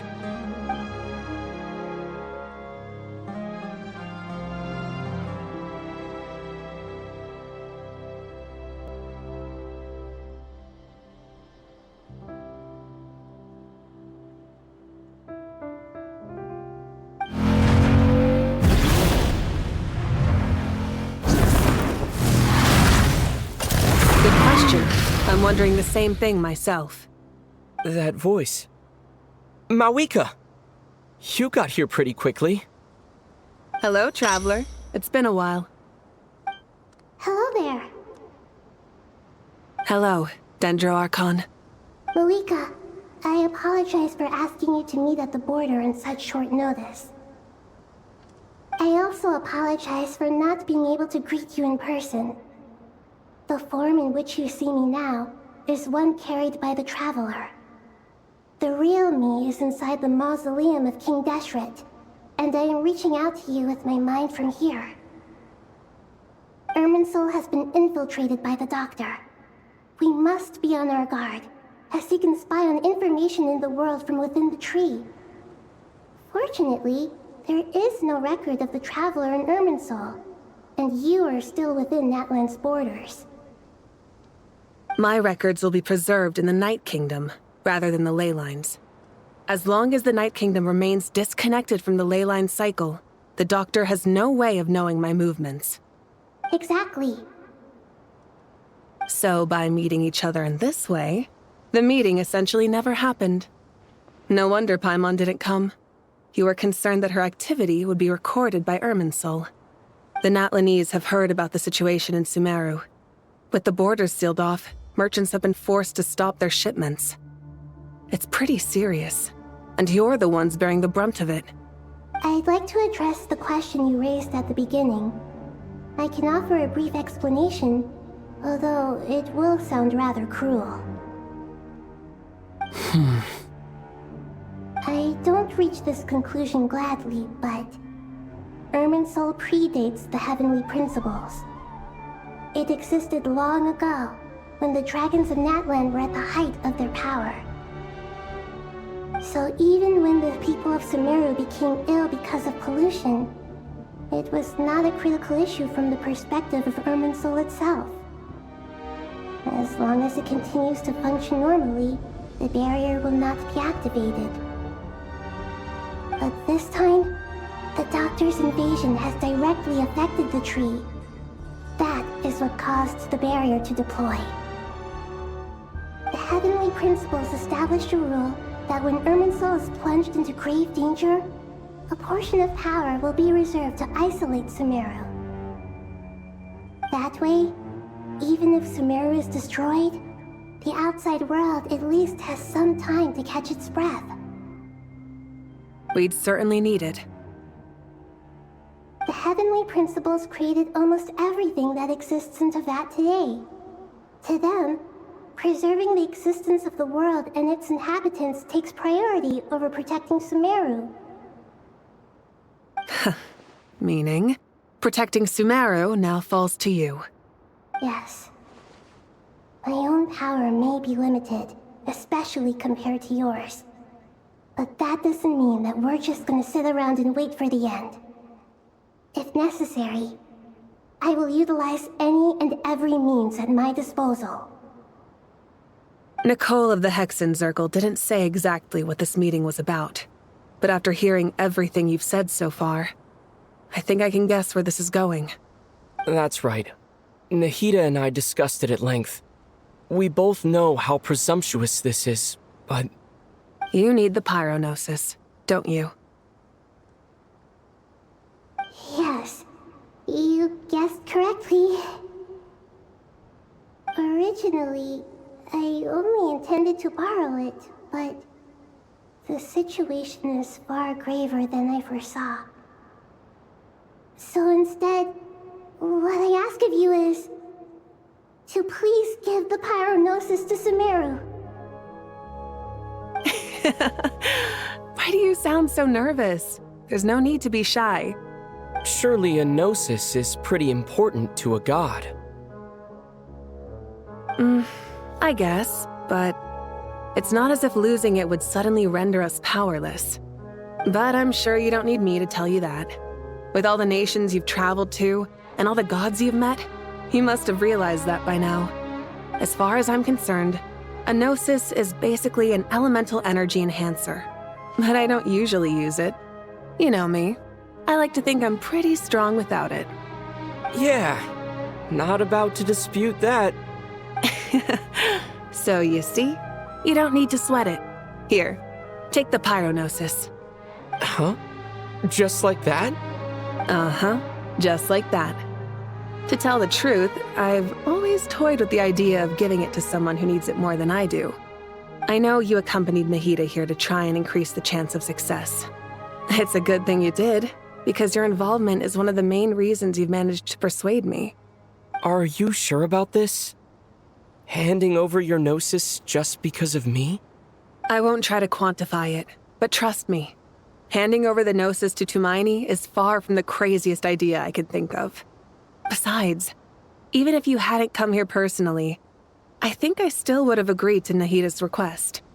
Irminsul doesn't just affect Sumeru. It impacts all of Teyvat. I know all too well how difficult it can be to protect the things you care about. So logically, morally, or however you want to cut it, helping you is the right thing to do. You don't need to tell me the specifics of your plan. Where the gnosis is involved, the tighter the secrecy, the higher your chances of success. Malika, my heartfelt thanks go to you and the people of Natlan. Don't mention it. But now for the hard part. How do I actually give it to you? The Irminsul barrier is right in the way. I have an idea.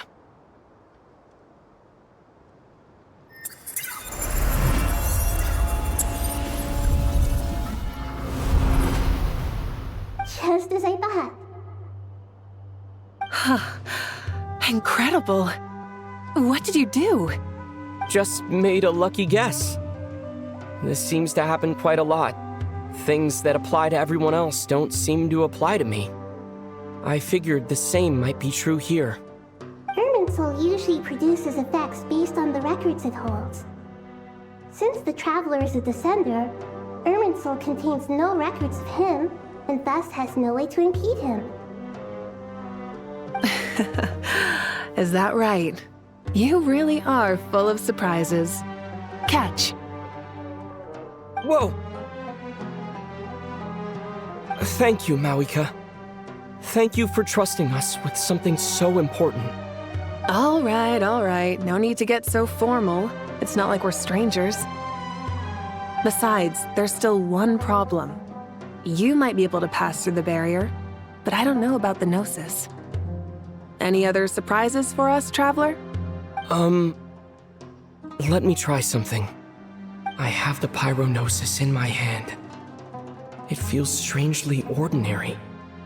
Not particularly heavy, and yet, this tiny thing symbolizes the mighty authority of a god.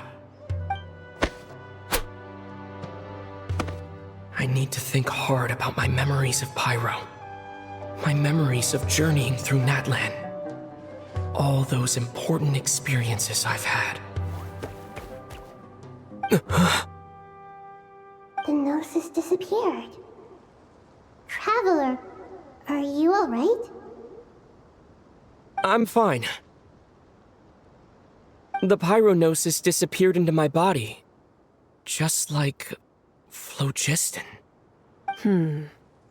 Maybe it resonates with you because you've mastered the power of phlogiston. You might not be recorded in the ley lines, but you're still our Tumaini. Whew.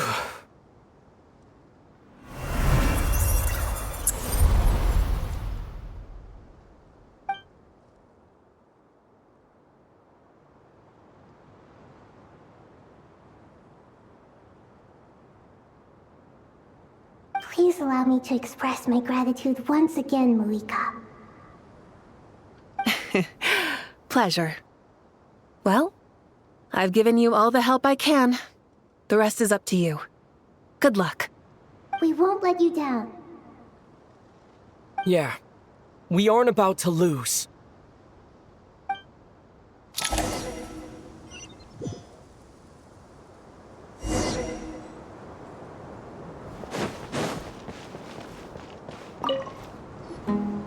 Traveler, Paimon, how are you feeling? Paimon's a teensy bit nervous, but only a teeny tiny bit. Seems like she's gotten way braver over the last few years, huh? Of course. After all the adventures you've had with the Traveler, I'm sure you've gained a lot of experience and grown as a person. I'm doing all right. What about you, Nahida? How are you holding up? With the negative effects of Irminsul, I'm a bit like a piece of fruit that's been burrowed into by hungry insects and left to rot. I'd be lying if I said it was nothing. But please don't worry. We all know what we're getting into, and we've prepared as well as we can. I believe in everyone. I believe in you. And I believe in myself. Stoking the fire inside oneself is certainly one way to live, but knowing when to rely on one's companions is also a form of great wisdom. I've been quietly learning little things from everyone, like plucking tufts of fur from a sumpter beast. Me too. With the constant traveling, I'm always learning and growing. That's the journey of life. I think there's someone else here who would share that sentiment. Don't worry about what I think. I was just passing by and happened to overhear your conversation. What are you talking about, hat guy? This is the top floor. No one passes by the top floor. Says who? You can fly just like I can. I would have thought it makes sense to you of all people. I don't know why, but I feel a little more relaxed now. It shows that you feel comfortable laying down your burdens in our presence. It means that Sumeru is a place you can trust, where you know we have your back. And we feel exactly the same way around you. That's what it means to be friends.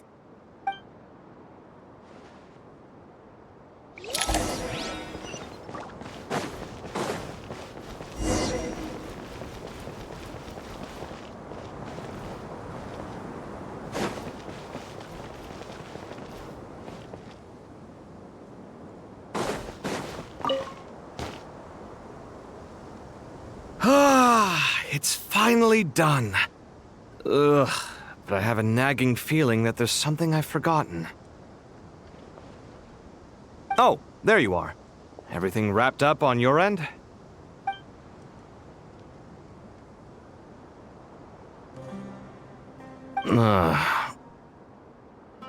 Okay, fair enough. That was a pointless question. We were working in tandem, after all.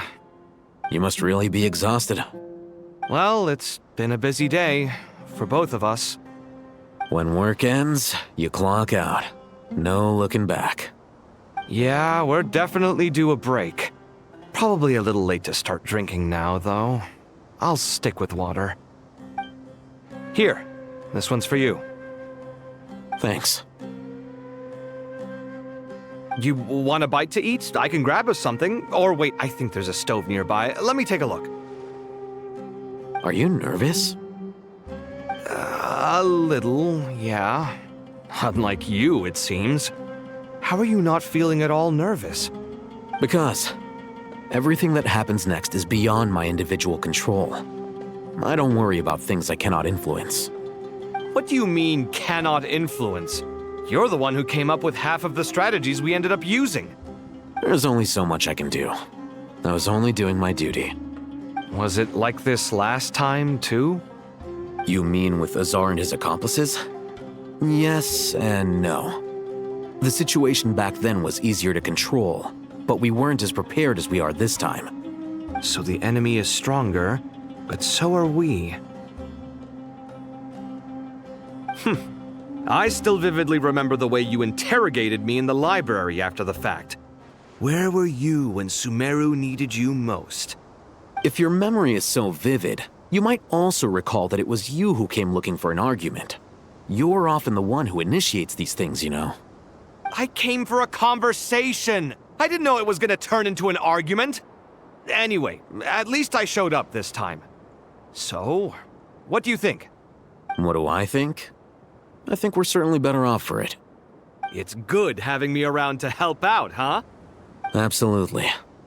As a citizen of Sumeru, you displayed a remarkable sense of responsibility in the face of disaster. Certainly feels that way. I just shudder to think how the world would have ended up if we hadn't gotten control of the situation. So, do you think this is what impending disaster looks like? The sky is so clear, and there isn't a whiff of decay or destruction in the air. It's hard to imagine that the fall of humanity could happen on an ordinary day like this. Awful things happen all the time. Sometimes people can stop them, and sometimes they can't.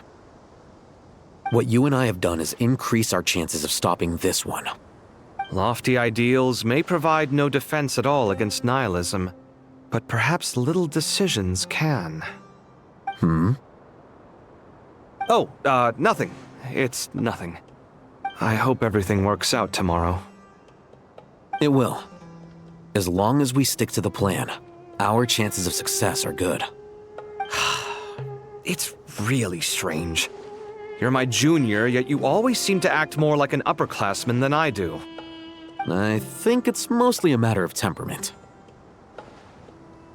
Ugh. Walked right into that one, didn't I?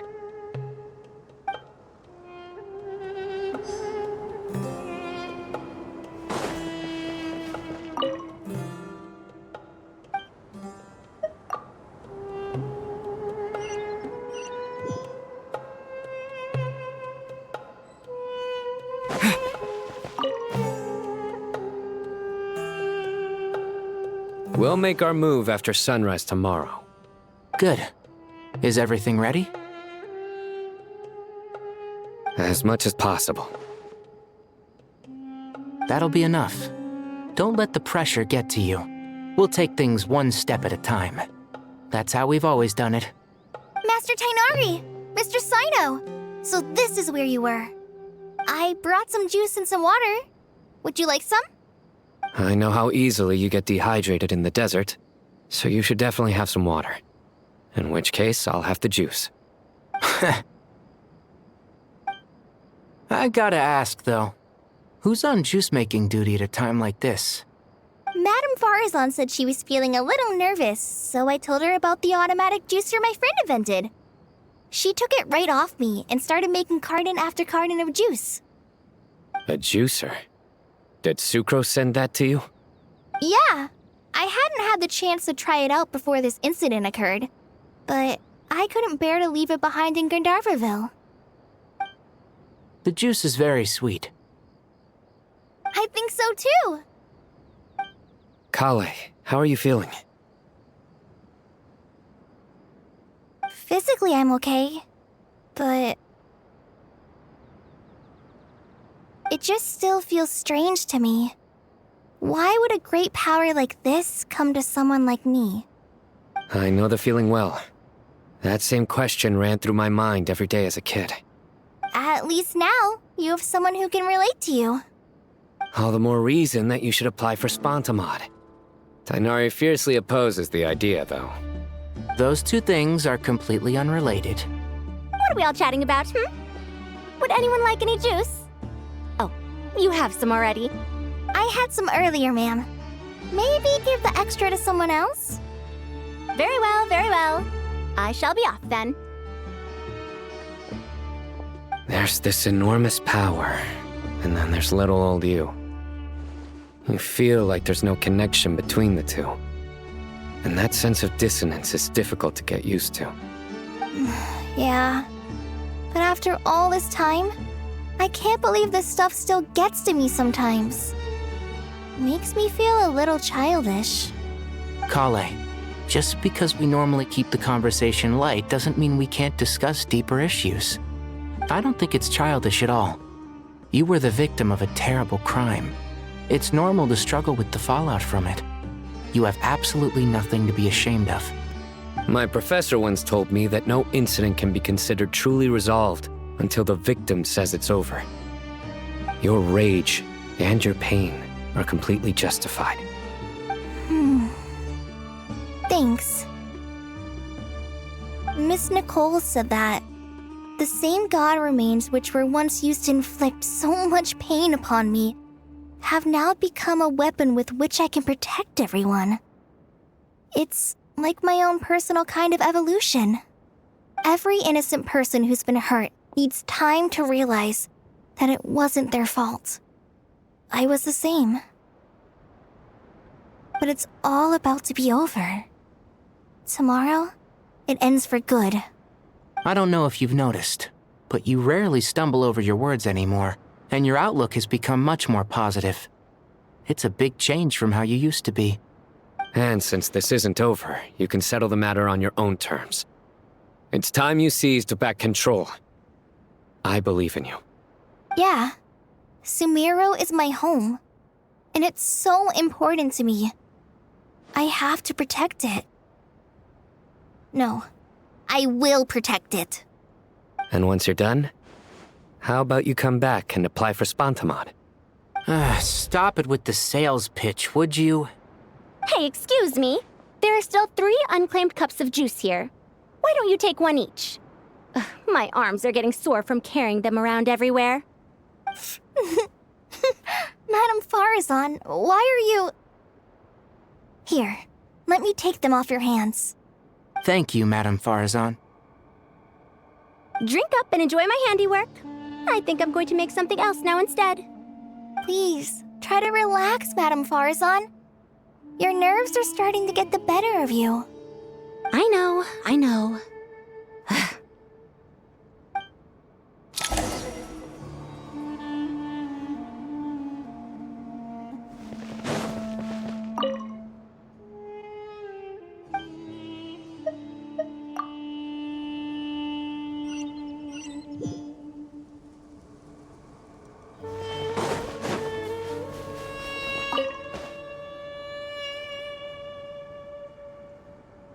Something on your mind, Miss Nefer?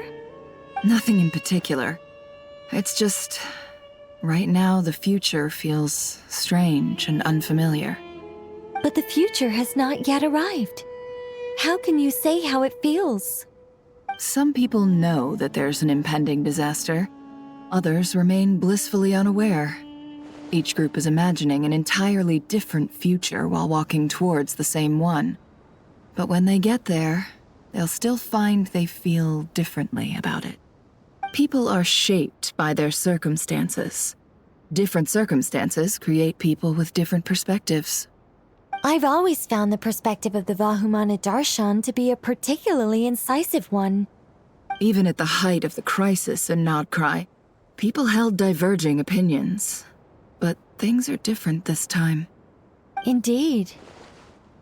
Regardless of faith, gender, wealth, skin color, or eye color, everyone in Sumeru knows what will happen tomorrow. The world has never been an especially fair place. Yet now, against all odds, a moment of unprecedented unity and equality is about to take place. It's fascinating. If only my father could have lived to see this era. Era. To me, that term represents a much greater span of time. It can be an unsettling word. I would even say I'm afraid of it. Do angels even feel fear? Yes, at least I do. I fear the gap that grows wider with each passing day, and the never-ending flow of time. Time renders all memories insignificant and reduces all splendor to nothing. But those memories are the one thing I do not want to lose. You're very human in that regard. If angels draw too close to humanity, our wings burn away in the bright flame of awareness, and we fall to the earth. After spending so long among humans, I have lost much of my former glory. Maybe that's a good thing. You're more human than some humans are. I've been talking to Krai a lot in recent days. We seem to be in completely opposite situations. I suppose that makes us good case studies for comparison. Case studies for who? Myself, I suppose. After comparing the two of us, I suddenly discovered that I desired more than before. It was a gentle, pleasant sensation. Just as most people pursue glory and miracles, I too am pursuing miracles of my own. Guiding humans to make the miracles in their hearts a reality. That is my miracle. It doesn't sound so bad, does it?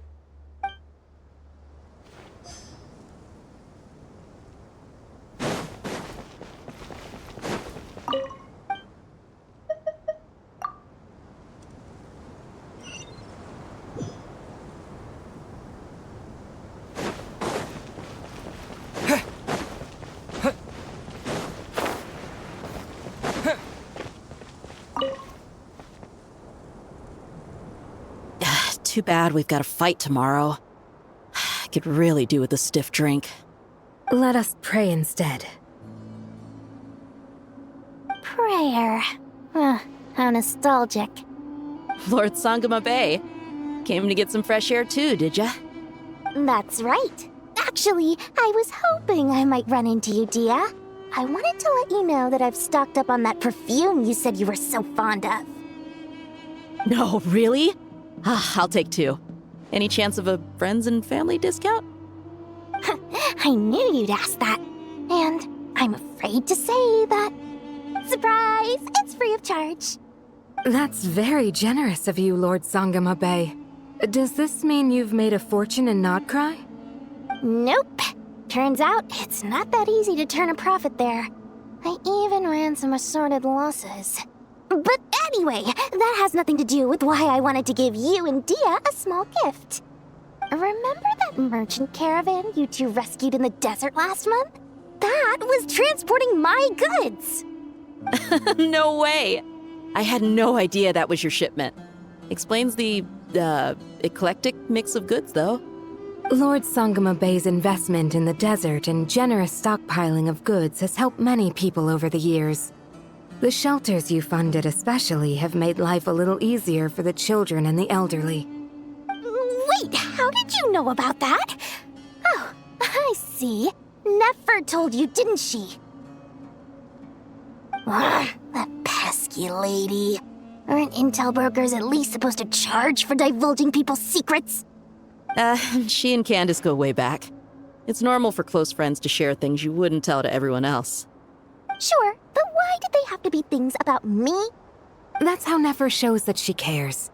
She wishes for all of us to know what a generous person you truly are. It must be hard trying to make a living far away from home. Just because we can tell what kind of person you are doesn't mean everyone else can. Well, maybe her intentions were partly good, but I don't think that's the full story. I'm sure she enjoyed knowing how much it would annoy me. I'm telling you, Nefer's got a mean streak. Definitely with you on that. Does praying help you stay calm? Defending one's home is a just cause. My heart is filled with a mix of anger and hope. Anger. You know, being able to get angry is a good thing. It shows that you're in touch with the real world, and that you have the passion to pursue something you believe in. Oh, my lady? What are you doing out here? Just taking a walk to clear my head. And look where I ended up. Were you praying just now? Yes, Miss Dunyarzad. Would you like to join us?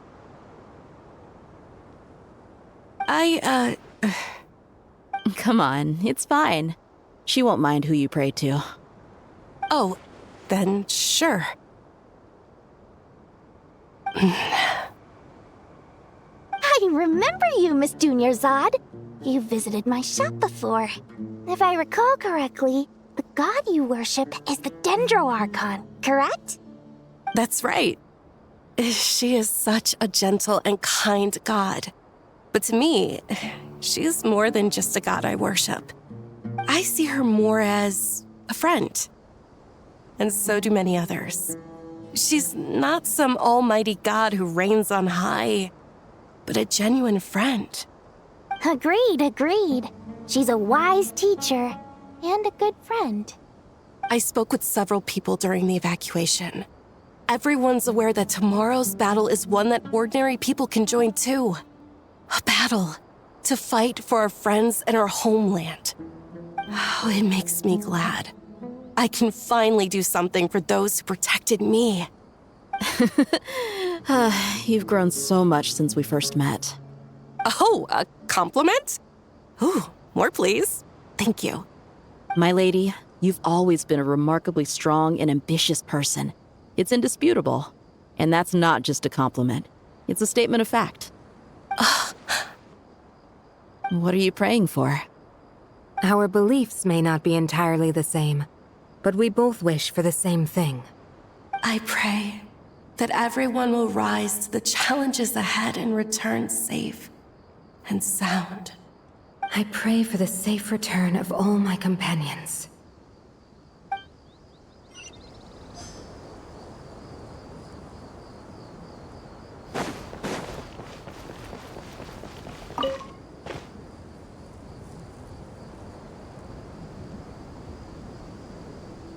Look at the time. I should head back. I'm so sorry. I was in a hurry and didn't look where I was going. Are you all right? I'm fine. Wait, you're... Have we met? Not exactly. I think we may have crossed paths by the house of Dana before. Oh. You're Hat Guy! From Vahumana, right? You recognize me? The clue's in the name, Mr. Hat Guy. Fair point. It's getting pretty late. What's keeping you up? I could ask you the same question.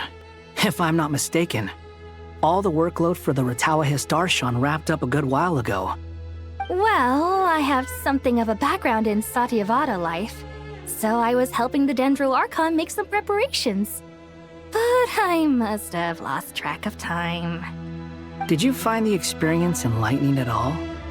Honestly, it was tedious and uneventful at first. But eventually, I think I did sense some profound truths. But they also brought a lot of suffering with them. I was told that I even shed tears while I was meditating, though I have no idea why. Sorry. I hope I'm not scaring you. Not at all. It just proves you're very accomplished in your research. Good night. I wish you all the best for tomorrow. Thank you, sir. You too.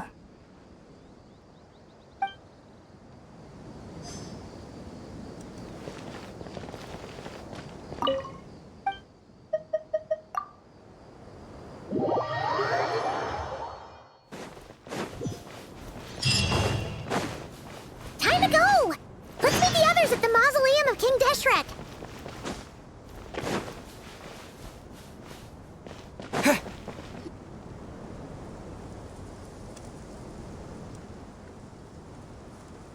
I have not felt this way in a long time. Standing up high, gazing out at the rolling dunes. One cannot know what freedom truly means without first losing it. The golden slumber truly lives up to its name as a dreamland. Though desert sands exist there too, no mirage, no matter how glorious, can compare to true beauty. Dendro Archon, what is on your mind? I was wondering whose counsel I should seek on the questions in my heart. What kind of questions? So many. More than can be put into words. As I once said to a friend, we look, we see, and we comprehend. But the question still troubles us. What are the many disasters that this world faces, but the sum of all irresolvable questions. The biggest question you should be asking is how to seize victory. Yes. Although, I would express it differently. I must not fail. And so the question I am most curious about now is whether the path to victory will be an arduous one. What we declare to be a young sapling, we may, in fact, find to be a towering tree, if we would only cast aside our ignorance and look beyond the veil of time to see her true form. Nahida! We're here! Just in time. My preparations are almost complete. Ready when you are. We're here too.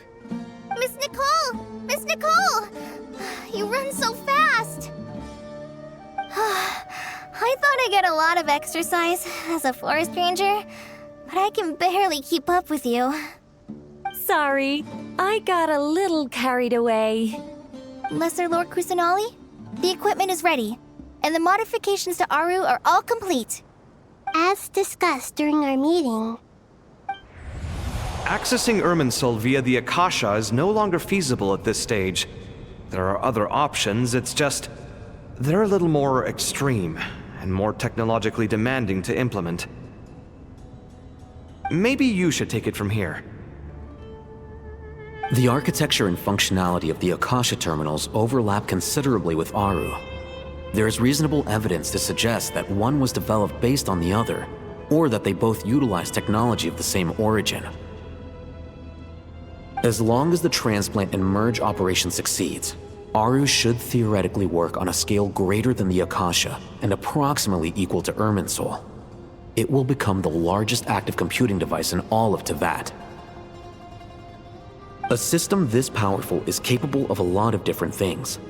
In the past, the Akasha was primarily used for one-way information transmission, but I suspect it could also serve as a central bridging hub. In the pursuit of greater knowledge, some scholars have attempted to connect their consciousness to Irminsul through the use of terminals, incense, and meditation. Correct. In academic language, scholars who reach that stage are said to have entered Satyavata life. Hypatia has performed this practice many times in the past, and she was once under my care for a period of time. Right.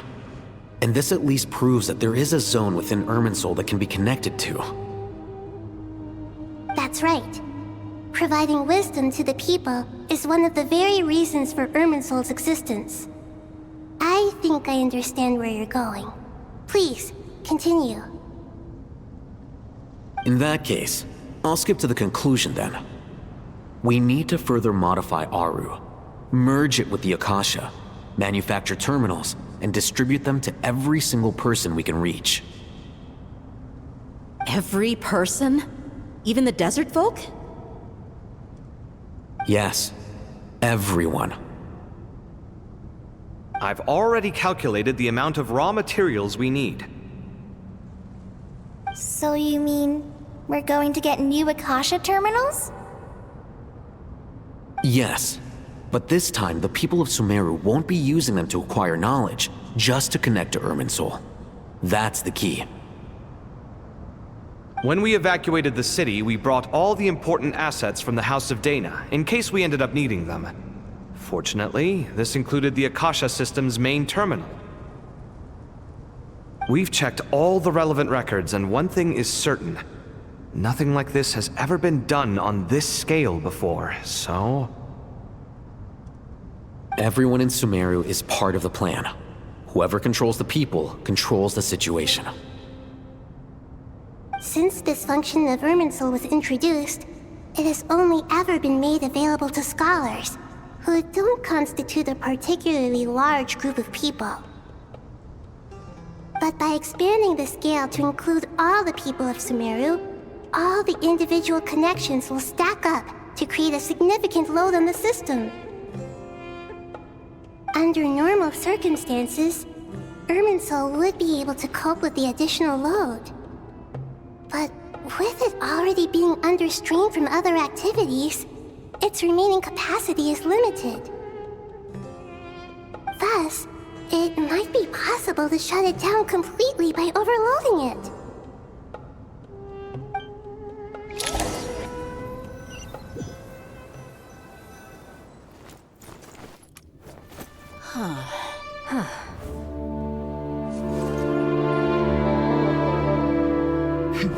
Counting down.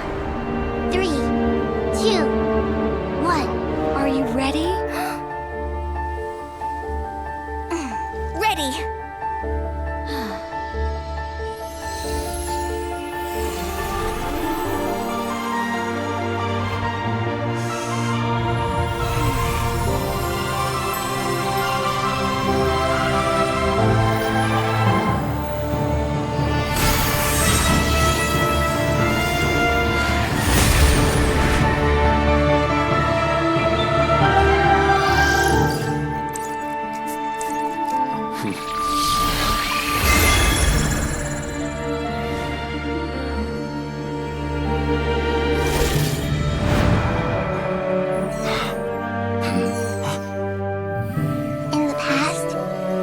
People sought knowledge, they turned to the Tree of Wisdom.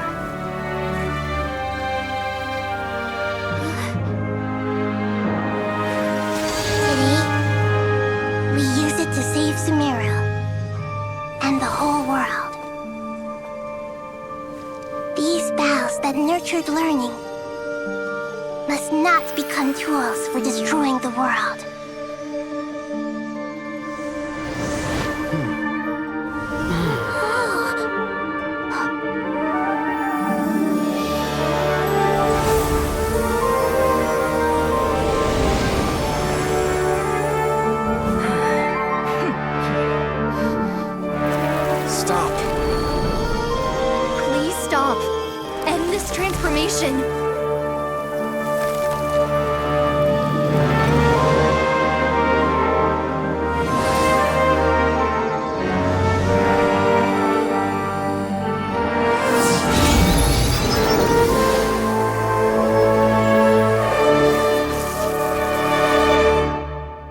Shut down Irminsul just to stop me? You fools. I have all the time in the world.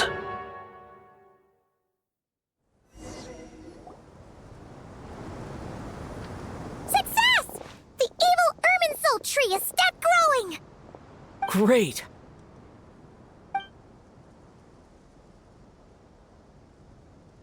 What a display of true courage! The courage to think and the courage to act! I never thought I would witness the shutdown of Irminsul with my own eyes.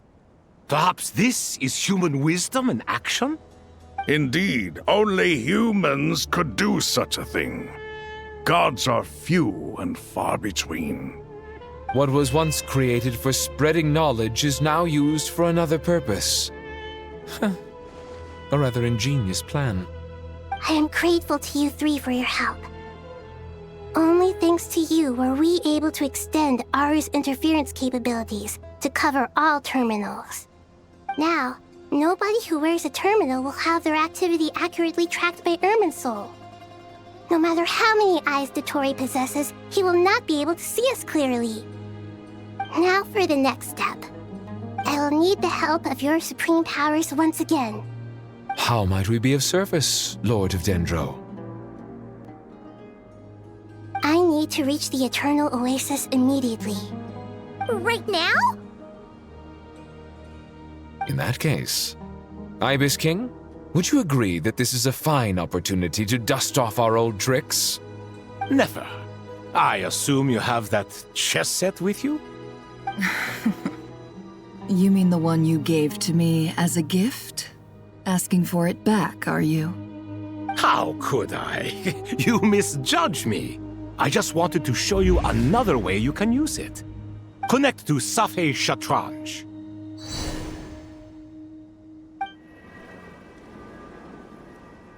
Safei Shatranj? You mean that place in the desert?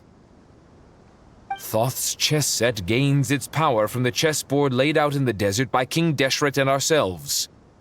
All ceremonies conducted using the chess set must be activated via Safei Shatranj. In other words, the chess set is an extension of the chessboard.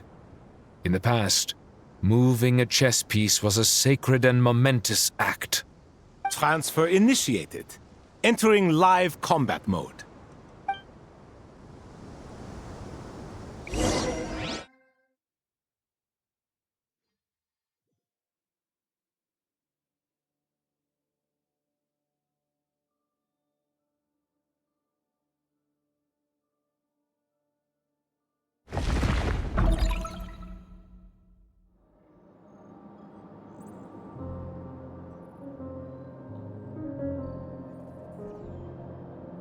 We haven't heard a single word from our spy in the desert.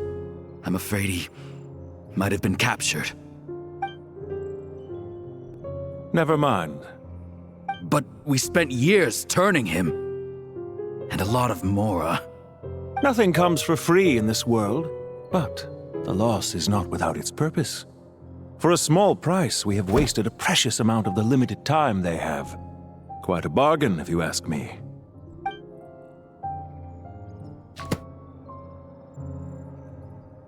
Understood. Weighing profit against loss is a necessary part of life. But to tell the truth, I have been operating at a loss since this all began. Since many centuries ago, in fact. For instance, why would a banker act as the executor of a will? If you hadn't deposited your personal belongings at Northland Bank, I would have no reason to be here right now.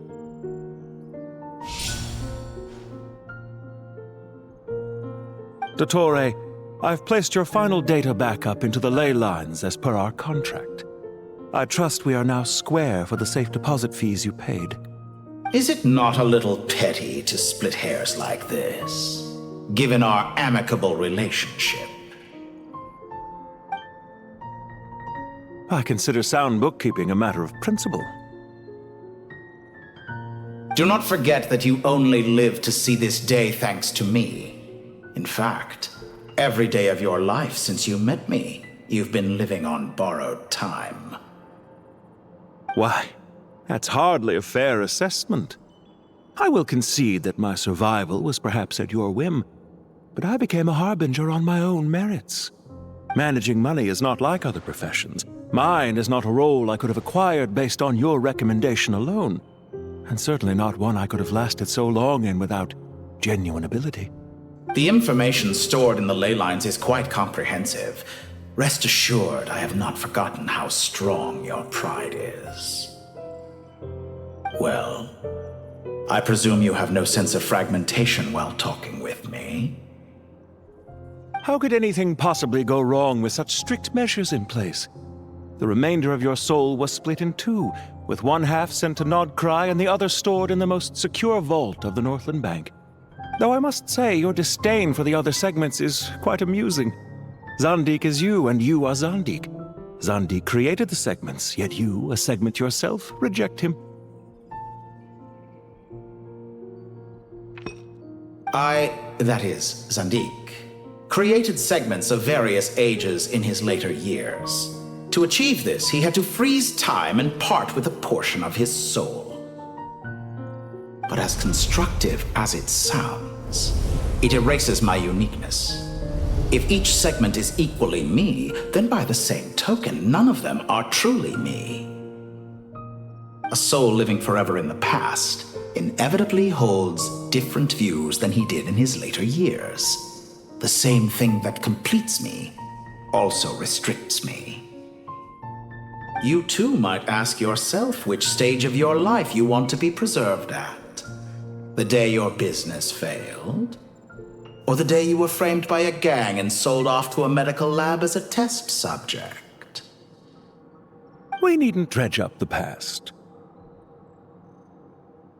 This undesirable plan was eventually scrapped.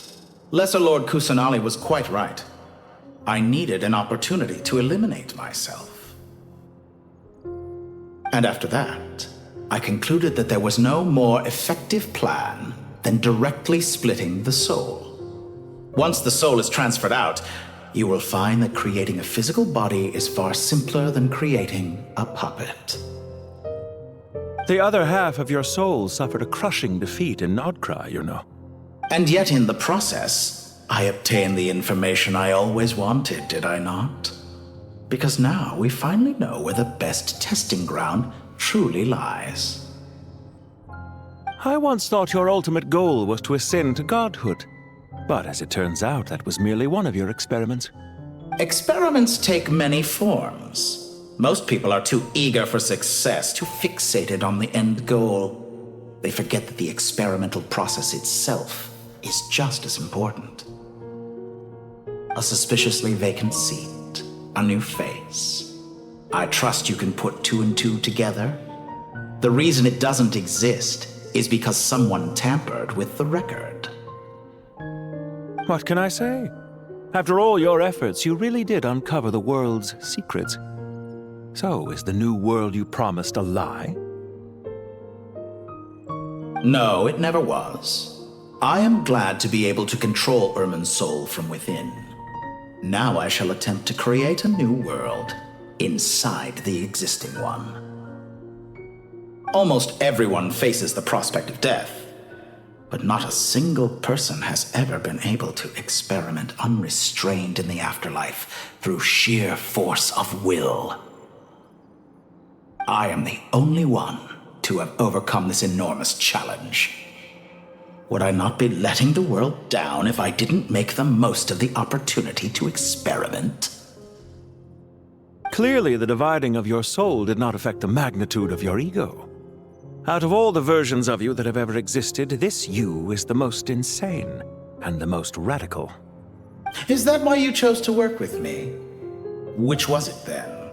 My insanity? Or my radicalism?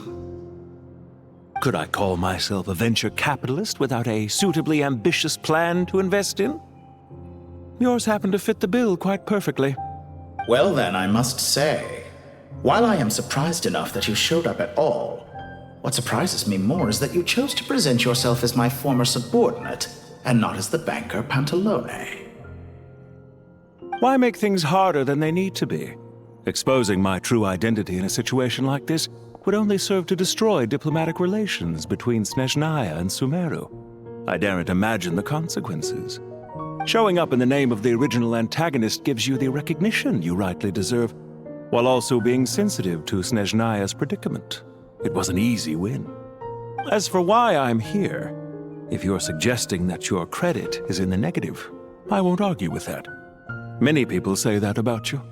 I'd argue that a significant factor in your willingness to cooperate is the fact that you have but a few years of life left after my death. Living and dying together has a way of binding two parties together rather closely. Is it not true that a relationship should be judged by both the positive and negative returns it yields? So some of what I said actually made it into your head after all. It's true that I hope you don't die too soon, but don't you find that a strange thing for me to say? After all, you've already had quite a long life, especially for a human being. Let's not pretend that you're any more innocent than I am. Are we not the same in this regard? We both despise the existing laws of this world, and neither of us enjoy being under anyone else's control. Is it really so greedy to want the world to operate by a new set of rules? Of course not, my dear friend. And as I've said before, mutual interest is the foundation for the most reliable of relationships. You can attest to that. I just hope there never comes a day when I have to work too hard to prove that. Regrader, sir. People have been spotted approaching Sumeru City. How strange. Despite your access to Irminsol's data, it appears the soldiers noticed before you did. They must have found a workaround. Well, Dottore, I trust you know what this means. The fact is... They're coming. They'll breach the city gates any moment now. But even so, I would say Irminsol is a wonderfully convenient thing on the whole. If you do manage to create a new world, Perhaps you could plant one outside my office, too. I'll consider it. What do you need me to do? Stall them? The experiment will take time. Stall them for as long as possible. Very well. But you're really asking for the moon here. Have you heard this story? There was once a guilty man, kneeling in the center of a church while an angry mob outside waited to bring him to justice. He pleaded with the gods, begging them to grant him one final request: the chance to finish confessing his sins before he was sentenced. Many suns and moons passed, seasons changed, and still his confession continued, as if he intended to speak until the end of time. Are you suggesting I worship you as a god? Or were you hoping that I might confess my sins to you? Certainly not the latter. That would make my life miserable indeed.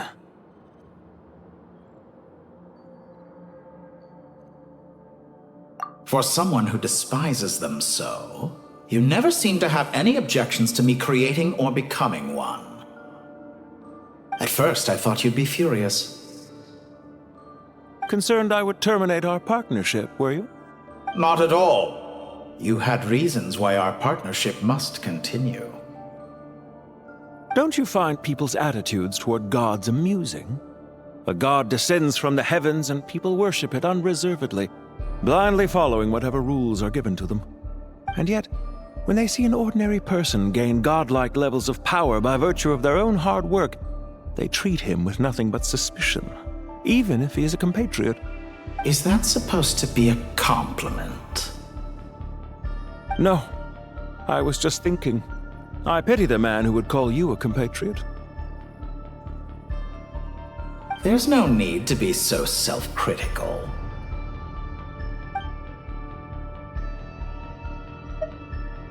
I know it's a little late in the day to be asking this, but how have you been keeping? I'm flattered that you would take the time out of your busy schedule to consider my well-being, Doctor. The part of your soul that went to Krai caused quite a stir, sending our organization back to the drawing board on numerous fronts. It was quite a headache for everyone involved. Dear me, I must have caused you no end of trouble. You certainly did.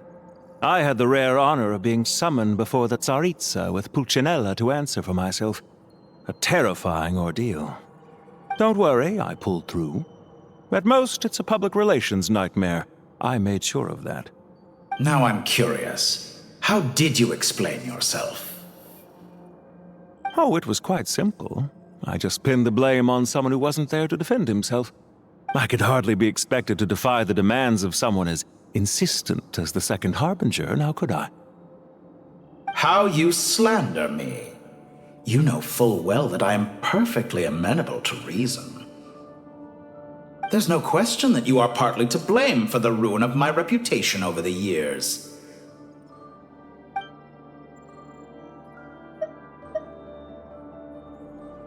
Do you have anything lined up for when this is all over? Hard to say. Field work always takes quite a toll on me, as you know. Once I'm back at Snezhnaya, I'll start with a well-earned cigarette. Why are you so eager to ruin your lungs after I went to the trouble of replacing them for you? If you have an issue with it, feel free to try to stop me.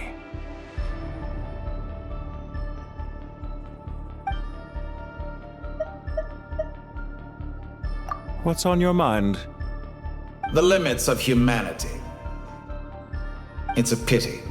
Despite running countless calculations, I find there is simply no way to reduce any further the amount of one's soul required to sustain an individual. It's rare to hear you admit to being unable to achieve something. I beg to differ. For instance, as I've told you before, the original me was prone to motion sickness and couldn't make long train rides. Ah, yes, of course.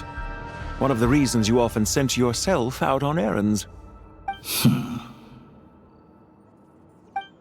What are you thinking about now?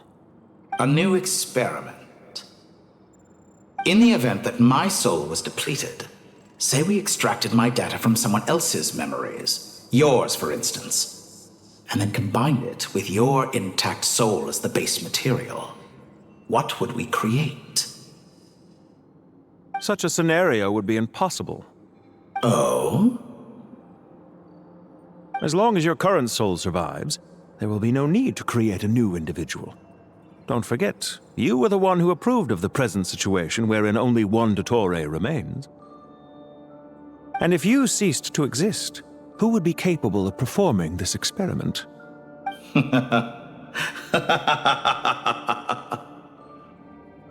Since the day I met you, you've always excelled at talking your way out of a quandary.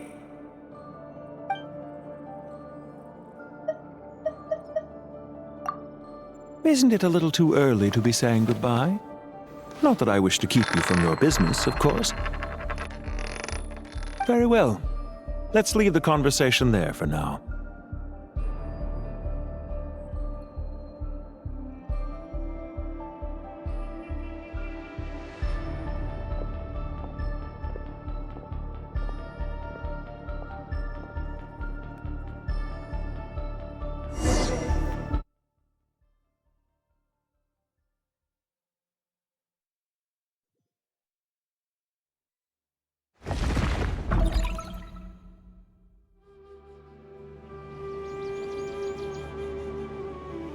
The power of King Desheret's 7 pillars is truly remarkable. With just a chessboard, you can move an entire unit across the material plane. Yeah, sets us up for a much easier fight. Really makes my day. The last time we stormed the city, it involved a lot more running around. I wonder how many people can say they stormed a city twice in their lifetime. I was just thinking that. I've definitely had more than my fair share of unusual experiences in my life. This is my first time here, actually. We never usually leave Gandharvaville. I hope this will be my last time. Does everyone have to chime in? Can't we just fight? What an amusing comment, my dear lady.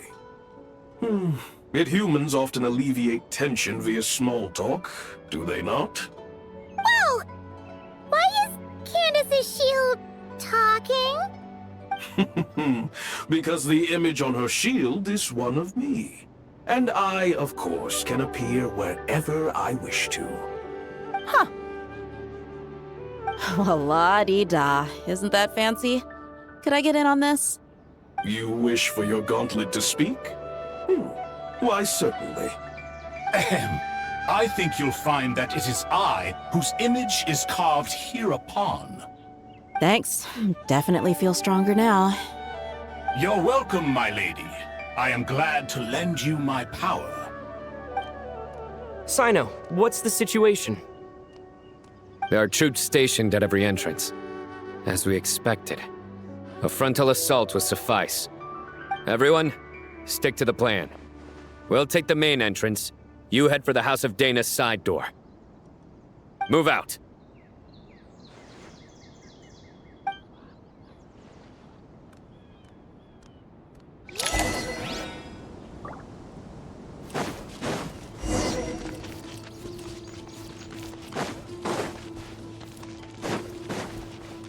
Out of my way! Take this! Watch out!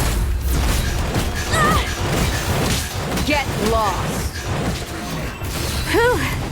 Thank you, Jet. You gotta be more careful.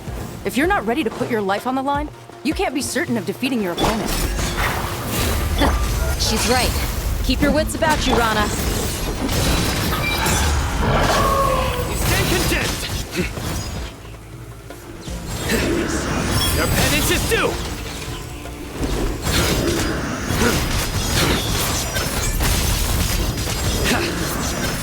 Prepare yourself.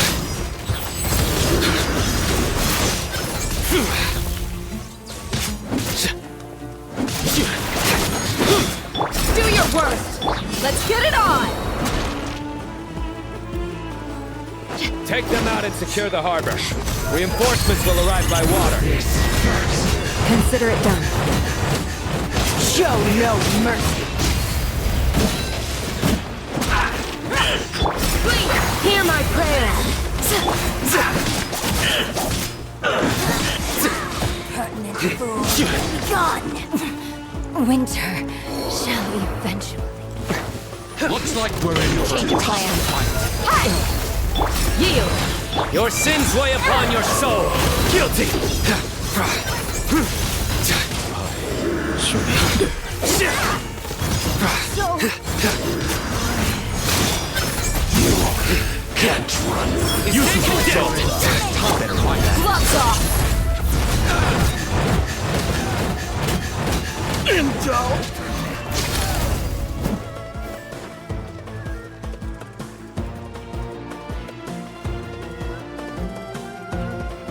Waterway secured.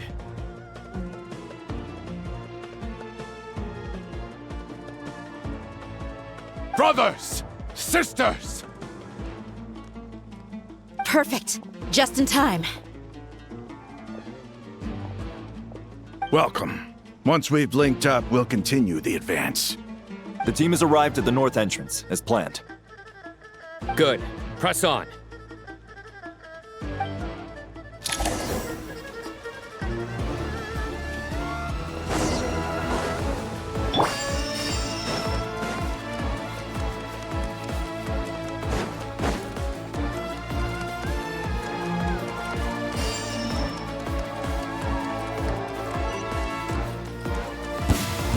There you are, looking stronger.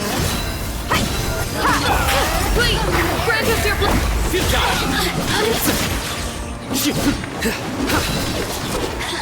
Fire rate! Nowhere to run!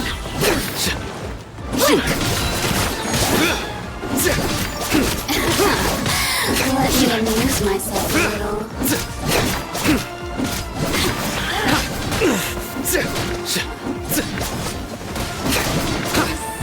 Surrender! Through me, just Hear my prayer. Look alive! You asked for it.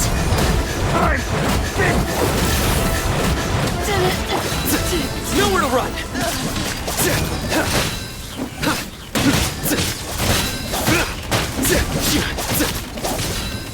Surrender!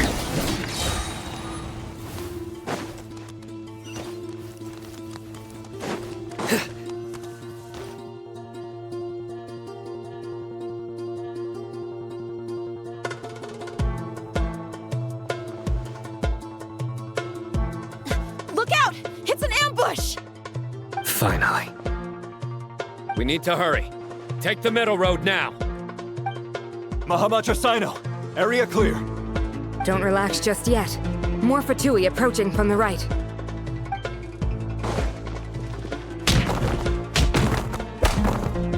Irminsul cannot track our movements. If necessary, we could split up. Don't worry. We'll wipe them all out. As you can see, our people came raring to go. Good, good. How are things with the Traveler? Can Tainari keep him safe? Don't underestimate Tainari just because he's a forest watcher. He can handle it. All right. You know that's not what I meant.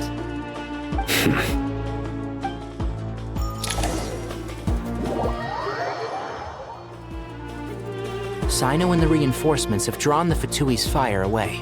It's our turn. By using a cluster leaf of cultivation, we can pass through certain terrain silently.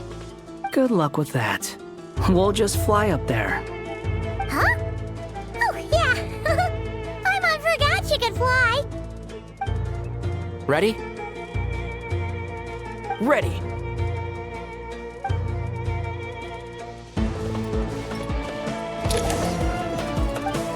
And shout!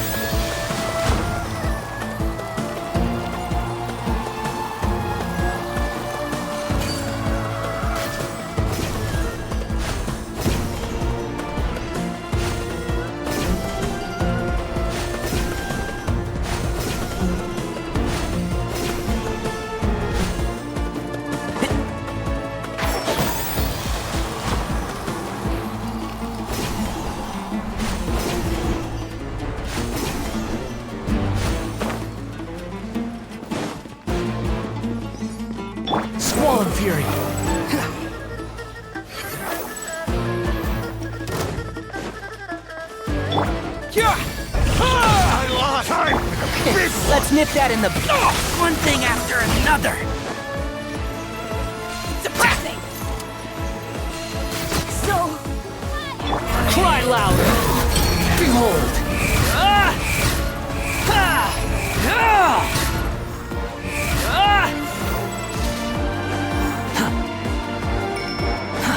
Too slow.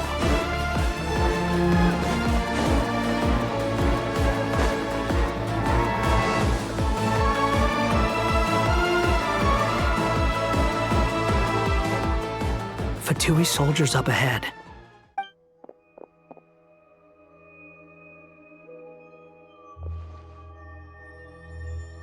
Careful. Prepare for battle. Hey! There's people over there.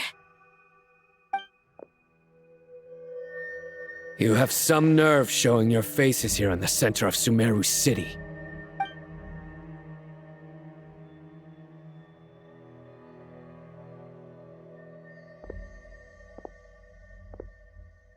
You're right on schedule.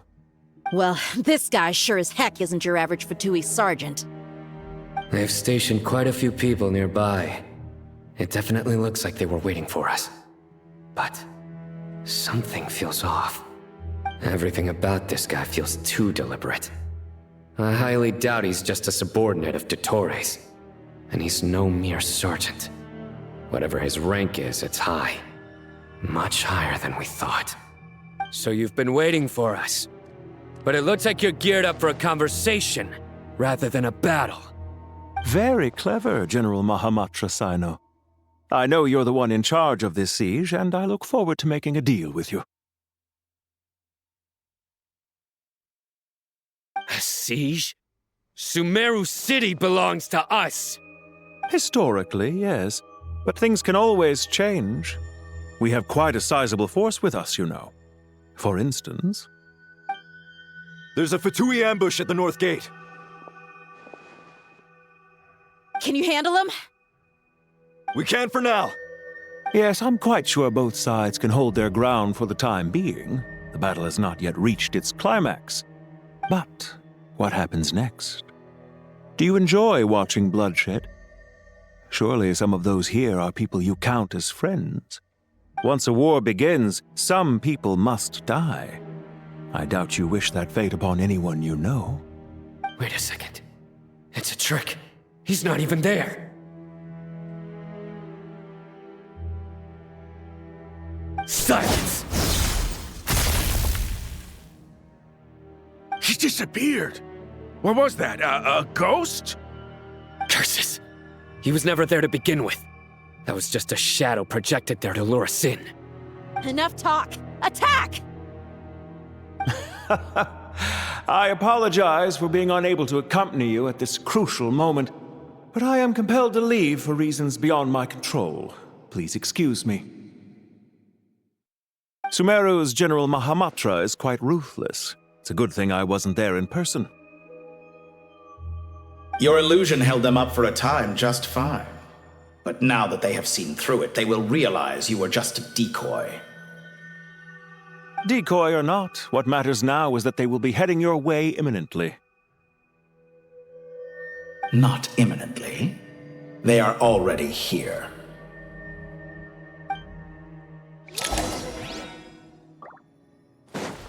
Quit following me.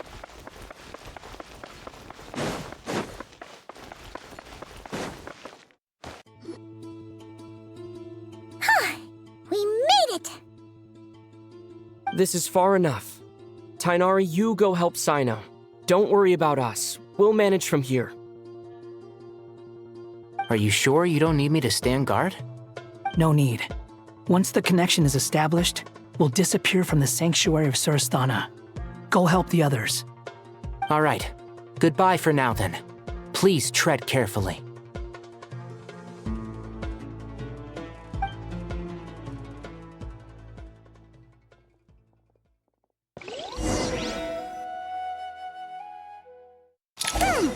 Now where's the interface Nahida mentioned? Come on, where's it hiding? Found it. It's over here.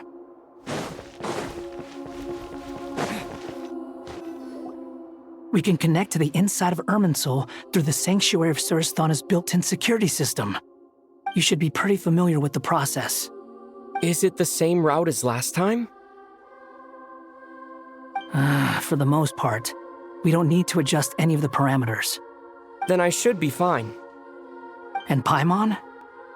Once you're both ready, we'll set off. Wait! The stakes are way higher this time, right? Maybe Paimon should stay outside and help the others. Then, you can focus on the fight without having to worry about Paimon! Huh? Why are you staring at me like that? It's nothing. I just suddenly realized how much you've grown. Hey, you've grown quite a lot yourself. Don't you two start getting into it again. Well, anyway, Paimon thinks she's pretty knowledgeable. Who's the best guide into Vatican? And don't forget, Paimon's a college student now. If we say Alhatham's not a weirdo, it's hard to explain how he came up with the idea of you applying to the academia. But for all that he counts, you're doing surprisingly well in your studies. Just goes to show how important it is to have someone supporting you. And Paimon's not the only one. Let's not forget that you only became a student because of Nahida's personal recommendation. That's fair. I have learned a lot in Sumeru. Oh yeah. Did you ever come up with that ugly nickname you promised me? What? No way! We're friends now! Paimon gave up on giving you one ages ago. Anyway, isn't Hat Guy enough of a nickname for you? Fine. Suit yourself. We need to go. Paimon, if you're staying, look after yourself. Will do. Paimon's gonna link up with Tainari and Sino. You guys are the ones who need to be careful. We will be. Bye for now.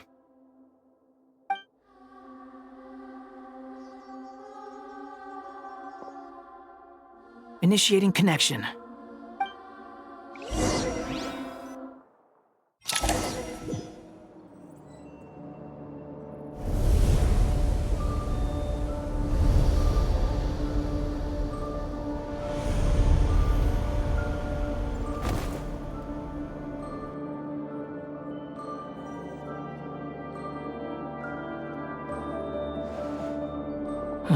Well, here we are again.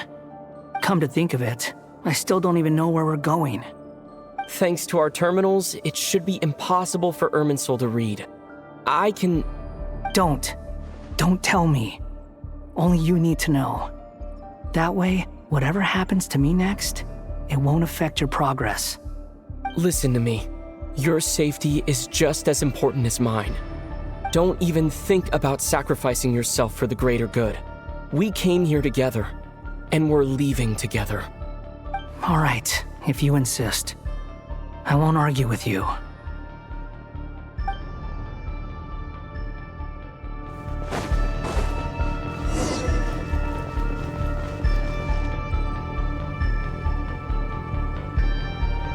This place looks so different from how I remember. It's unrecognizable. It's a complete mess. Like someone's turned the place upside down. Must be Dottoro's doing. Either he's searching for some information he needs, or... It's still changing. He has to know we've entered Irminsul. But luckily for us, he can't pinpoint our location. Be on your guard. Don't let him find us. The red parts have probably been corrupted by Dottoro's power. Don't touch them, or you might alert him.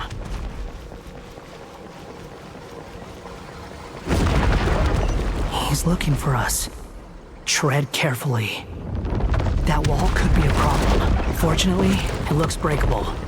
Give it a shot.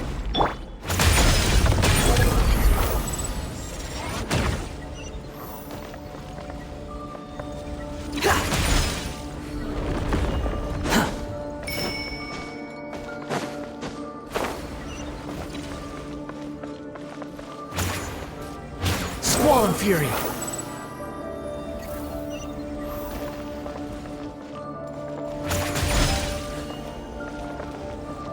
Behold!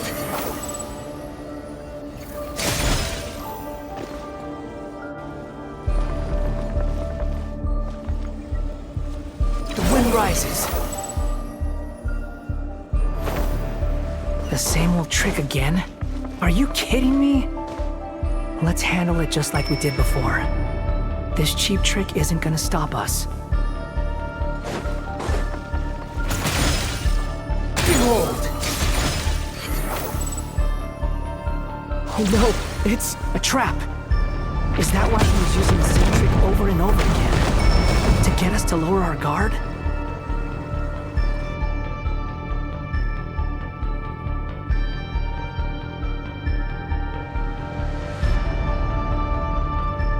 I'm trapped!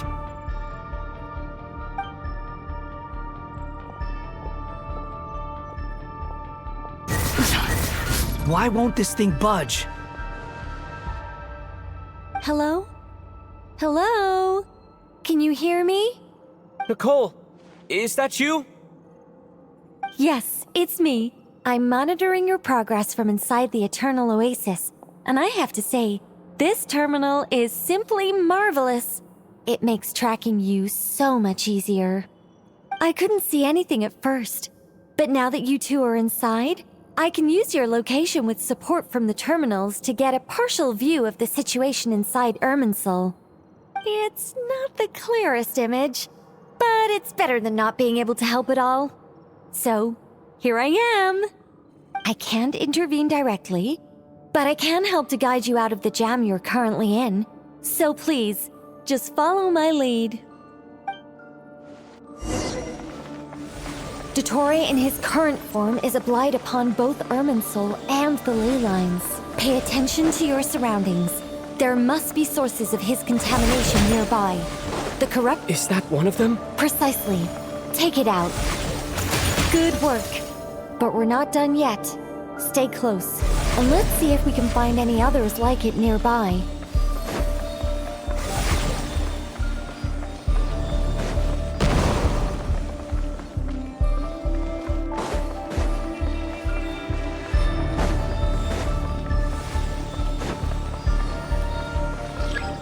Squall Fury!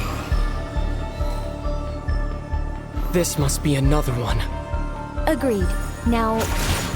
Oh, wait! Watch out! It's Dottore. I think he's found us. The seal is broken. Quick! Get out of there!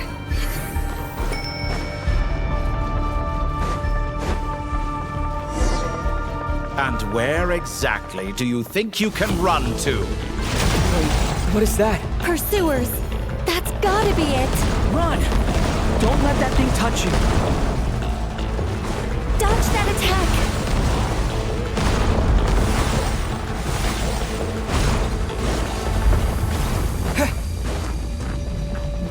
There's more than one path. Which way do we go? To the left! Trust me! Fleeing like vermin. What a pathetic sight. Hey! Watch yourselves! Stay focused! There's a cliff ahead. Jump! More of those corruption sources. Destroy them as you did before, and open the exit as quickly as possible. They're relentless. Is he trying to wear us down? You'll just have to destroy these two. I think the pursuit is over. Hard to say. Stay alert.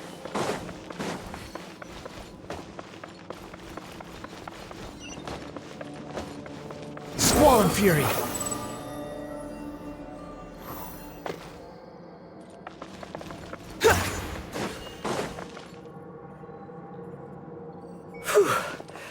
I think we've made it to relative safety. Phew, goodness. That was tough. You doing okay? I'll be fine. Don't worry.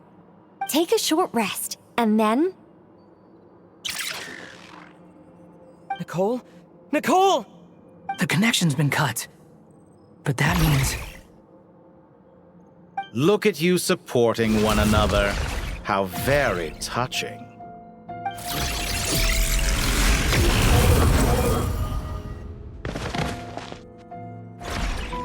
Dottore! Took you long enough to find us. You're more useless than I thought.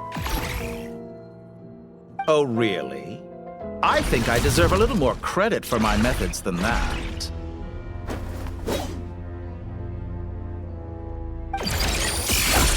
Rather than hunting you down, I chose to let you roam free.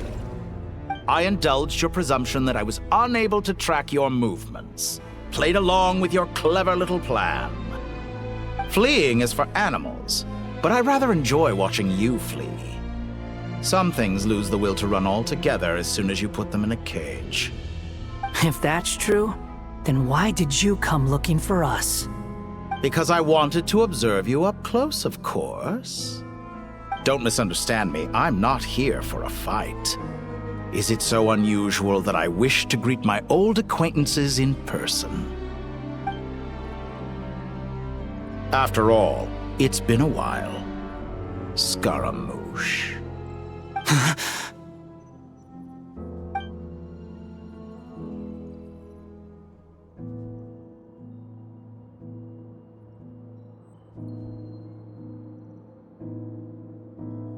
Why are you so afraid? I have done nothing unprecedented in discovering the truth. Nor did I go to any great lengths to uncover your story. You made a bold series of moves in deciding to erase yourself. And with the power of this great chronicling device called Ermin's Soul, you were able to achieve something quite remarkable. Once most people form an opinion about someone, it tends to imprison their mind. Yet you managed to erase every trace of your existence. A novel take on death indeed. However, this meant that you stood out to me all the more when I saw you in Krai. I didn't even have to go looking for you.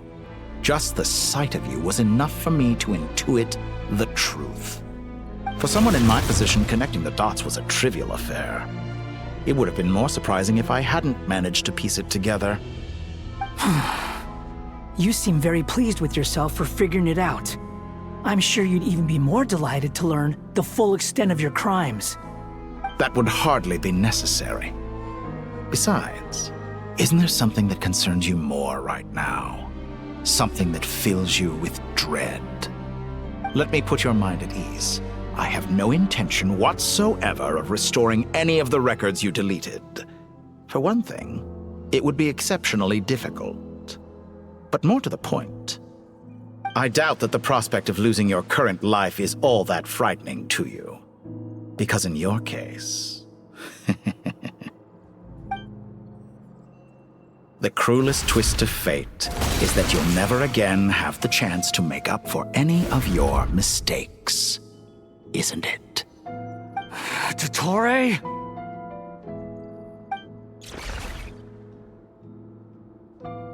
All here shall bend to my will. Behold!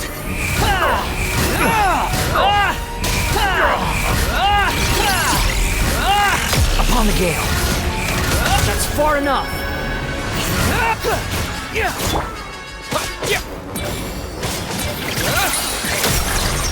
I'm afraid you'll need to do better than that to take me down. I expected you to have grown stronger. Ah, how foolish of me. I forgot that you lack any means to increase your power. You will pay for everything you've done! Oh, will I now?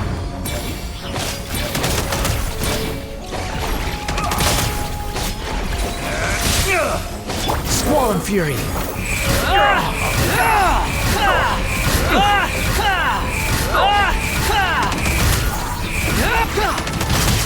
I'm used to this.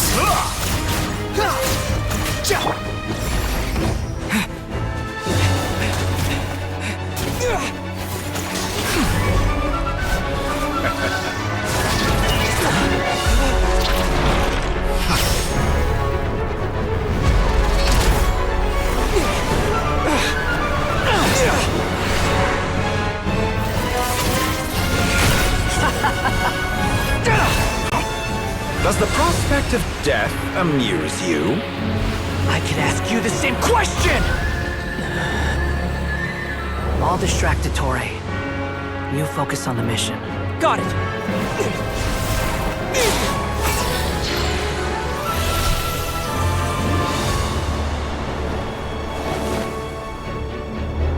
For the hopes and dreams of the masses.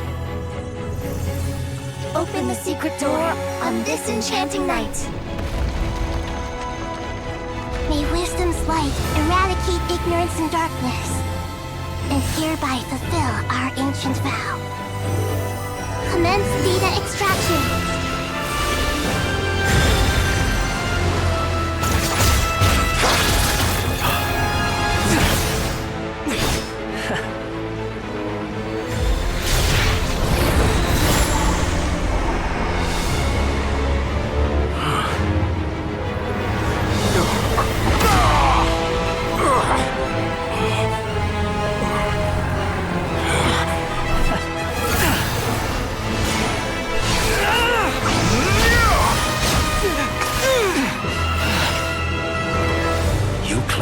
Outdated ideals and stand in the way of progress. You will pay for interfering with the grandest experiment of all time.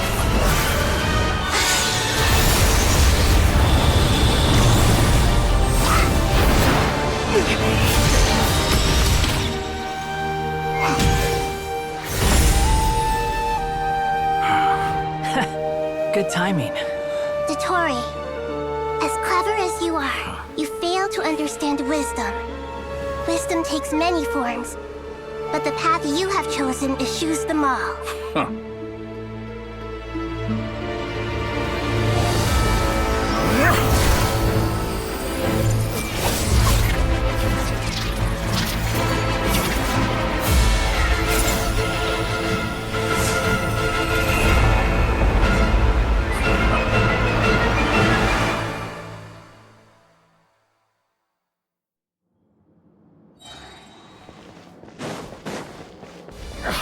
My strength is fading!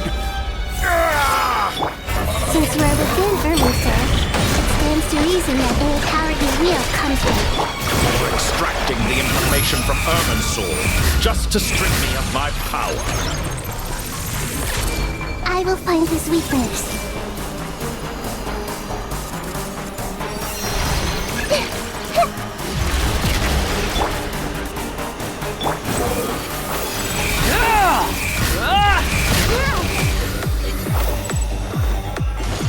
I admire your attempt to introduce a new variant, but it's nowhere near enough!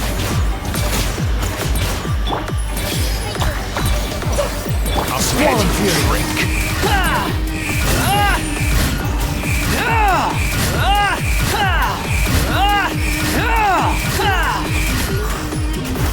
Time to ignite!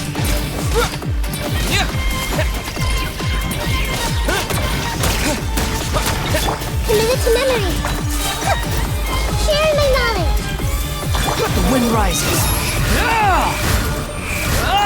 Burn all before you! Blaze of the primal flame! You're dead!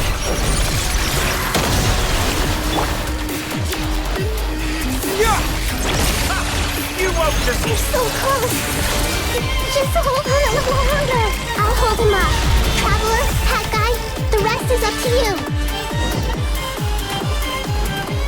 We certainly have a knack for surprising each other, don't we? I'm just getting started. It's time! Say your prayers! Stay on the offensive, but watch your back.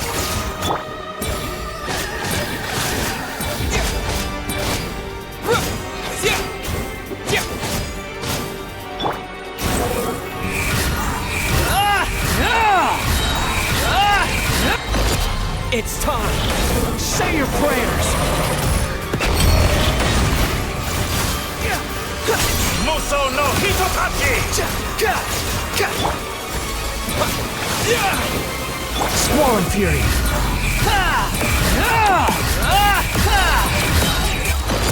It's time! Say your prayers! Finally! Time for you to die. Excited? Time for me to die. How could I have reached this place if death was something I feared? The last gasp struggle. It's time! Say your prayers!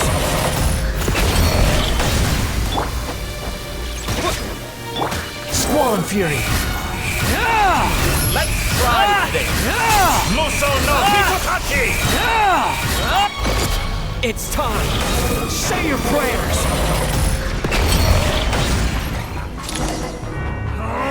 That's enough!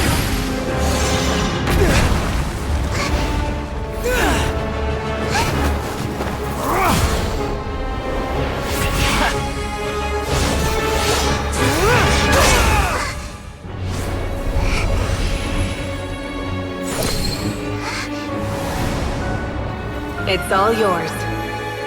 Do with it as you see fit.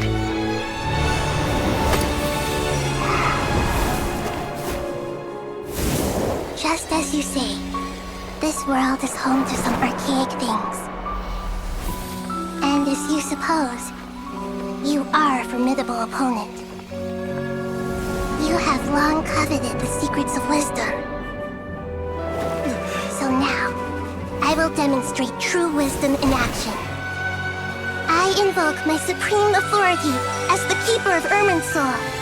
Commend me or condemn me, but give your verdict now!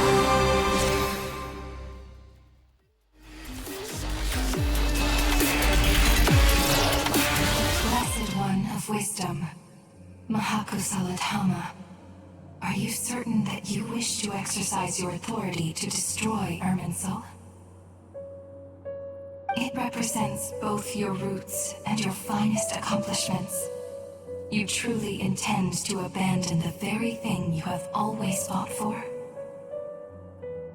This is my decision. Irminsul has been corrupted beyond redemption. Irminsul is the original tree of Teyvat. It is the means by which the heavenly principles maintains fate itself. The 7 Archons should honor and revere it, for their authority was bestowed upon them by the heavenly principles. It is precisely because I honor and revere it that I fight for the humanity it exists to protect. Wisdom is knowing how to weigh the options and make the right decision. If you truly care about the fortunes of this world, then it is me you should seek to preserve. Planting a seed begins the chain of cause and effect. Since you have become a great tree yourself, why should the loss of another tree be anything to fear? Till we meet again, Lord of Dendro.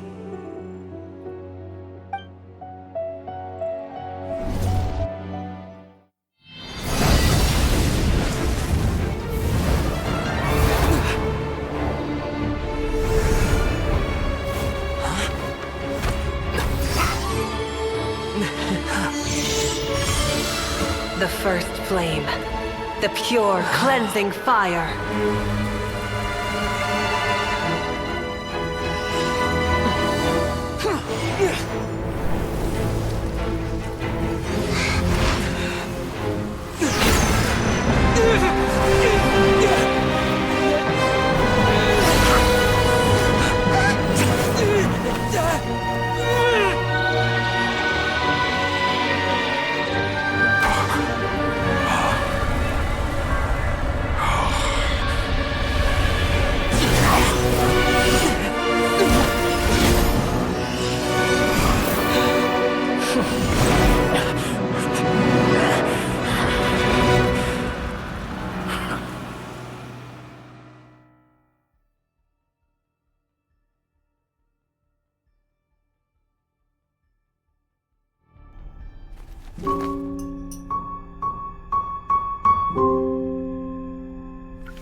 Shall we?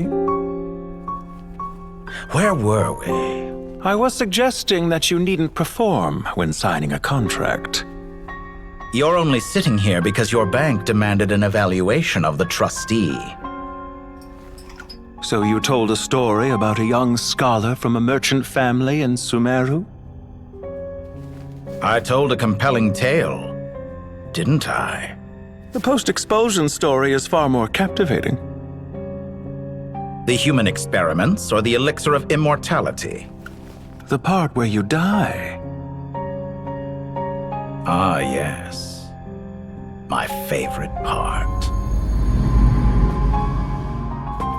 The 35-year-old Segment thought of himself as Dottore, reserving the name Zandik for the original specimen. Of all the Segments, he was the most selfish. After his expulsion, Dottore searched for a new direction. He joined the Fatui, studied Elazar in great depth, secured resources. He was rather fortunate in his career. Zandik turned to Conrian technology and successfully created his segments. But this was not immortality. Even with backup segments, his body would still age. Still, thanks to Snezhnaya, Zandik found the ideal base for his experiments. Then a perfect partnership materialized at a crucial moment. The year that both parties realized they needed more time. Fortunately, Zandik succeeded. In a miraculous turn of events, he gained the extra time he needed. I seem to recall it differently. All right, it's true. No matter how much elixir he took, Zandik remained human and continued to age. Then, on the morning he turned 85... Help me up! Call for help! Surely he would be rescued, Zandik thought. But to his surprise, no one helped him. Zandik was too selfish for that. Don't forget, you're one of us. Yes, and we're all waiting. Waiting for me to die. Pantalone arrived for a meeting and happened to witness what followed. He found it unsettling. I never said that. But the Zandiks were unfazed. It was a rare opportunity for self-dissection.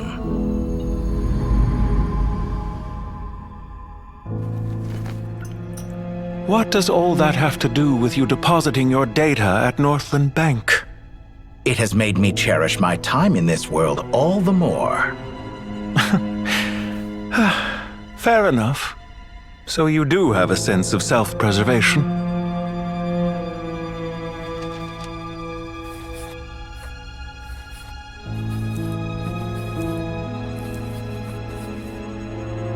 What do you mean? You're hardly normal, and you don't cherish life. You just don't want to admit defeat in the limited time you have. Even so, don't I deserve an interesting ending? I'm counting on it.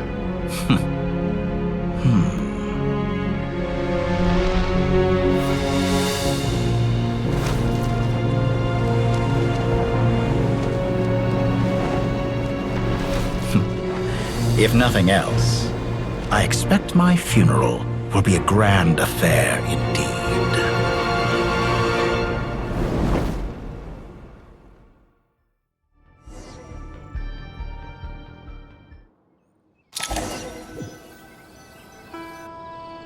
What a magnificent fire.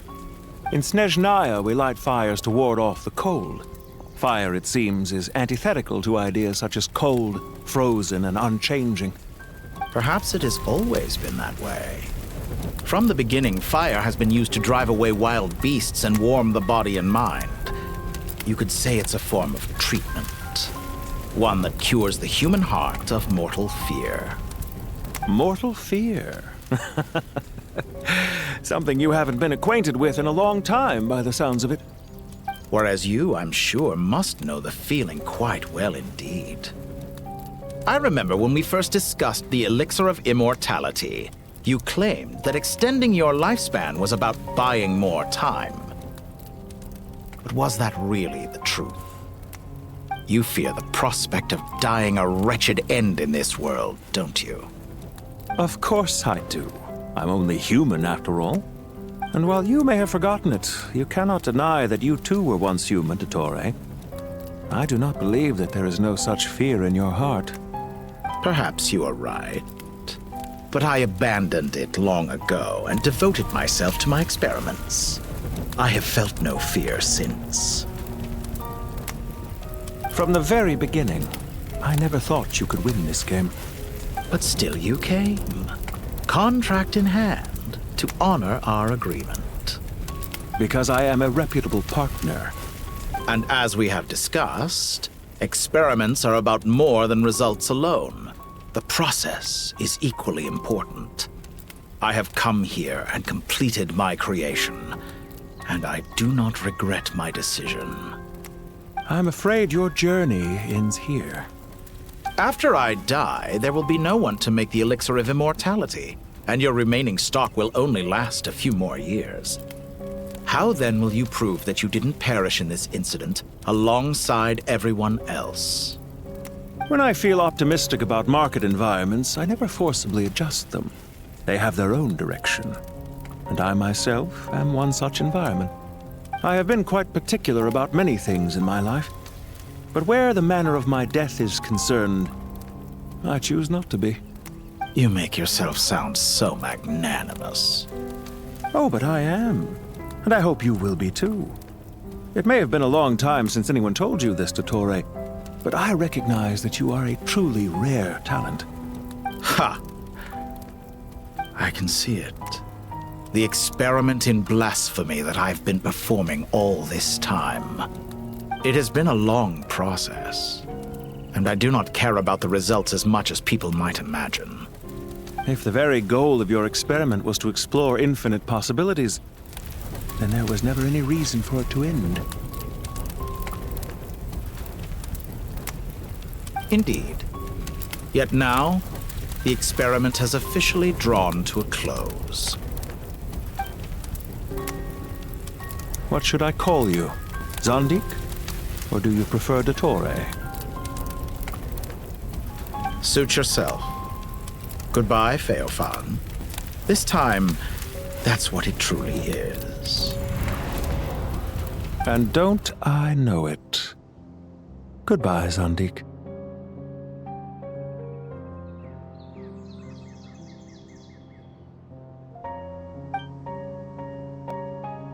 I could have carried out many more experiments, but to me, Lord of Dendro, this outcome is certainly not the worst. I believe you. But unfortunately, this is where it all ends for you. This experiment does not belong to you, nor do any of the results. Experiment? It sounds like you're trying to outdo me in my own field. Wisdom is conveying information in terms that people can clearly understand. You know exactly what I mean. Indeed. I can see no further outcomes. Ha. You have a formidable mind, and you are braver than I thought. Setting fire to the very thing your survival depends on. Your previous threat was empty, but this time, it is real. When necessary, wisdom can be as fierce as an inferno. Some of the flames that incinerate you come from within yourself. Perhaps you are right. You see what lies at the bottom of the human heart, and that is your wisdom. Here is where your journey comes to an end. All that is yet unknown belongs to those of us who will carry on living. It seems I have unwittingly been your arch-enemy all along. But now, it's all over. I do not deny your intelligence. But what you refer to as experiments, I would never describe in those terms. They are events that take place in the real world, and they are so much more than mere data. Goodbye. We will never meet again.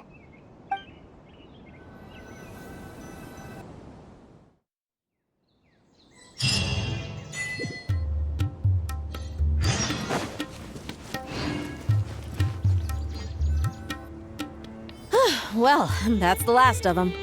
Everyone on the list is already back where they should be. It was a long, hard road, but we finally finished escorting everyone back. I just pray that we'll never need to leave again. I hope we can stay here forever in this peaceful paradise of our own choosing. Paradise.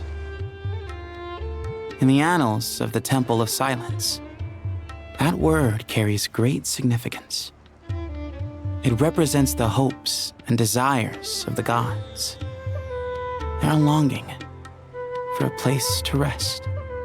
I wouldn't think gods need such a place. People always think they're the only ones who can lose their homes. They forget that gods too need a place to reside.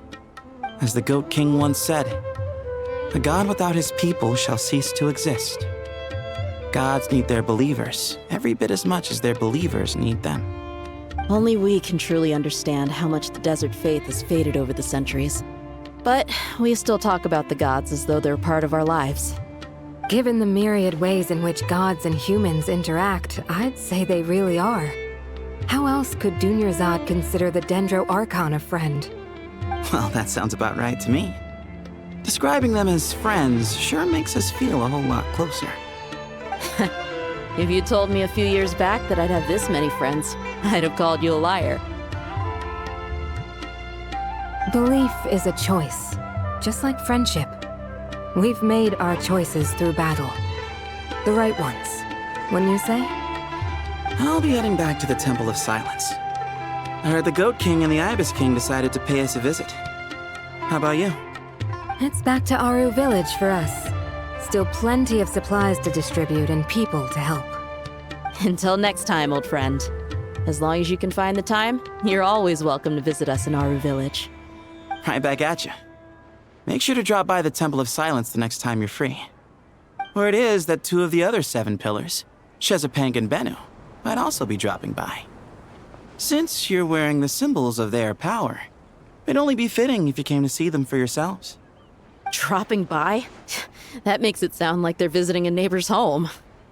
Well, the temple was founded by Hermanubis, so I guess to them, that's exactly what it is. Guess that's true. All right. We'll make sure to find time to stop by. Stay safe on your journey home. I will.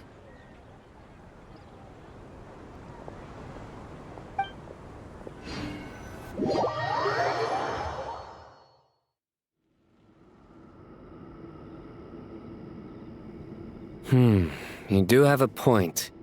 See? Retirement has always been a problem, especially for old-timers like us who've been locked away all these years. You finally step out into the light, and bam! You're face to face with a whole different world. Naturally. What do you think, Layla? Huh? Why would you think to ask me? How could I possibly be qualified to decide where the servants of King Deshret should live? Sorry if my question was unclear. Do you think their statues will stand out too much if we place them here? Hey, I never agreed to this. How could we possibly allow our statues to be left in Hermanubis' home? That would be like breaking into someone's house, then pretending it belonged to you in the first place. Different beliefs can coexist. We still need to respect one another.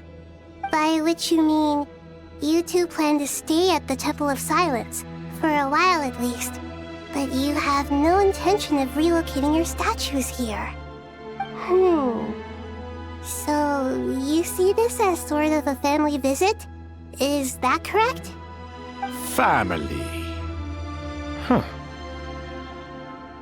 You could say that. In a sense, Hermanubis would view this as his home. Just look at this place.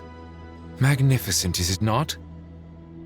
The sad truth is, in the past, all 3 of us invested so much into misguided ventures. We failed to build what we should have, and wasted so much time instead. And what do you mean by that? I mean that for the most part, time spent associating with the likes of Sobek, and, let's say, Thoth, might reasonably be considered wasted. Why does that not surprise me? Go on. Anyway, given how much time we'll all be spending together, I'd say that the bonds we built will end up proving to have been a sound investment. Once Sethos, the current leader of the Temple of Silence, returns, you can discuss the matter of staying here with him. But judging by the expressions of everyone here, I imagine you'll receive a very warm welcome. This sacred ground houses untold knowledge, after all. What better place for the servants of King Deshret to appear in the mortal world? How about we share a meal together first? I imagine it's been many years since you last tasted fresh food. Oh, that sounds wonderful! After so many hundreds of years, I can only surmise that desert cuisine has become a lot more varied. Are we having a get-together? If you'd like, I can help prepare some food. After all, Lord Thoth, you helped me so much in the desert, and I still haven't properly thanked you. Oh, my, that would be wonderful. I'm touched that you still remember. How the times have changed. To the people of today, it seems the Ibis King has become a kind and passionate god. And you, Mr. Herreshoff? What kind of god do you wish to be?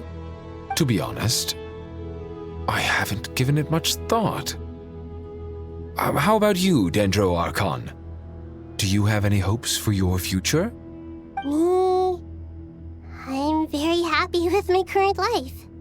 Forgive my bluntness, but you do not seem to derive your authority from majesty and might, like Lord Al-Ahmar.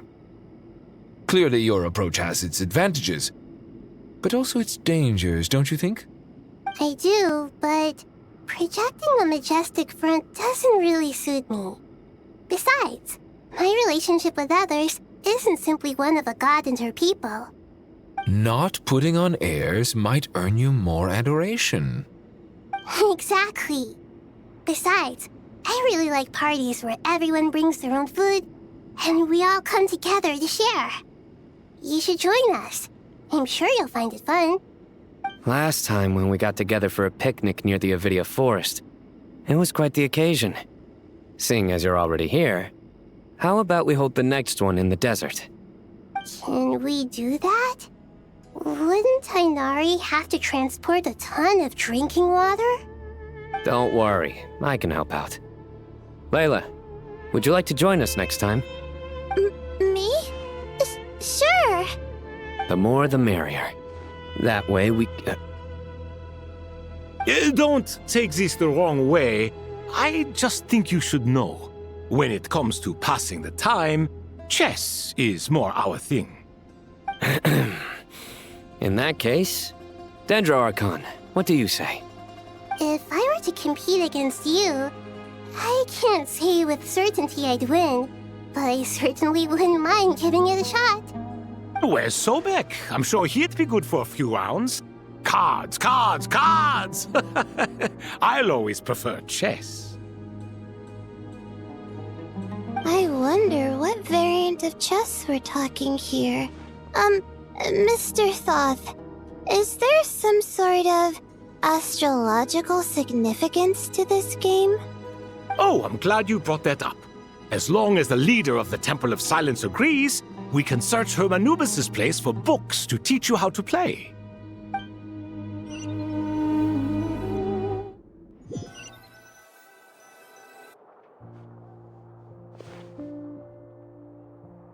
Such devastation visited on Sumeru City. So many houses destroyed or damaged in the fighting. Who could have foreseen this? Look at all of this. It's going to take me forever to tidy up. I suppose living below the academia doesn't always work out to your advantage. I would have thought a little appreciation of my sincerity and effort in helping to clean up this mess might be in order. Helping? Effort? This is your house! Of course you should be putting in the effort! If anything, I'm the one who's helping. So you see yourself as just a helper in this situation. I must admit, I'm rather shocked. If you're trying to say that since I live here too, I have an obligation to tidy up, fine, I suppose I do. Wait a second, stop changing the subject! Nevertheless, In the wake of a great storm, a missing roof is a predictable inconvenience. Can you stop making it seem like I care more about this house than you do? Doesn't it upset you at all to see your home in this state? I won't pretend it's ideal, but that's no reason to be upset. This is the roof over your head, your shelter from the cold. The furniture is scattered, the paintings have fallen off the walls, the windows are shattered. Don't you feel even a little disheartened? The way I see it, these problems are easily solved. Ugh, this is precisely why I hate talking to you about sentimental things. It's like banging my head against a wall. You simply don't understand just how much work goes into making a proper home. It sounds like this is causing you a lot of anguish. You mean the house or the paintings? I mean your sentimentality. Oh, well, yes. But I'd rather not dwell on such things right now. Generally speaking, when anguish becomes the norm, people usually make an attempt to improve their situation. But there are so many people and things in life that are difficult to change. It's not like you can force them. Besides, anguish can be a source of inspiration, and I'm not sure I could break my reliance on it. I'm glad you're able to make yourself think like that. What kind of a response is that? I was stating a profound truth about the very nature of art. Suffering is the cradle of all creation. Even you can't deny that. And I wasn't trying to. I'm just happy for you. Pure and simple. Can't you tell? Happy about what? Happy that you can always find an answer that backs up your views. You... More often than not, life is a process of running into problems and then searching for answers. Yours more than most. Not everyone's so good at justifying things to themselves. It's something that you've been steadily mastering. Huh. What about you, then? What skills have you been mastering lately? Pass me that box. Huh? Okay. You may consider this my progress on the path to mastery. What? Wait a second. Isn't that box mine? Hey, it is! It must have fallen off that shelf. I'll hate them. Those are my paints and inks. Would you like me to put it in your bedroom for you? Huh? I mean, sure, if you don't mind. What kind of progress is this? Does he think he can bribe me? Not that giving me back my own things is much of a bribe. These books on the floor, they're a complete mess.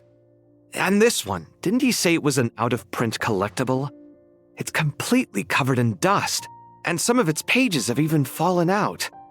Ugh, guess I should help him repair it. This one too. And this one.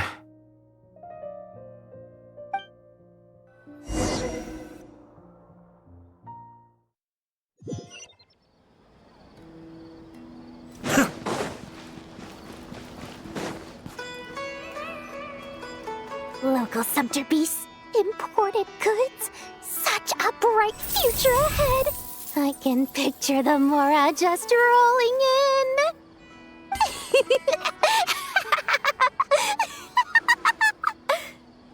You do realize you sound like a choking cow? It's called being imposing. Can't you feel it? Are you not intimidated? Oh, I'm positively shaking in my sandals. What commands do you have for me, oh mighty Lord Sangamabe? You've got a lot of nerve, Nefer. You went and told Candace and the others everything, didn't you? Seriously, do you have any idea how differently they see me now? Surely that's a good thing. I presume they're more disposed to actually like you now, maybe even view you as a friend. You traded my secret for sympathy! Thanks to you, I've lost every last shred of my mercantile majesty. How am I supposed to make anyone think I'm a big, scary investor now? The dark days of Lord Sangamabe are behind you. Why not take this chance to make a few honest friends?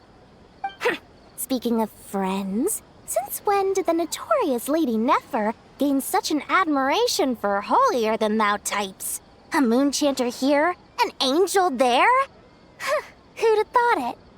A coming together of fates, nothing more. No need to throw around accusations of admiration. Forget it. You're right about one thing at least. Making friends is never a bad thing for a merchant. So, I really took a loss this time.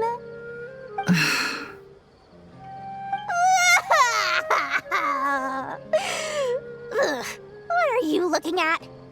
I'm trying to see if you're really crying or if those are just crocodile tears. A little birdie told me that when Lord Sangamabe makes money, the tears flow from the center of her eyes, but when she loses it, they flow from the corners. Which is it this time? Ugh, you are so annoying. I'm not talking to you anymore. Nefer, thank goodness you're here. I've been looking everywhere for you. Huh? Oh. If it isn't the House of Dana's very own librarian. What can I offer you today, Miss Katayun? Oh, no, I'm not here to buy. I'm here to bring Lady Nefer a book, and a fascinating one at that. We agreed to meet at the entrance to the mausoleum of King Deshret. One more thing, I bought this copy with my own money. It's not borrowed.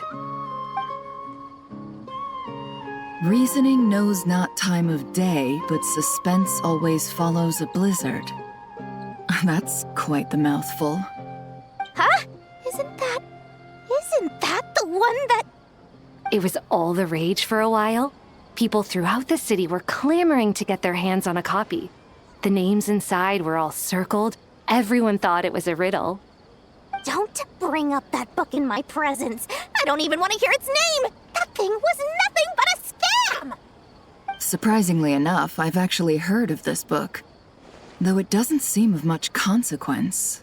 So what truth lies behind it? You're from the Vahumana and you're asking me what the truth is? I'd say the actual truth was about the least important part of the whole episode. I brought you this book because it probably has the most interesting backstory of any in the House of Dana's collection, at least in recent years. As for its quality, well, you can judge that for yourself. Don't tell me it's actually any good. You may not know this, Lord Sangamabe, but Lady Nefer has a fondness for books with... how should I put this? Mixed reviews? No eye for good literature, huh? Perhaps she feels that bad books hide interesting secrets? But I shouldn't put words in her mouth. It's probably fair to say she prefers the conversations that books can spark over the substance of the books themselves. Suits my style as an intel broker, wouldn't you say? Very interesting, thank you. I'll return it to you once I'm done reading. And as it happens, I have something for you, too.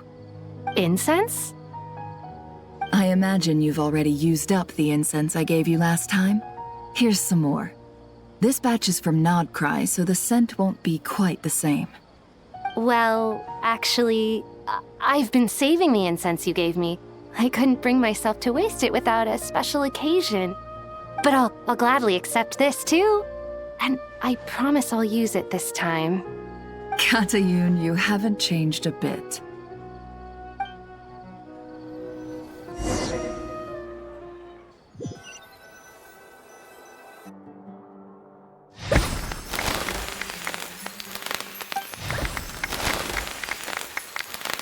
Congratulations, Kale.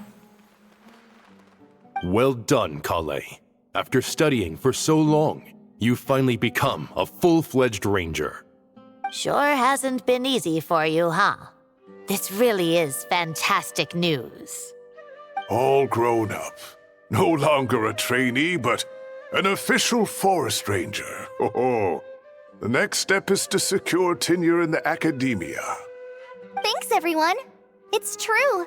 I'm an official forest ranger now. Master Tainari, thank you for your guidance and support. I wish Mr. Sino were here so I could thank him too. Sino had a matter to attend to at the Temple of Silence. I don't imagine he'll be back for some time. But don't worry, we can celebrate together once he's finished. I'm afraid the party will have to wait. Kale still has some matters to attend to first. Kale? Is everything all right? No, it's not what you think. There's nothing wrong with my health. I just have a few things I need to deal with. I've made plans with the Traveler and Paimon to visit Mondstadt. Master Tainari and Mr. Sino will be accompanying us too. Well, that's a relief. Let's get together when everyone's back. I'm sure you'll be doing even better by then. Of course. I have a feeling you're right.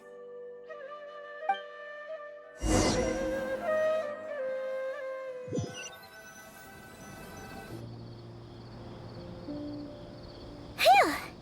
After all that catching up on sleep and food, Paimon's feeling full of vim and vigor again. For someone who spends so much time resting, your recovery routine is surprisingly simple. Hey! Paimon's been working her butt off too, you know. She flew all over the city helping everyone out. Don't worry, I saw how hard you worked. Alright, we all know you're the most hardworking person in Teyvat. As long as you're rested and full, that's what really matters. Paimon's been looking around the place, and it seems like the city's already on the mend. But Paimon's been wondering how Nahida's doing. We should check in on her.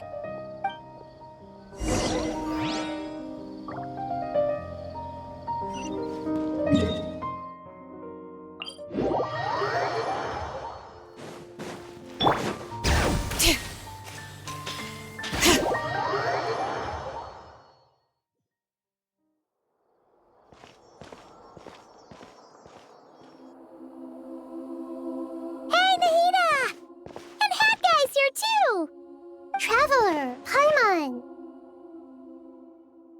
What's going on here? Nothing much. Nahida was just expressing concern for my physical and mental well-being. Oh, the Traveler told Paimon all about that. We've both been very worried about you. Are you feeling alright? You make it sound like I'm on the brink of some kind of breakdown. Truth is, I'm doing much better than you might imagine. If we can just get to the bottom of Dottoro's intentions, we can minimize his negative influence. That's the sort of thing I excel at. Just listen to that newfound optimism. It seems like having you enroll in the Bahumana was a truly inspired move. I can really see the positive influence. Observe, a classic Sumeru specialty. Chalking everything up to education and learning. To be honest, even I can sense the change in you. Everything Dottore said to you was a way to manipulate your mind. Fortunately, you're no longer under his sway. Can someone as old as me really continue to grow? If it helps, just think of yourself as a late bloomer. It's all a matter of phrasing, and it comes down to what standards you measure yourself by. For a puppet, developing at such an age is perfectly normal. But if you choose to call yourself a late bloomer, it sounds more like you consider yourself human. However you see yourself, well done. All right, I see what you mean. Anyway, what's your next step? What else can I do but complete my current courses? Everything else can wait.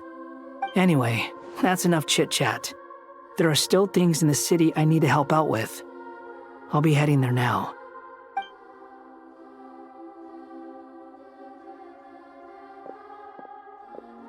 I'm so happy that Hat Guy is doing better than we thought. But what about you, Nahida? How are you holding up?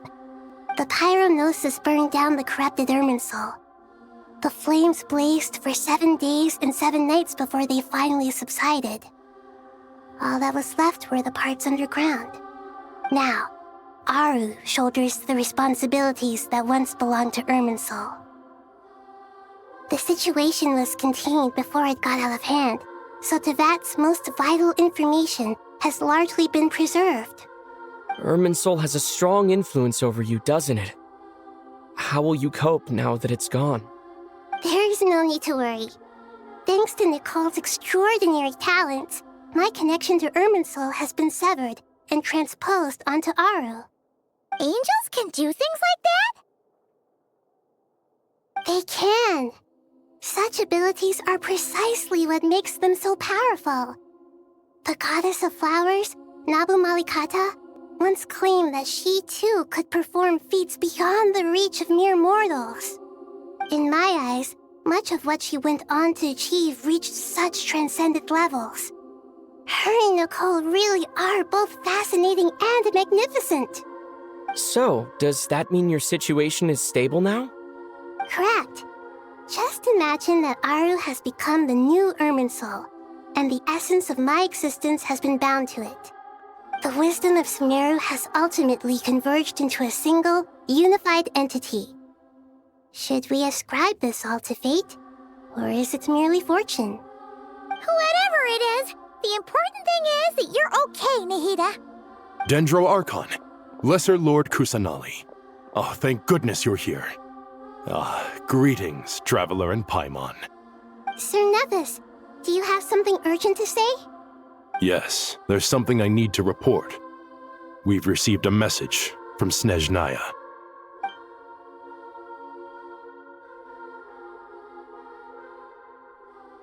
The Fatui Harbinger, the Rooster, sends us his sympathies, along with all the usual pleasantries. His stance is that, following the unrest in Nod Krai, Dottore was subjected to internal censure. This madness was the act of a rogue element, one who cannot be seen to represent the Zapoliarni Palace. No less than can be expected. Snezhnaya paid a heavy price working to stop him. They even lost one of their own harbingers. The letter goes on to say that even so, Snezhnaya cannot claim to be blameless. Apparently, they will deal with Dottore's subordinates in accordance with Snezhnayan law, holding all those involved in his crimes accountable. Additionally, they are supplying relief funds and supplies, which are already en route. They hope this will aid in Sumeru's reconstruction.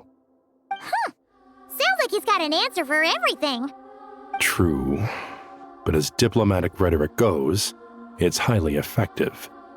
Completely watertight, both in logic and sentiment. This disaster has had a profound impact on Sumeru. There is much that I will keep in my heart. The matter of Dottore can be seen as settled for now. We are sure to cross paths again in the future, and in that light, Snezhnaya would do well to uphold their responsibilities and keep a tight rein over their actions. With Irminsul burned, the flow of fate now carries many more possibilities. I will be watching carefully. Perhaps we can move on to a less serious matter? Dendro Archon, will you eat with us once this matter is dealt with? Everyone wishes to celebrate together. Your presence would be most welcome. Of course! Junior Zod, Sino, and Hypatia all told me the same thing. If there isn't enough room for everyone, we can arrange back-to-back feasts. What a wonderful idea.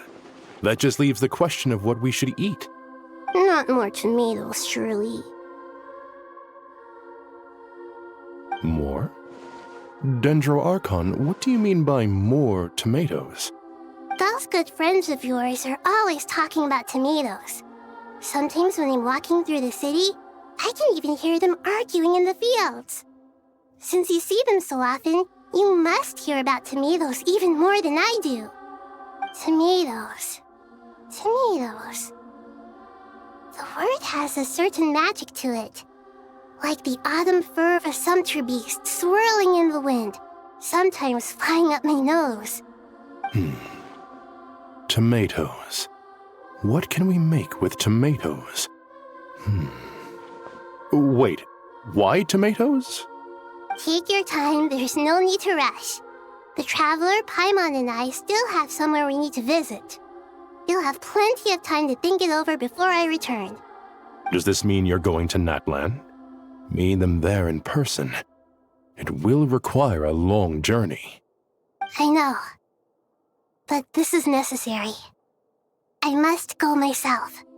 Traveler, Paimon, we'll set off as soon as you're ready. Is that all right? Sure. We'll be ready whenever you are. You'll hear no objections from Paimon. We should grab some snacks along the way, though. It'll be just like going on a long holiday. Wonderful. I'm looking forward to this so much.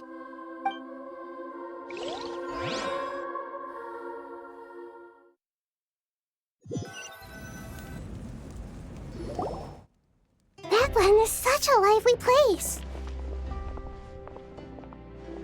It's super cheerful and positive, too. I can see that. There are people outside exercising at all hours. Such a healthy way of life. You came. Welcome, welcome. You must be hungry from your journey. Would you like something to eat? Oh, thanks, but no thanks. We've been eating the whole way here. We had a mushroom platter, sap's meat stew, butter braised chicken, Hadasara pudding. Paimon's positively stuffed. All right, all right. No need for all that detail. I'm starting to get hungry myself. Maybe later then. We can wait till everyone's got an appetite. Then I'll head out for a meal together. Sounds like a plan. Let's find somewhere to sit down.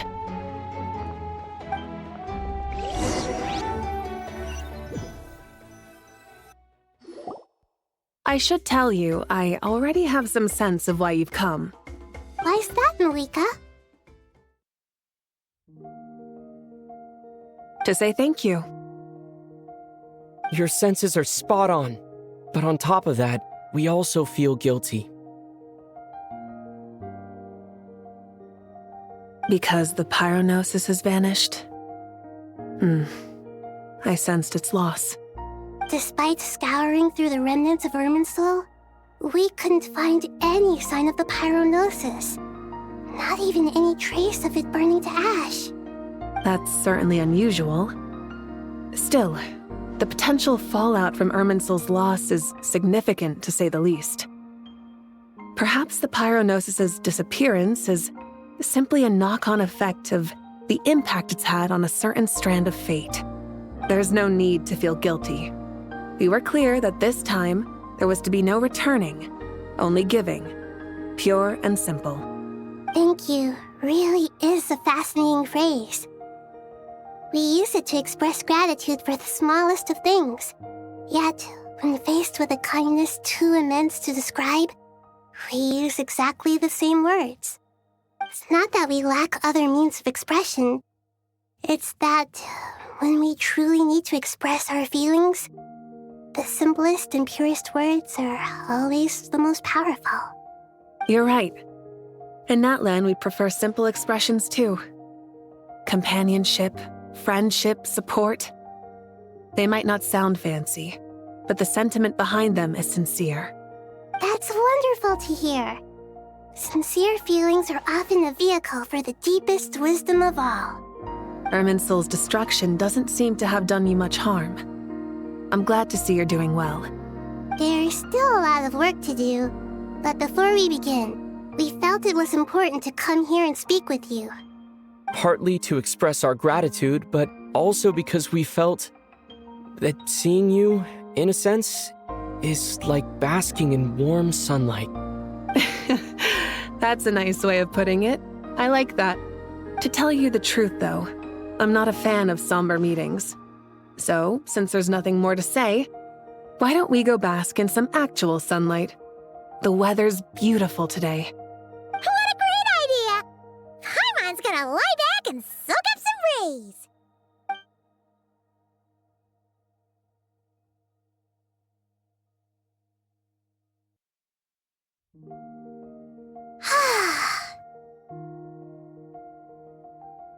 In that case, I think I'll lie down for a bit too before we head to our next stop.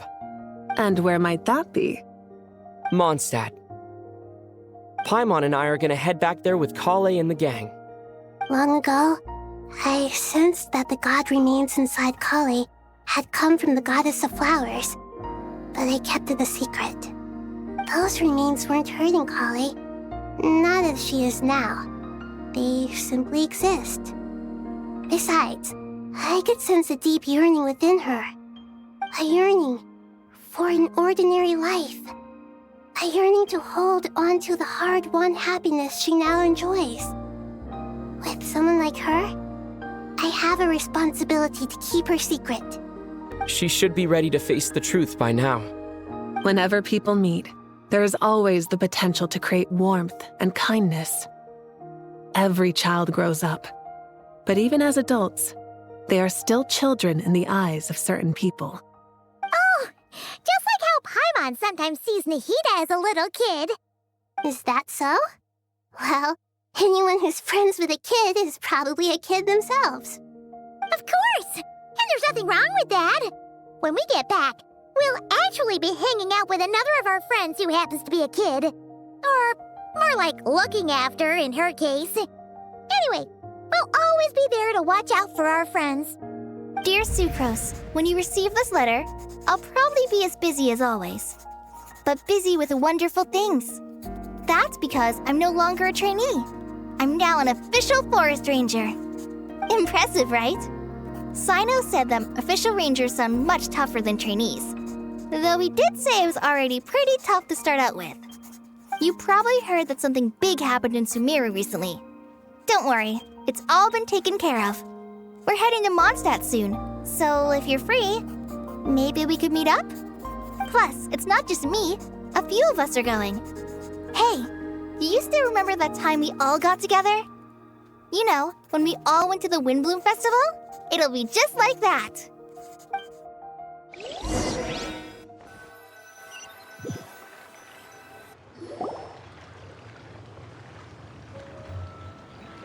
Dainari, is that...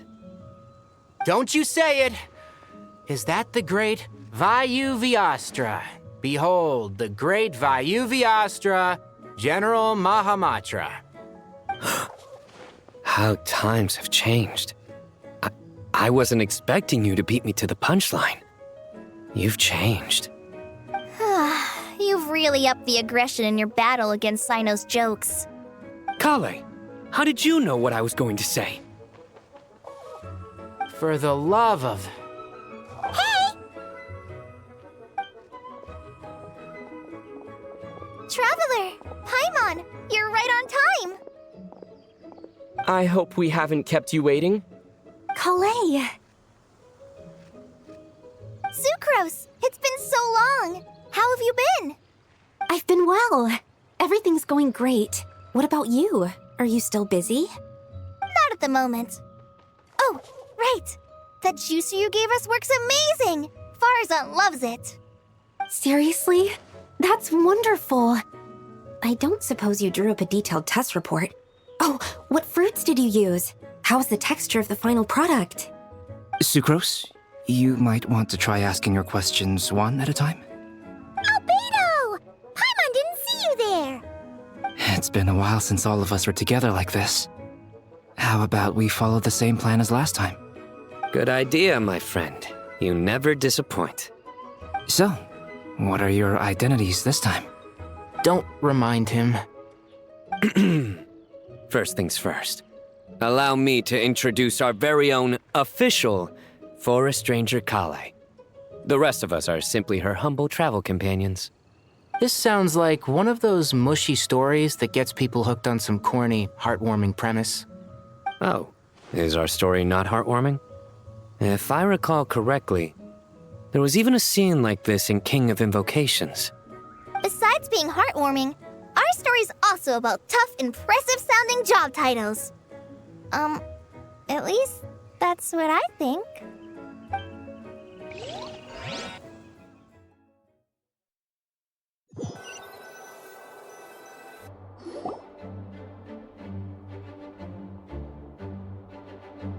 Oh, you're here already? I'm still giving Dodeko a little trim. I won't be a moment. A trim? Does Dodoko need haircuts too? Of course. It's important to know how to take loving care of the apples of your eye. All of these trivial matters get left to me. It's because I'm an angel, and angels are, in a way, the guardians of all Tavad. Oh, right! Well, that's definitely an impressive sounding job title. What are you writing? I'm just brainstorming some cool sounding lines. Oh, write them on these card backs. Of course. Clearly, my lines are pretty amazing, wouldn't you say? Miss Nicole. Krai? You seem a little nervous. I was just wondering, who was the person you mentioned who needed their wish fulfilled? Wish? What do you mean? Miss Nicole asked if we could meet up in Mondstadt once everything was over. She said a friend of hers had a wish that needed my help to come true. Well, you never mentioned that before. All we knew was that you'd arranged to meet in Mondstadt. But we thought it had something to do with the god remains. To be fair, everything I told you was true. Anyway, my friend is waiting. Come on, let's pay her a visit.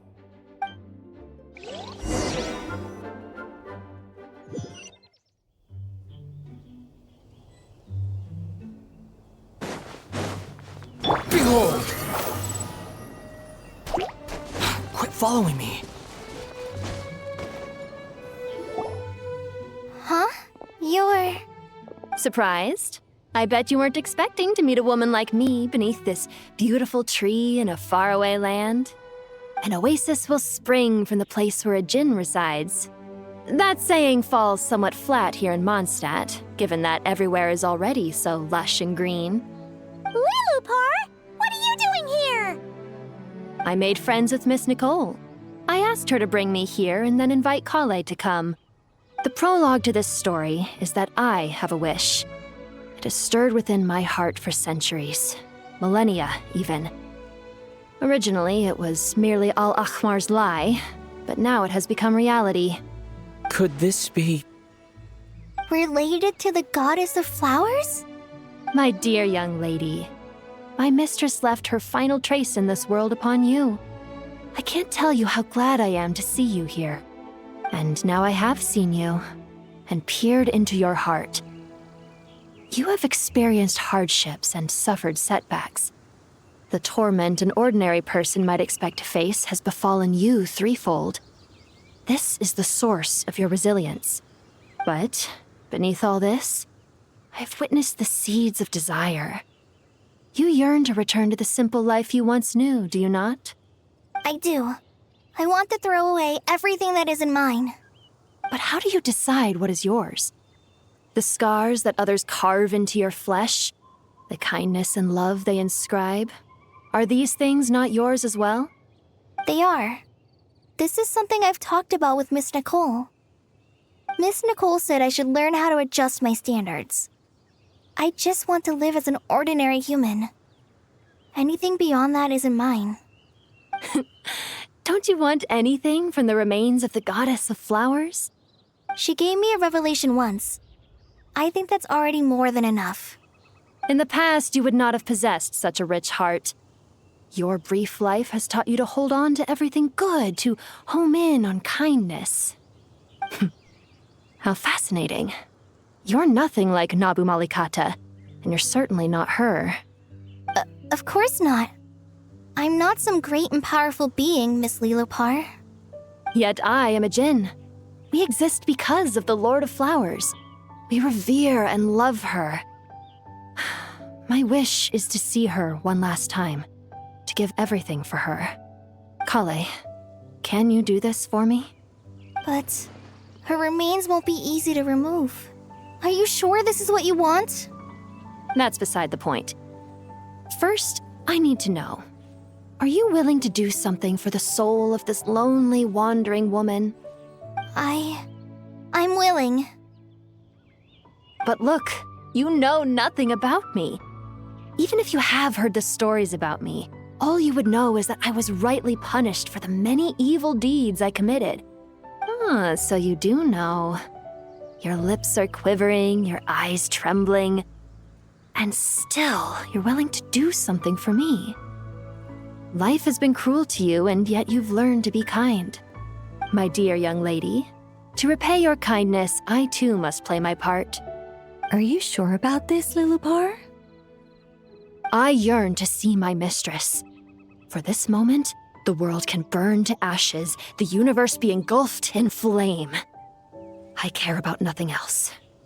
And you, Krai, I can give you a gift. You'll become just another ordinary human. But Miss Lilupar, what will happen to you? My wish will be fulfilled, and I can die happy. Why would you wish for that?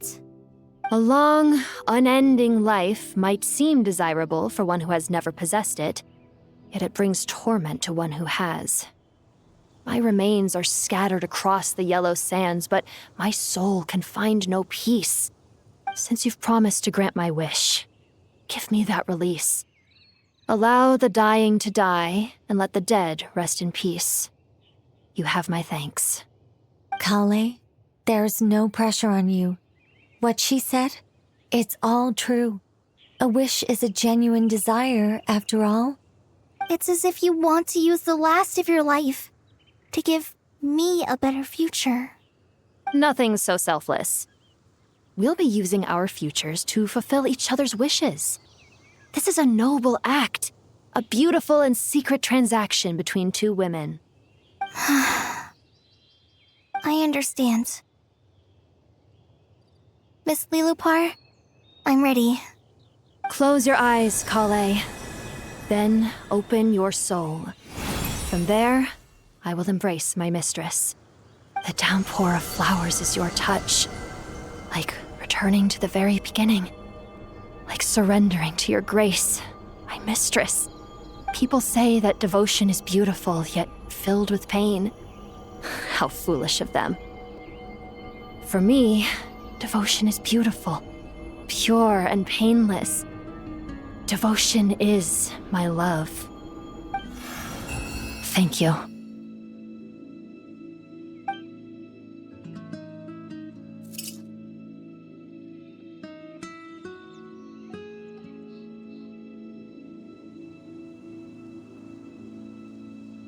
Lilupar! She disappeared? She left, carrying the blessing of flowers. Krai, are you alright? I'm fine. Now that the remains are gone, I don't actually feel any different at all. Those remains weren't hurting Krai. Not as she is now. They simply exist. Besides, I could sense a deep yearning within her. Krai must have already received what she was yearning for. I'm doing fine. I feel relaxed. There's really no need to worry. Then my wish has come true, too. To become ordinary? That's just one of my wishes. Actually, I have a few more. For instance, I want to protect the people I meet and help them find happiness. That sort of thing. So between Miss Lilupar and me, you fulfilled 2 wishes already, and protected 2 people. Wonderful, isn't it? I feel so fantastically happy. I guess that settles things here. So what's next? What do you want to do when we get back to town? Krai, look who I've brought to see you. Hey, Krai! I heard you guys were holding some kind of secret event. How come you started without me? Huh? Oh no, it's nothing like that. We were just saying goodbye to an old friend. Really? Who? Me. The old me. So that's what this is all about. Did you come all the way to Mondstadt for that? Because we knew the old you so we could witness the change? Exactly. The old me is gone. I puffed her into the air, and she became a fluffy pink cloud, floating into the sky, before disappearing forever. Do you think maybe up in the sky She has friends waiting for her with test tubes, flasks, and bows. Oh, when you put it like that, it doesn't sound so bad after all. What do you think, Miss Nicole? I think maybe that's right. At least, if it were up to me, I'd consider that a happy ending. Dear Sucrose, even though my childhood ended long ago, these past few days have really felt like growing up again.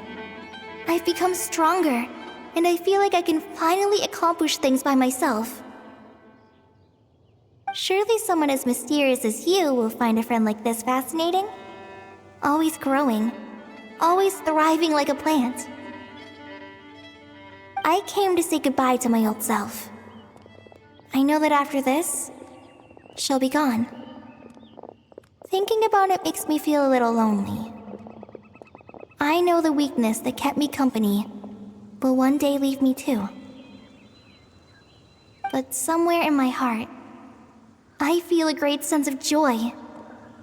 It feels like I've always wanted to take this step, to walk towards the new me.